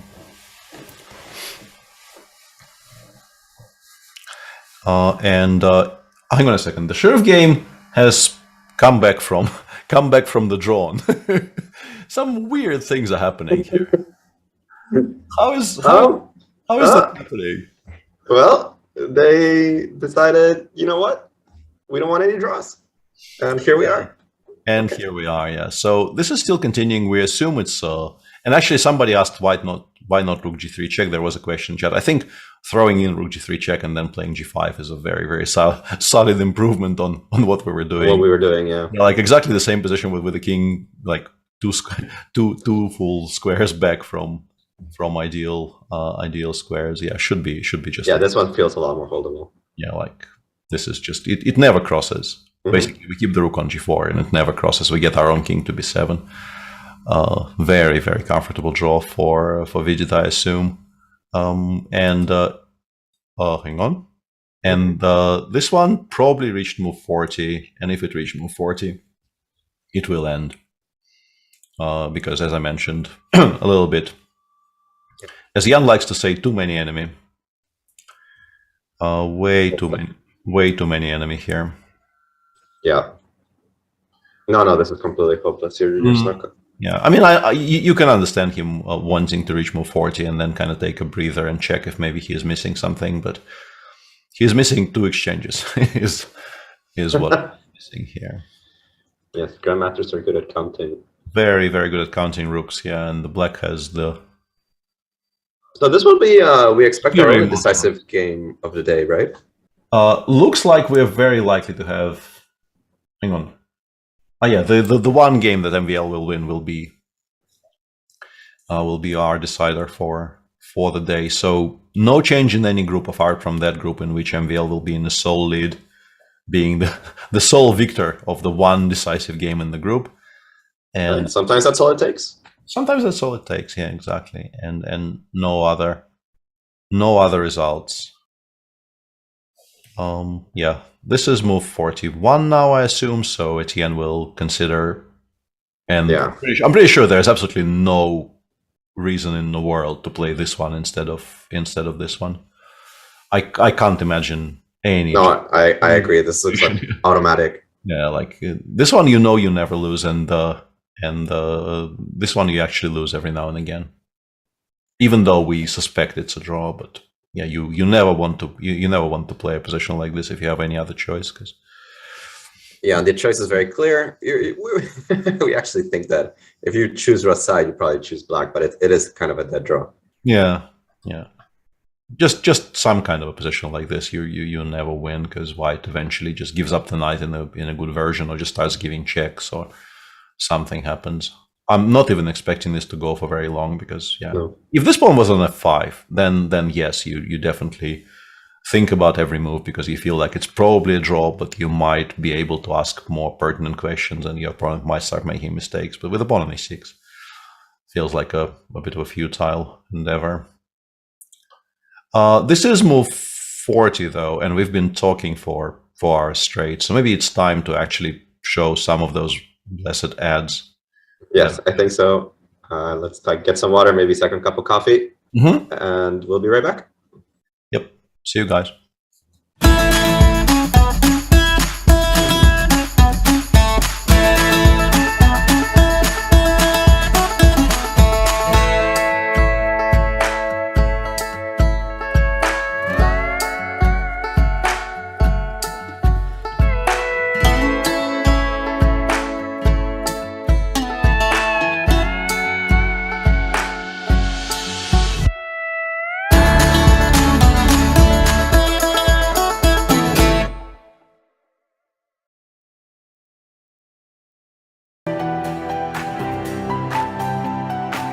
Okay, so let's send a challenge. Here is challenging. Nice graphics, easy to see. What are you thinking about? You're looking how it can be the most painful? Exactly. Okay, fine. That I give up a phone. He wants to be even rude. This is John. John loves to study chess. This is David. David loves to study chess as well, but efficiently. John spends more time setting up the board and figuring out what's on the page of his book than he gets to study. David likes to take it easy and use his time wisely.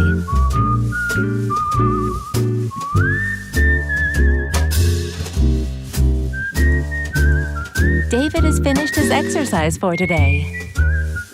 John should try the same.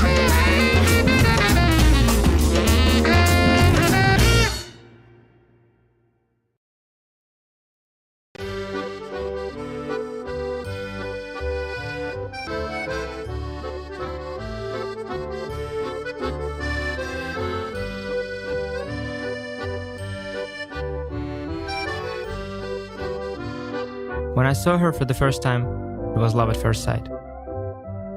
I love how rich and complex she is, how sharp and principled her first steps, how graceful her movement.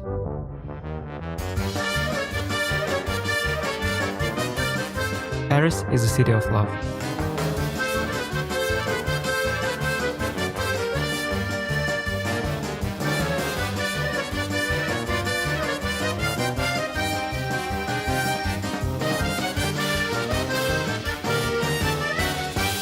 I've come to find my love for the French defense.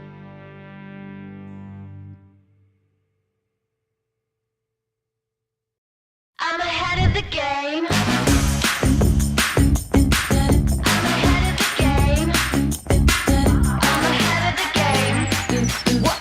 Well, the phone is always ringing. I'm caught up on the line. Got a string around my finger. Remember who am I? I'm a boss and I'm honestly off my rocker, but follow me. I'm ahead of the game. I'm ahead of the game. Well, I'm only ever slinging. I'm working overtime. Got a song and I'm the singer, the melody, the vibe. I'm a prodigy. Logically, I'm impossibly wanted. And they'll remember my name. They'll remember my name.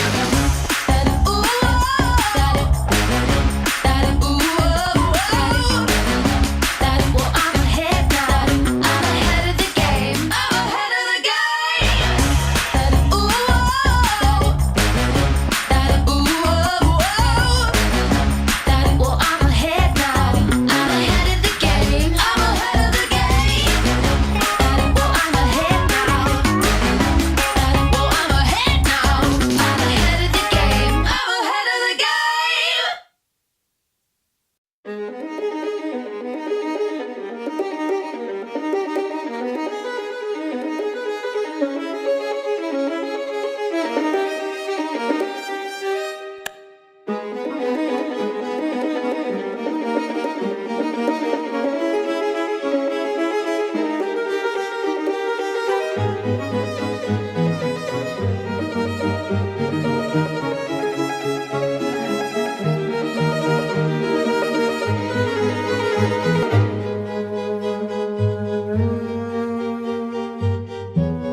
E5. It's E5 Patzers. A complete repertoire against 1E4 based on 1E5, now available to study with Chessable's unique Move Trainer technology. The backbone is the Marshall Gambit against the Spanish, with 3 Knight F6 against the Italian. Jan Gustafsson has revisited all these lines he has played for 20 years and worked on as a second for Peter Lecko and Magnus Carlsen, amongst others, with the help of the most powerful engines out there, Leela 0 and Stockfish 10. This has led to many new discoveries and a repertoire ready to master on Chessable that can serve the student for a long chess career. Maybe E4 doesn't exist after all. E5. It's E5 Patzers. Welcome to the new Chess24 playing experience. Play in light mode or dark mode. Choose from a range of time controls or create a custom game and get paired with players from around the world fast. Enjoy a polished playing experience while making moves on a fresh, responsive board to claim your victories. Train and improve with over 80,000 puzzles. And that's not all. Download now and discover what more you can enjoy in our brand new app.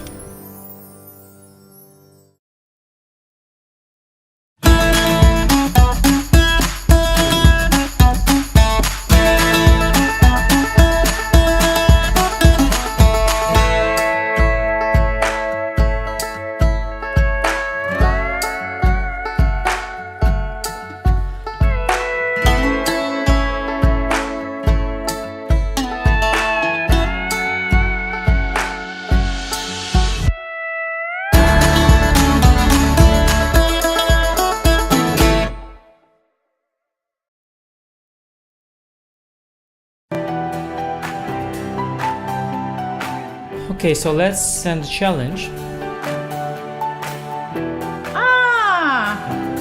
Here is challenging. Nice graphics, easy to see. What are you thinking about? You're looking how it can be the most painful? Exactly. Okay, fine. That I give up a phone. He wants to be even rude. This is John. John loves to study chess. This is David. David loves to study chess as well, but efficiently. John spends more time setting up the board and figuring out what's on the page of his book than he gets to study. David likes to take it easy and use his time wisely.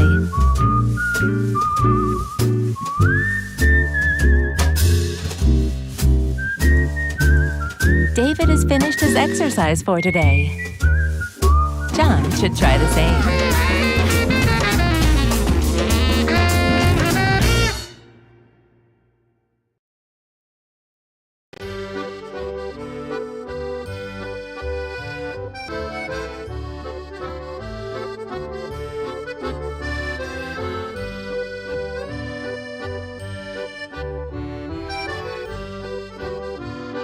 When I saw her for the first time, it was love at first sight. I love how rich and complex she is, how sharp and principled her first steps, how graceful her movement.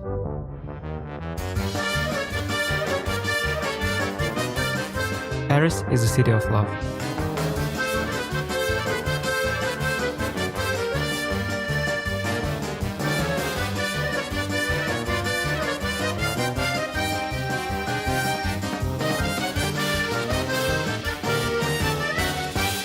I've come to find my love for the French defense.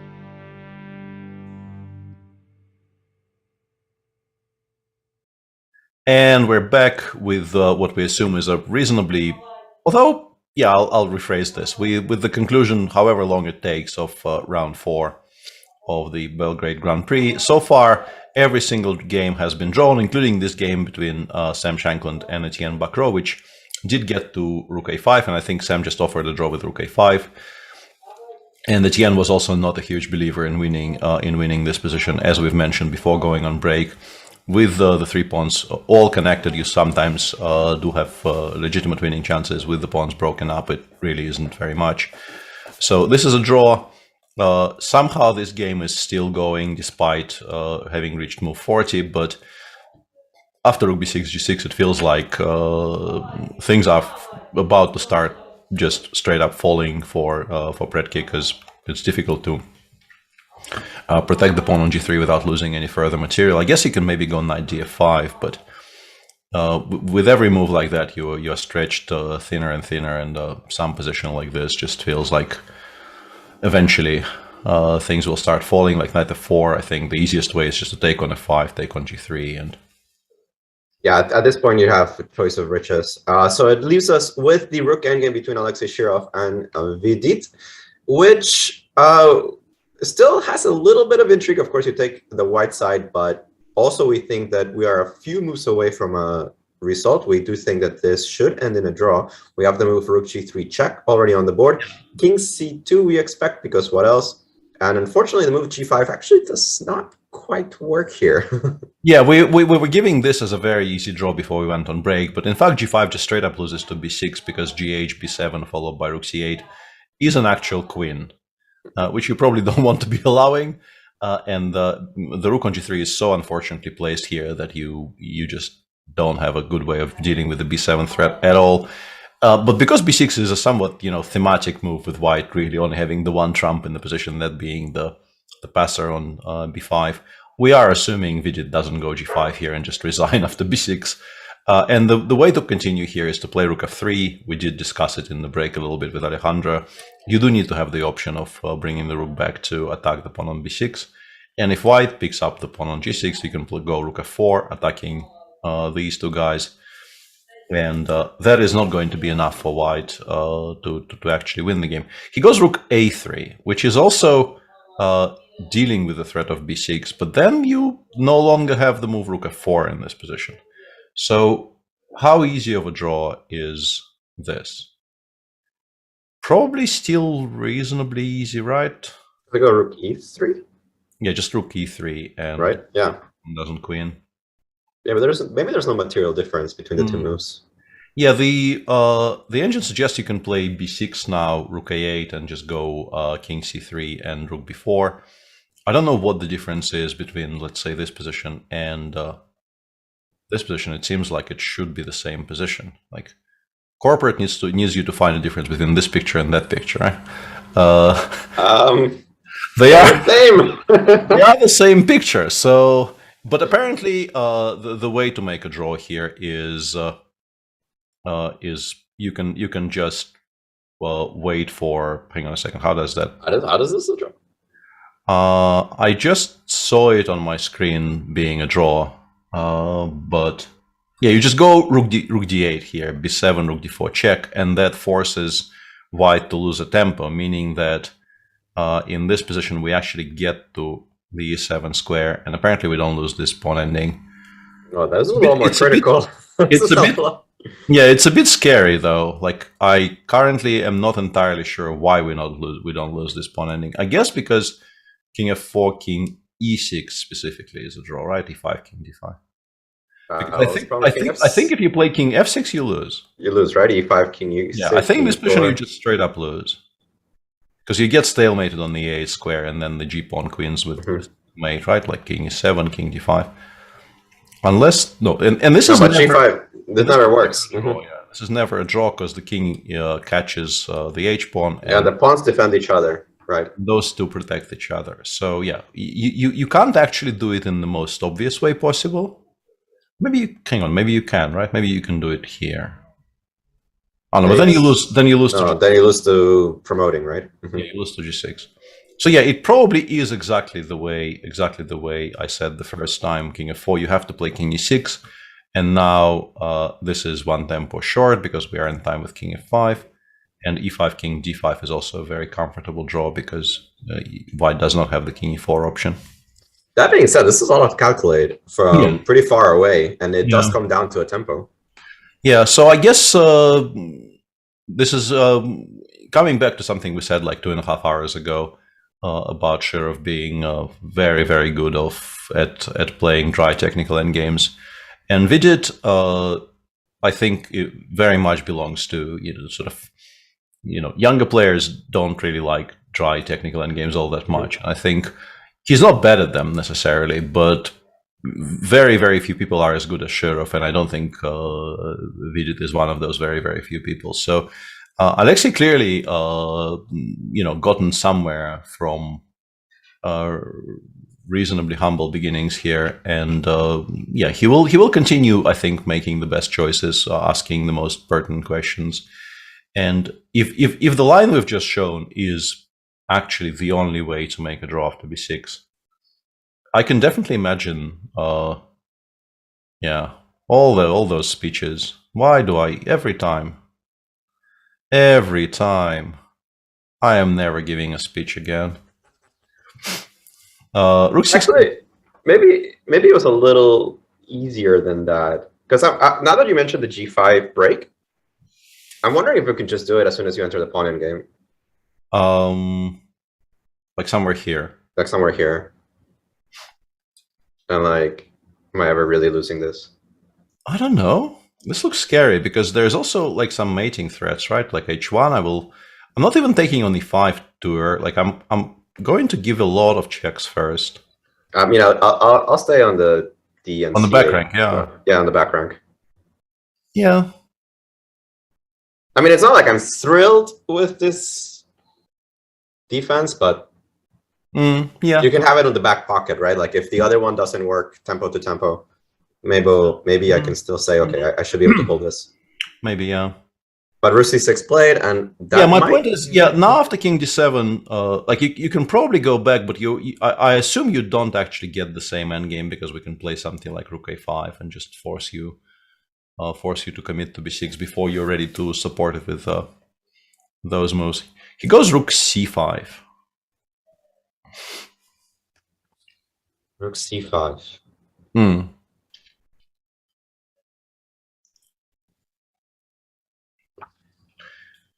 Okay, so he had a very specific idea in mind. He wasn't just doing this to take on g6 and basically offer a draw, because I think this is more or less a draw offer.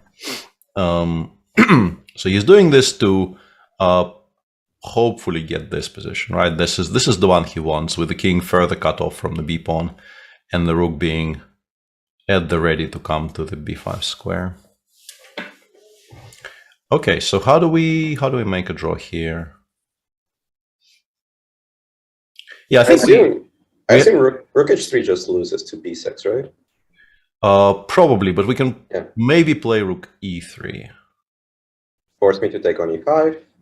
How forcing is it though? Like, can we maybe do something fancy like this, or is Rook e1 always going to be a draw? This looks very scary, but maybe it doesn't. Maybe we just make a draw this way, right? We just get to f8 in time. We're on time, yeah.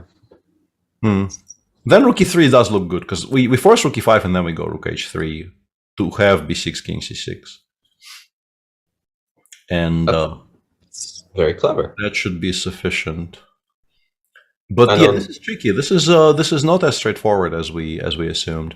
There's a question in chat if we think Sam would have taken the same draw Bakro has taken against him in the same position. I think so. Yeah, I think so. Yeah.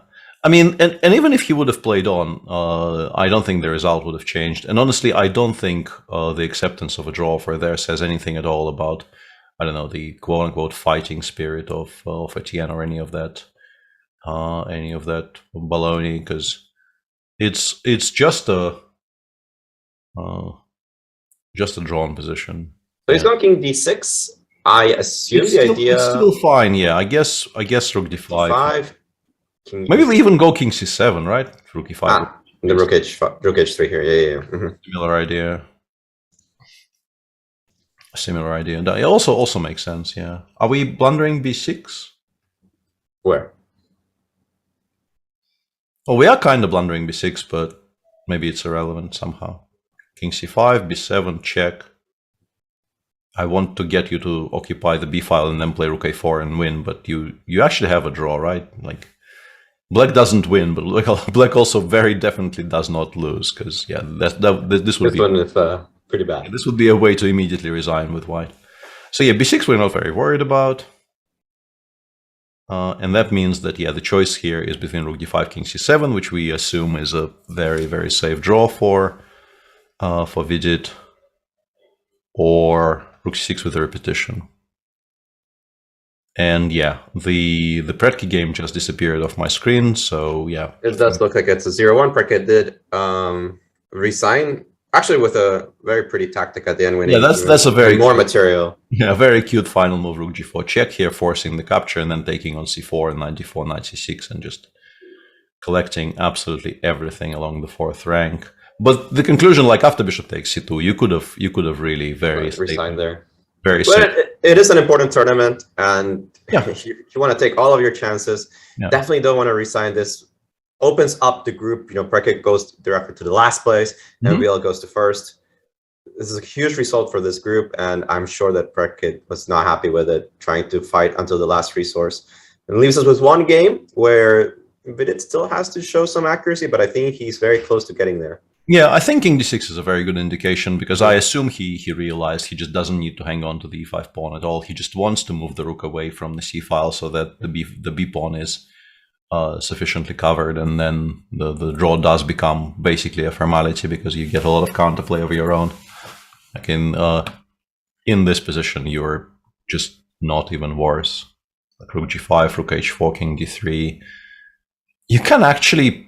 No, you can't. I was going to say you can rook d4, right? Yeah, that would be a mistake. Yeah, the pawn's the queen. That would be a mistake, because king e3, king b6 might actually be a draw for all we know, but e5 just wins on the spot because the king is still controlling the g1 square, and those are untouchable now. But yeah, in this position you can just go. I guess king b6 maybe is the cleanest, right? You're not even remotely worse. Like it's. No, because e5 I can even just take the pawn. Yeah, e5 we're taking the pawn, king e3, now maybe we can actually play rook g4. Takes, king 4, take. Yeah, you're on time. And just go e5, yeah. 5, king d6, or king c5, king d4, yeah. It's just a draw. So yeah, seems like I have a feeling Alexei did not really... he probably realized b6 was a draw. But it may have been a better choice practically, because maybe you kind of scare your opponent more with this position than you do with the position that he ended up checking. I think it's that once you play the move rook a3, it's all kind of straightforward. Otherwise, why did you play rook a3? Exactly. Yeah. I mean, you do leave yourself with pretty much a sequence of really completely only moves having gotten here. You can't allow b7 after king c3. Like if the king gets to b5, you probably do lose. So you realize you need to do something immediately. You go rook b6, rook b4, king c6, king c4. And as Alejandro mentioned, I mean, even this probably is actually a draw, even though, like, you're on the worst side. I mean, this allows the game to continue until the cows come home, because like this is legitimately an endgame you can lose. So white is absolutely entitled to continue for like 49 moves and then go e4, e5, and then another 49 moves and then e4. Like, so in terms of preserving your energy and saving some stamina for the rest of the tournament, this is not ideal, but it's probably still very much a table-based draw. So what is Alexei considering here? Because there's only rook d5 and rook c6 that I can imagine. Yeah, you can go rook c8, but king d7, it's the same. Yeah, you're not really changing anything in the evaluation of the position there. Yeah, I'm not sure exactly what he is deliberating here, but has plenty of time. Yeah. What a move! What an interesting round. I think the biggest miss, though, there by Sam Shankland, that would have been such a big result there. Yeah, taking the lead of the group.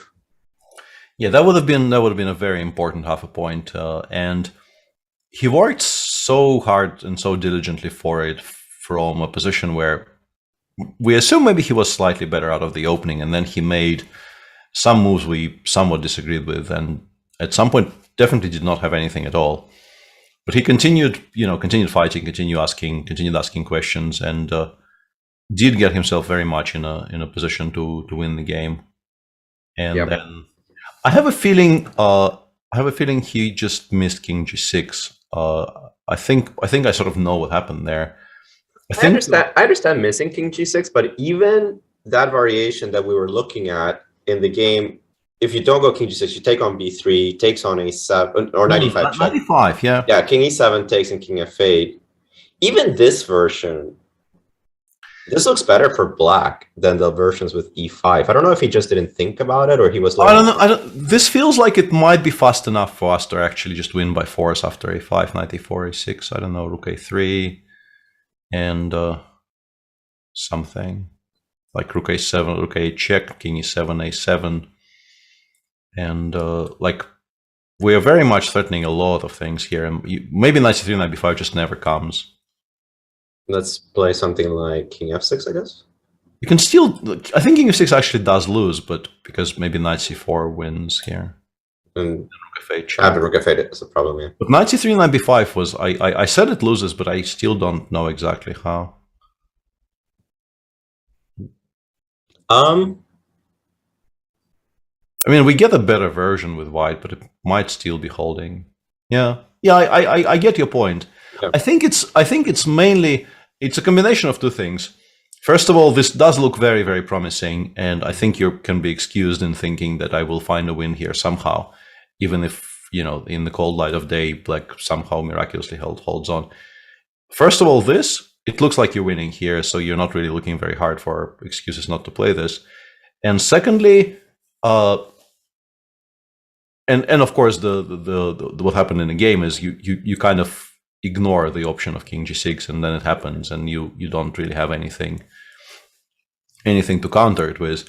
But also, in pretty much every single position in this game, e4, e5 would have been a horrible positional mistake, giving black the best square on the board for the knight.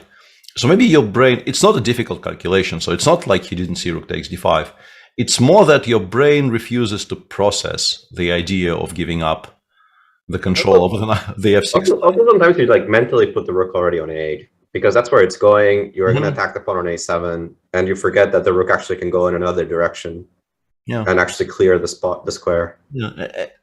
And also, like, genuinely, the entire, like, from move 12 or thereabouts, we were talking about how good it is that we have this pair restricting the knight on f6, and like in this position, you legitimately, like, the move e4, e5 does not enter your consciousness for 1 second, because you just know that giving the d5 square away would be unthinkable, and you can sort of get locked into this mentality of having to restrict the knight on f6. I'm slightly overreading things into Sam not making the best move in this position, but I think there might be something in it. Anyway, it is a big miss. And looking through the other games, you maybe with the move b5 could have put more pressure. We're not saying that he had a decisive advantage or anything like that, but his position looked really nice with the move b5. b6, maybe, I don't know, playing it on the safe side, maybe not as aggressive as b5. Yeah, I'm not sure what happened there, because, like, if you just played rook e8 here, I would understand. But if you play b6, you definitely also consider b5. I don't think it's possible for you to consider b6 and not consider b5. And b5 just optically immediately looks like a more threatening move, because you create more of a threat. In general, you force matters a lot more. Maybe he underrated bishop d3. I suspect bishop d3 is a very clever response by Shah, because I think maybe he thought there is just no good reply to this either, with the threat of b takes a5 being so strong. And with the bishop, like, if white goes h3, for instance, I think we are reasonably happy to actually enter into this endgame, because the pawn on e3 is hanging, and white is very discoordinated, and it's definitely not an easy position to hold for white. But the same position with the bishops gone is just completely safe for white, and maybe even better for white. Probably is better for white, right? Like king h7, we take, we play h3, and eventually all of this will fall. All these pawns fall, yeah. It's probably lost for black. So he may have just missed bishop d3, which is understandable, because it looks like a strange move. Like pawn on e3 is now hanging further, and ba5 was a big threat on the previous move. And I guess I don't have the move b5 in this position. I think the big difference is that it's white that gets the c file on all these positions, right? It takes 6 rook c1. It's a hugely important tempo, right? Yeah, it's a hugely important tempo, yeah. Yeah, even the same position, but with the rook, I think the d rook on c8. You just can't make moves. If you go bishop d3 here, I think rook dc8, right? We go rook dc8, and if the bishops come off, the rook lands on c4. It's kind of this position is kind horrible. It's just very, very bad. So yeah, those are the two big misses of the round. Sam not winning that endgame, and Yuangi missing b5. In the meantime, finally Shirov settled on something, and yeah, Rigid instantly goes king c7. This will be, now that he hasn't, even entertained the idea of king e6, he will not lose. Rook e5, rook h3. The line we gave earlier is just very, very comfortable for black. In fact, maybe it's even simpler to go king b6 here. I'm thinking. Not even allow. Yeah. Like you do for a very brief moment have to play 2 pawns down, but you're also definitely not losing this position. Like king d1, king d3 allows us to win it back, and if you play like king c1, I can play king d4, e5, king d5, and then just collect it eventually. I'm pretty sure this is a draw. Or even also, I think you can even go king c3. Yeah, I mean, or king c3, but also just king c3 is probably the cleanest. Yeah, just king c3, rook c5, king d4, king b1. I guess even king b3. Actually. Yeah, I was thinking about just chasing the king, right? Yeah, just king b3 and then king c4. Yeah. So yeah, rook takes h4 doesn't lose, but maybe in terms of like the quote unquote cleanest solution, just go king b6 here. Not allowing king d3 to even come in. If you play king d2, I get the same positions, a tempo up. Or, I mean, we've seen this position, but we know it's a draw. So yeah, but rook h4 is not a mistake either. No, we certainly expect the move rook h3 in this position. Although now that we think about it, you can even probably start with king b6, right? No, not a mistake either. Yeah, like as long as you make those two moves in some fashion. In some order, yeah, you're not going to be struggling too much. Where does that leave us then with the positions? Group A or Pool A still will have 2 leaders in Dmitry Andreikin and Sam Shanklin with +1. Etienne Barcro trailing by only half a point, and Alexander Grischuk with 1 out of 4. Pool B really boils down to the next round, not tomorrow because tomorrow's a rest day, but it does boil down to the next round, which we'll see Nikita Vytugov with the white. I think there's actually round 6. Oh, is it? I don't want to rain on your parade there, but yeah, I think it's round 6. I apologize. Yes, it's on round 6. It will be Nikita Vytugov against Anish Giri. Anish currently a full point ahead with 3 out of 4. Vytugov with 50%, 2 out of 4, and both Pentala Harikrishna and Amin Tabatabai with 1.5. And what do we expect on this one? We expect on Group C for Vidit to reach 2.5 out of 4 and be in pole position with Richard Rapport. Yeah, they're tied for first and they play each other in round 5. This is actually not tomorrow, on Sunday. Vidit plays the white pieces against Rapport. Very, very important game. And Fedoseev will be black against Shirov. But both of them are incredibly fighting players, and Fedoseev needing to catch up. This might be a very interesting game because it feels like he will have to take perhaps even more risks than he normally takes. And he generally takes a lot of risks as is, so might be time for some kind of a semi all-in for Vladimir. Yeah, Vidit goes rook h4 there. The game still continuing apace. So and then you can see the pairings for actually that's round 6. Yeah, there we go. No, round 5. Yeah, there we go. And yeah, in Group D, MVL is in sole lead, obviously on 2.5 out of 4. And in round 5 in Group D, Predke plays white against Mamidarov, and MVL is white against Yuangi. So if MVL wins his white game against Yuangi, he will be potentially just home and dry, right? Well, he'd still have to. Yeah, actually, no. Potentially, yeah. Depending on what happens in the Predke Mamidarov game, yeah. He could actually be just completely done with the group in the space of 2 rounds after every player's died. But even if he wins against Yang Yi, and let's say Mamidarov draws, Mamidarov could still catch him with a win, right? Mm-hmm. So Still could be in his own fate. And they're playing each other in the last round. Yeah, they're playing each other in the last round, and Ramirez is white. Yeah, so yeah, Group D will probably, in all likelihood, Group D will continue going down to the wire with the Mamedyarov MVL game being a very, very tasty decider for the last round. Mm-hmm. Yeah, Vidit is still thinking after King D3, which is why like he now has to figure out what to do. Like once again, playing King B6 here should not be very difficult. I don't think it's a particularly challenging decision. It's also probably not the only move. Probably, yeah. You have to assume Rook H3 check, for instance, also doesn't lose, but I don't know why we would move the white king towards the squares it wants to go to. And this is also... Go on? I was feeling that if you didn't want to do that, maybe just Rook H1, D8 and pick up one of the others. Yeah, but like I think these you... Do you lose them though? Like some position like this, you actually don't lose, right? It's just a draw. Because the moment it gets...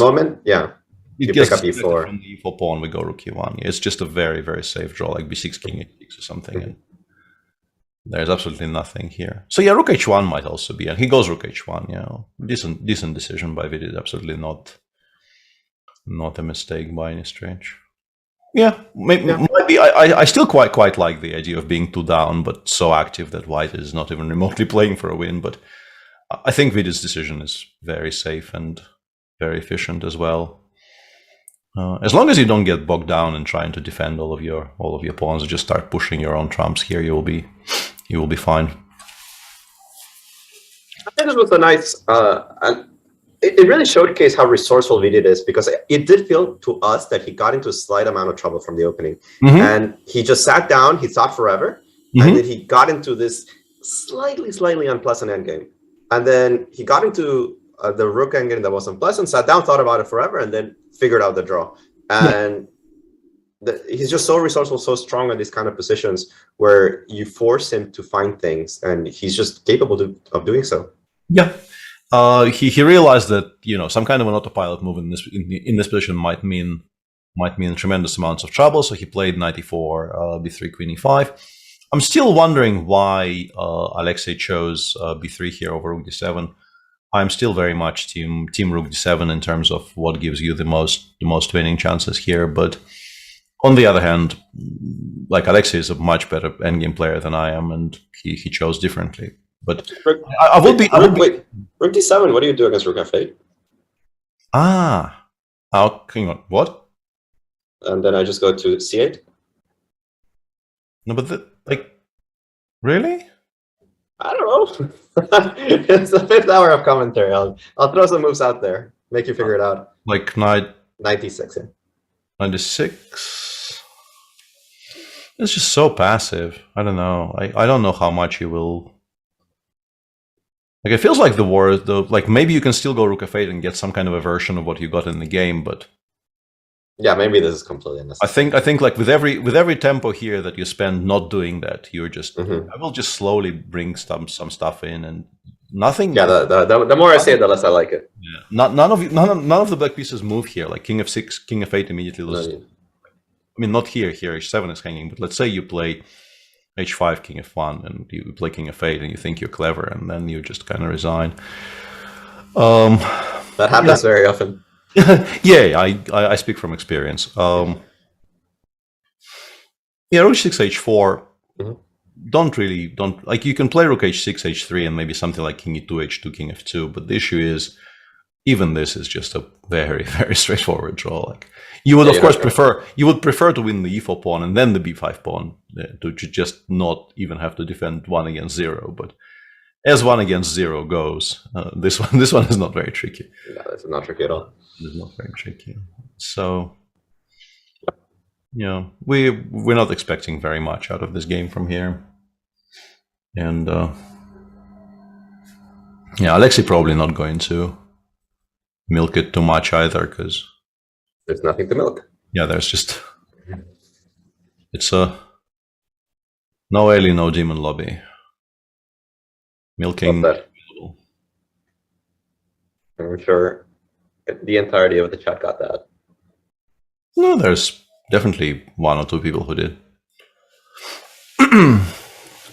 Rook c6 was played. King b7, yeah, I'm not sure. Like, maybe he wants king d4, king e5, and then rook c2. And maybe that... But that doesn't change anything, right? We go rook c2, h3, king d4, h2, king d5, king b6. Rook b2. b2, but then rook b2 you might get... But we go like king c7, king b7, like I... And now it's a draw. And now it's a draw. Yes. And now it's a draw. Yeah, even this is a draw. Yeah. So even I think with black to move, it might also be a draw after king. Yeah, you have king c8, right? Yeah, b7, king b8 might also be a draw, but I don't really need to push it all the way to b7. So yeah. All right.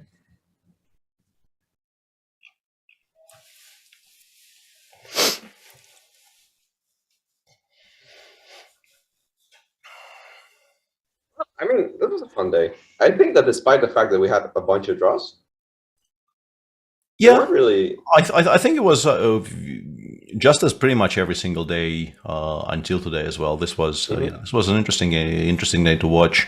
There were some slightly non-games. I think Sasha is kind of very done with this event and was very satisfied with the idea of just showing some theoretical knowledge and going home. But apart from that, even the draws that looked dry also provided enough to talk about. Yeah, even the Fedoseev game against Rapport, which you think, okay, some Petrov and theory and draw, it had its up and downs. It had some emotion. I feel that I think Vladimir's going to feel he should have been a bit better prepared in that line. Yeah, probably. Yeah, if he really wants to put pressure at this level. And then Geary just had such a clean draw. Usual professional preparation, completely neutralizing white. Interesting. I'm not entirely sure what Vidit is thinking about here, because I would find it difficult to find reasons to not play king b7. Is he can't possibly be worried about e5, e6. So why not? Why not king b7? I guess he is making sure that the line we just discussed doesn't actually lose, but it doesn't. You can also probably just start attacking the pawns. Like something like this maybe makes an immediate draw as well. Just go between b pawn and e pawn, attacking them, and just pick one up. But yeah, h3, h2 is just much simpler. You just you realize that you need to pass the move to white at some point, and you very easily make a draw here. He just needs to pick one. Oh, how much time does he have left? 3 minutes. Under 4 minutes. Actually spent over 3 minutes in this position, so over 50% of his time. Yeah, somewhat strange. We're not really missing anything, right? It's just the same. I hope not. Yeah. There's not enough pieces. I mean, it's a good check, though. I very much like that Alexei is doing this, because whatever you even if you choose to play rook h6 back, you have pushed the king one file away from the e pawn. Even in this position, you very much enjoy the fact that that the king is on the b file. Because here you go king e3, rook d2, right? Hang on a second. This might actually be. Probably is still a draw, right? Because this is still enough. Frontal defense, right? Front. Hang on. Rook b85. Did we actually lose? Yeah, we lost. We lost. Have we? Rook d4, right? What? Rook d4 is a draw. No, e6 and then king c7. Feels like it's kind of shameful that I don't just know, but. Might still be a draw specifically because of rook b4 existing, right? e6, king c7, e7, rook b8 is a draw because you can't get to f6 in time. But yeah, it gets very close. At least, okay, at least we figured out why he is not instantly playing king b7. You have to say that king d7 is also a draw, but... Yeah, let's go king d7, actually. He actually played king d7. Let's change things. So on the lines of rook h6, this is very clearly an improvement for black. This is now an improvement for sure. Yeah, well, same position with the king on d7 is really nothing. So you have to go for the For the rook c2 plans, right? Rook c2, let's say h3, king d4, h2, king e5. So how easy is this? Rook e1.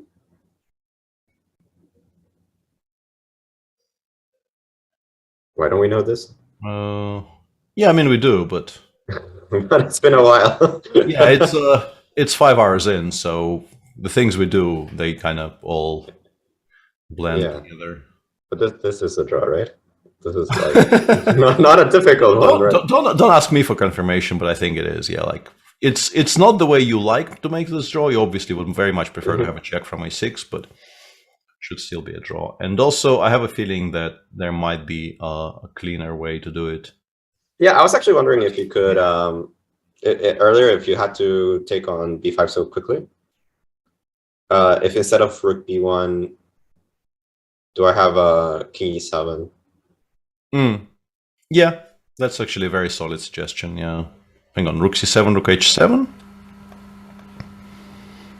So much from a solid is this an improvement? I think it might actually be an improvement because we can give more checks. Checks. We can give more checks. Yeah, this is easy. Yeah, it's a very important. We can give a check from b7, which wasn't present earlier, and in this position we can probably find. Do we? There's actually no way to improve here. I was pretty sure I will find a way to improve on previous, but no. I guess we still go rook b1, and it's no here we might. But rook b1, rook d2, right? Yeah, this we might actually lose. Yeah, this is why you get kind of worried about things. It's also why we hope that FIDE plays quickly before we keep blundering basic rook endgames for the next hour of commentary. Yeah. I would very much prefer for this game to start moving at pace. Yeah, so king d4 played, h3. We assume rook c2. What else? Well, I mean this also. Oh no, then we can switch. Yeah, then we switch to this setup and we make a very comfortable draw actually. So it always is rook c2. Maybe we just go rook b1 here, right? Immediately, yeah. Yeah, we just go rook b1 here. In terms of just making the most comfortable draw, we probably do this, right? And if king c5, we go rook e1. Yeah. And yeah, this one we are reasonably comfortable in declaring a draw. King d5, rook d1, king e5, rook b1, and yeah. You have to spend the time to pick up that pawn on h3. Yeah. So h3 played. Yeah, he has to try rook c2 because rook h6 we know is a very, very easy draw. The only one that is remotely tricky is rook c2. And yeah, for FIDE's sanity, I would suggest playing rook b1 here, I think. Even if the other one is a draw, I would very much... actually, there's a very... like, the machine is extremely cruel about these things. You can do this, and after king c5, you can go rook d6, rook h6. I've been... Oh, that's funny. Yeah. And they don't even... Yeah, that's obviously a draw. Yeah, that kind of really nails it on. Oh wow! Yeah, what a nice resource, eh? Yeah, you don't have to, but it's a funny resource which is easy to miss. But yeah, and yeah, machine lines in endgames are very very funny very often. And yeah, with my brain kind of melding here and it getting later and later, I did feel like I needed a crutch. I do like this idea. This is a very cute idea. But yeah, rook b1, rook e1 also holds. And I think h2 also holds, but I think h2 is the one you don't play. Because there, it starts looking as if your next mistake might be your last.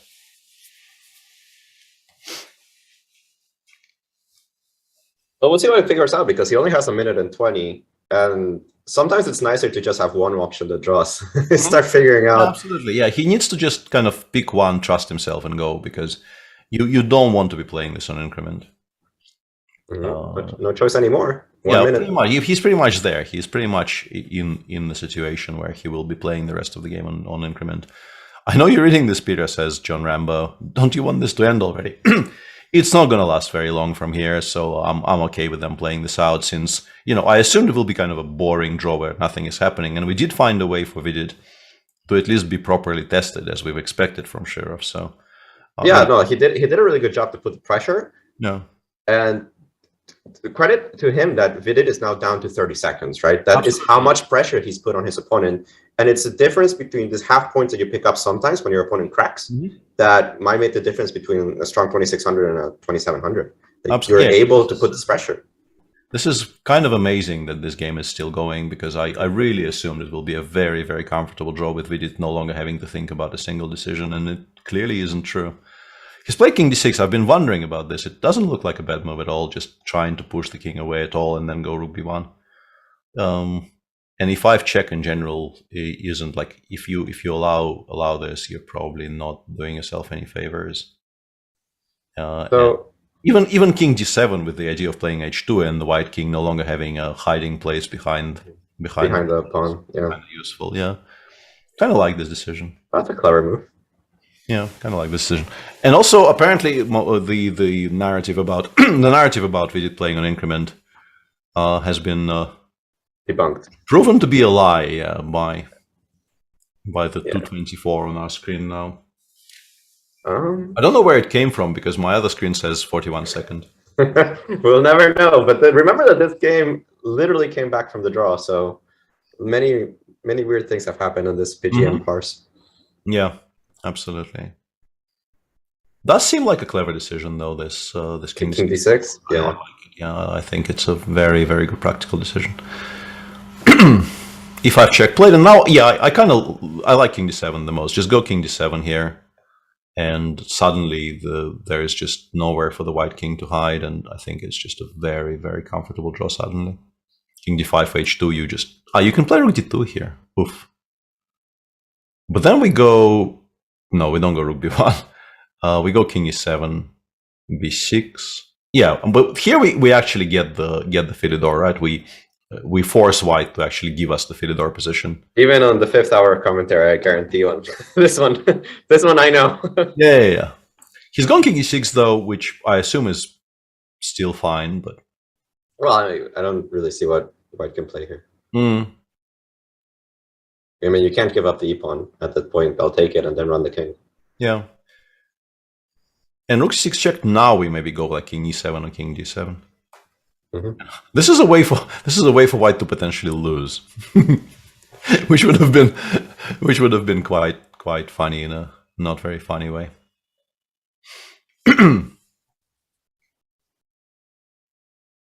there anything else? I mean, I don't really know why we would consider it, but rook c6, king f5 is probably also okay, right? Yeah, I think so. I mean, if you really want to kill your sanity. But, and now h2, right? Now h2, right? And now h2, and yeah, it's just completely fine. In fact, that's what probably that, like you go b6 and you push like king c5, king 6, b7, it probably is a draw still, but yeah. Yeah. It did get closer than we expected, but yeah, we're still, I think, very safely. We can very safely assume he gets out of this alive. Yeah, b6 played. I think the simplest is probably to play h2. Oh, hang on, now rook d2 though. Hang on. Yeah, but what was the problem with rook b1 in this position? b1 rook takes. Ah, okay. It's not on h2. I wanted to play rook takes h3, but I'm not allowed. So rook 6 check, king. Just king e7. King e7, right, and then rook h6, h2. Yeah. And once again, this one we know. We get the Philidor, yeah. Rook and he does go rook b1. Yeah. Very cleanly done by Vidit from a certain point. Absolutely nothing to be said about. Nothing but good things to be said about the way he handled this endgame. No, I think from the moment that he played knight c4, he just defended very, very accurately in what would be a tough position that I think so many grandmasters would have cracked in. Yeah, and clearly he's improving in that facet of the game constantly, because it probably isn't his favorite memory, but I kind of still remember that game he lost to Wesley in, I think, the It was either the Khanty or maybe even the Tbilisi World Cup where he lost a kind of a symmetrical 5 against 5 against Wesley, where there was a certain point in the game where he just accepted a passive defense for the rest of the game. For like he had the choice of making basically an immediate draw by playing an active move, or a symmetrical position where his rook is slightly less active than Wesley is. Yeah, in the World Cup of 2019. Yeah, and basically that decision needs to be made without thinking.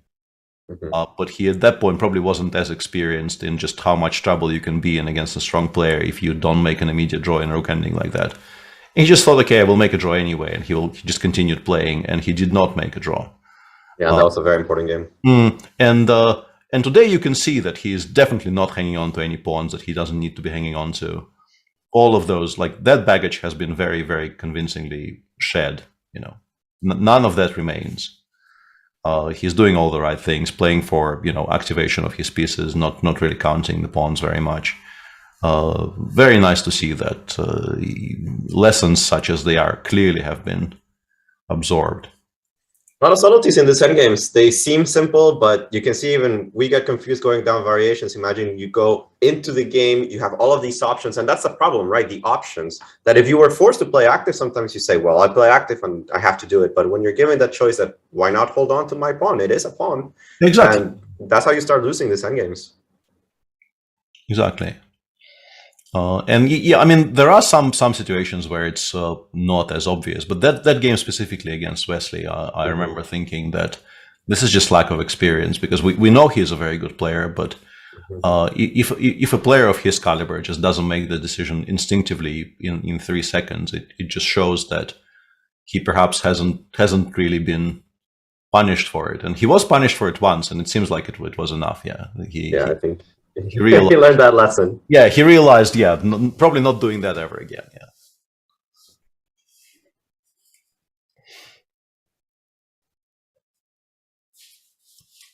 Okay. Definitely not much here.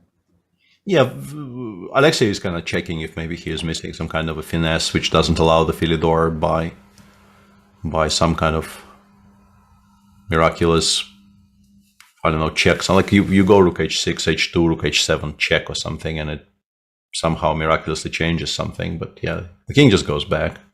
He doesn't king e6? Maybe he'll play king e6? Yeah, maybe he'll play king e6, and the king is not only 4. That's not that position, yeah. It should be on b6. How does that... Can we set this up? The rook has to be on... You have to put the pawn on b7 somehow. Yeah, king e6, b7... I don't know how to set it up, though. Rook d1, king e4, rook b1. And then you take... Rook d7, rook h6, check, king e7, rook h7. And in this position, you are advised not to resign. Good advice. It's much better not to resign here and instead play king e6. And this is a draw. This is actually a setup that it is very useful to see it once, because I think basically you just need to see it once to recognize it later. And the moves I made here are completely ridiculous, because of course you just go rook takes b7 here and make a draw like this. But for those of you who are not aware of this little trick, it might actually save you a game of chess one day. So yeah, that half a point is the reason you're watching this commentary on the 5th hour of this fascinating rook endgame. Yeah, and thank you for joining us. Yeah, and I mean, very strong players have blundered into this stalemate. It's a way to throw away a completely won rook ending as well, because you think that the game is over here, but it actually isn't. They're just not in the right direction. You can find plenty of examples in the history of chess.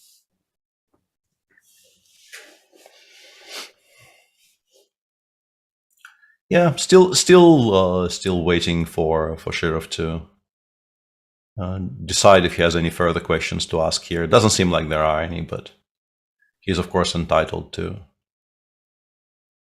check. You have the extra pawn. You have 13 minutes. There's no reason not to sit down. Such an important tournament. I know that it hasn't gone his way, but I mean, if you can get a full point somewhere, you're going to be very happy about it. He would very much like to win a game. I don't think he won a game in Berlin, and that's his second and last leg of the Grand Prix. So of course he would very much like to kind of bang the door on the way out, spoil somebody's tournament. He played so well in Riga to qualify. It was really kind of a joy to. Oh, it was an inspiration to see him play there. Yeah, to watch him do his thing in Riga, because he was just playing sharply for a win with black against strong players like from move 1 and just slaying. Lane. I like it. Yeah, he finished on -3 in Berlin. 3 losses and 3 draws.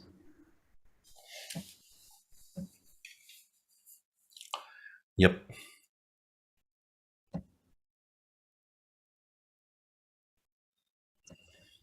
Yeah, but on the other hand, apart from the extremely important facet of this particular tank that Alexei is engaged in, and that is the doggo hasn't been walked for like 12 hours now, which is sort of our fault, but we would appreciate a draw at some point now.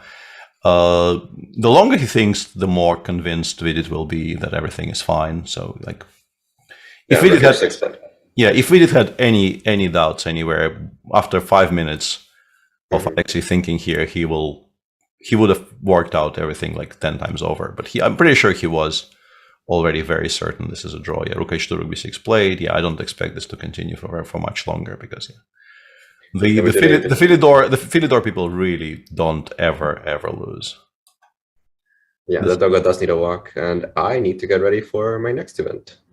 Yeah, what are you doing exactly? I know you're doing something, but I kind of neglected to ask. We have the Spring Chess Classic back at the St. Louis Chess Club. We have these tournaments. The B group is about 25-30 average, and the A group, I think, is about 26-50. So we like to have these close tournaments at the club. It's a good stepping stone for a lot of players that are not quite 2,700, but don't have strong tournaments to play in.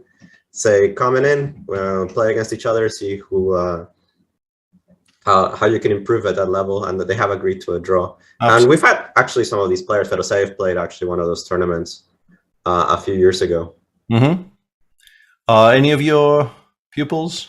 Indeed, I have Schwiertz in Group A. Unfortunately, lost to Jeffrey yesterday. Jeffrey Shung, a very strong player here.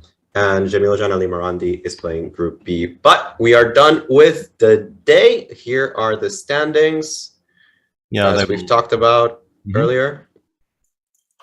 There they are. Only 2 rounds left, so with every round, the pressure on people trying to qualify, trying to catch up to leaders will increase. So do tune in on Sunday after the rest day. I think, like, tentatively, we're doing it in the same crew, right? I think, but I have to check my emails and figure out what day of the week it is.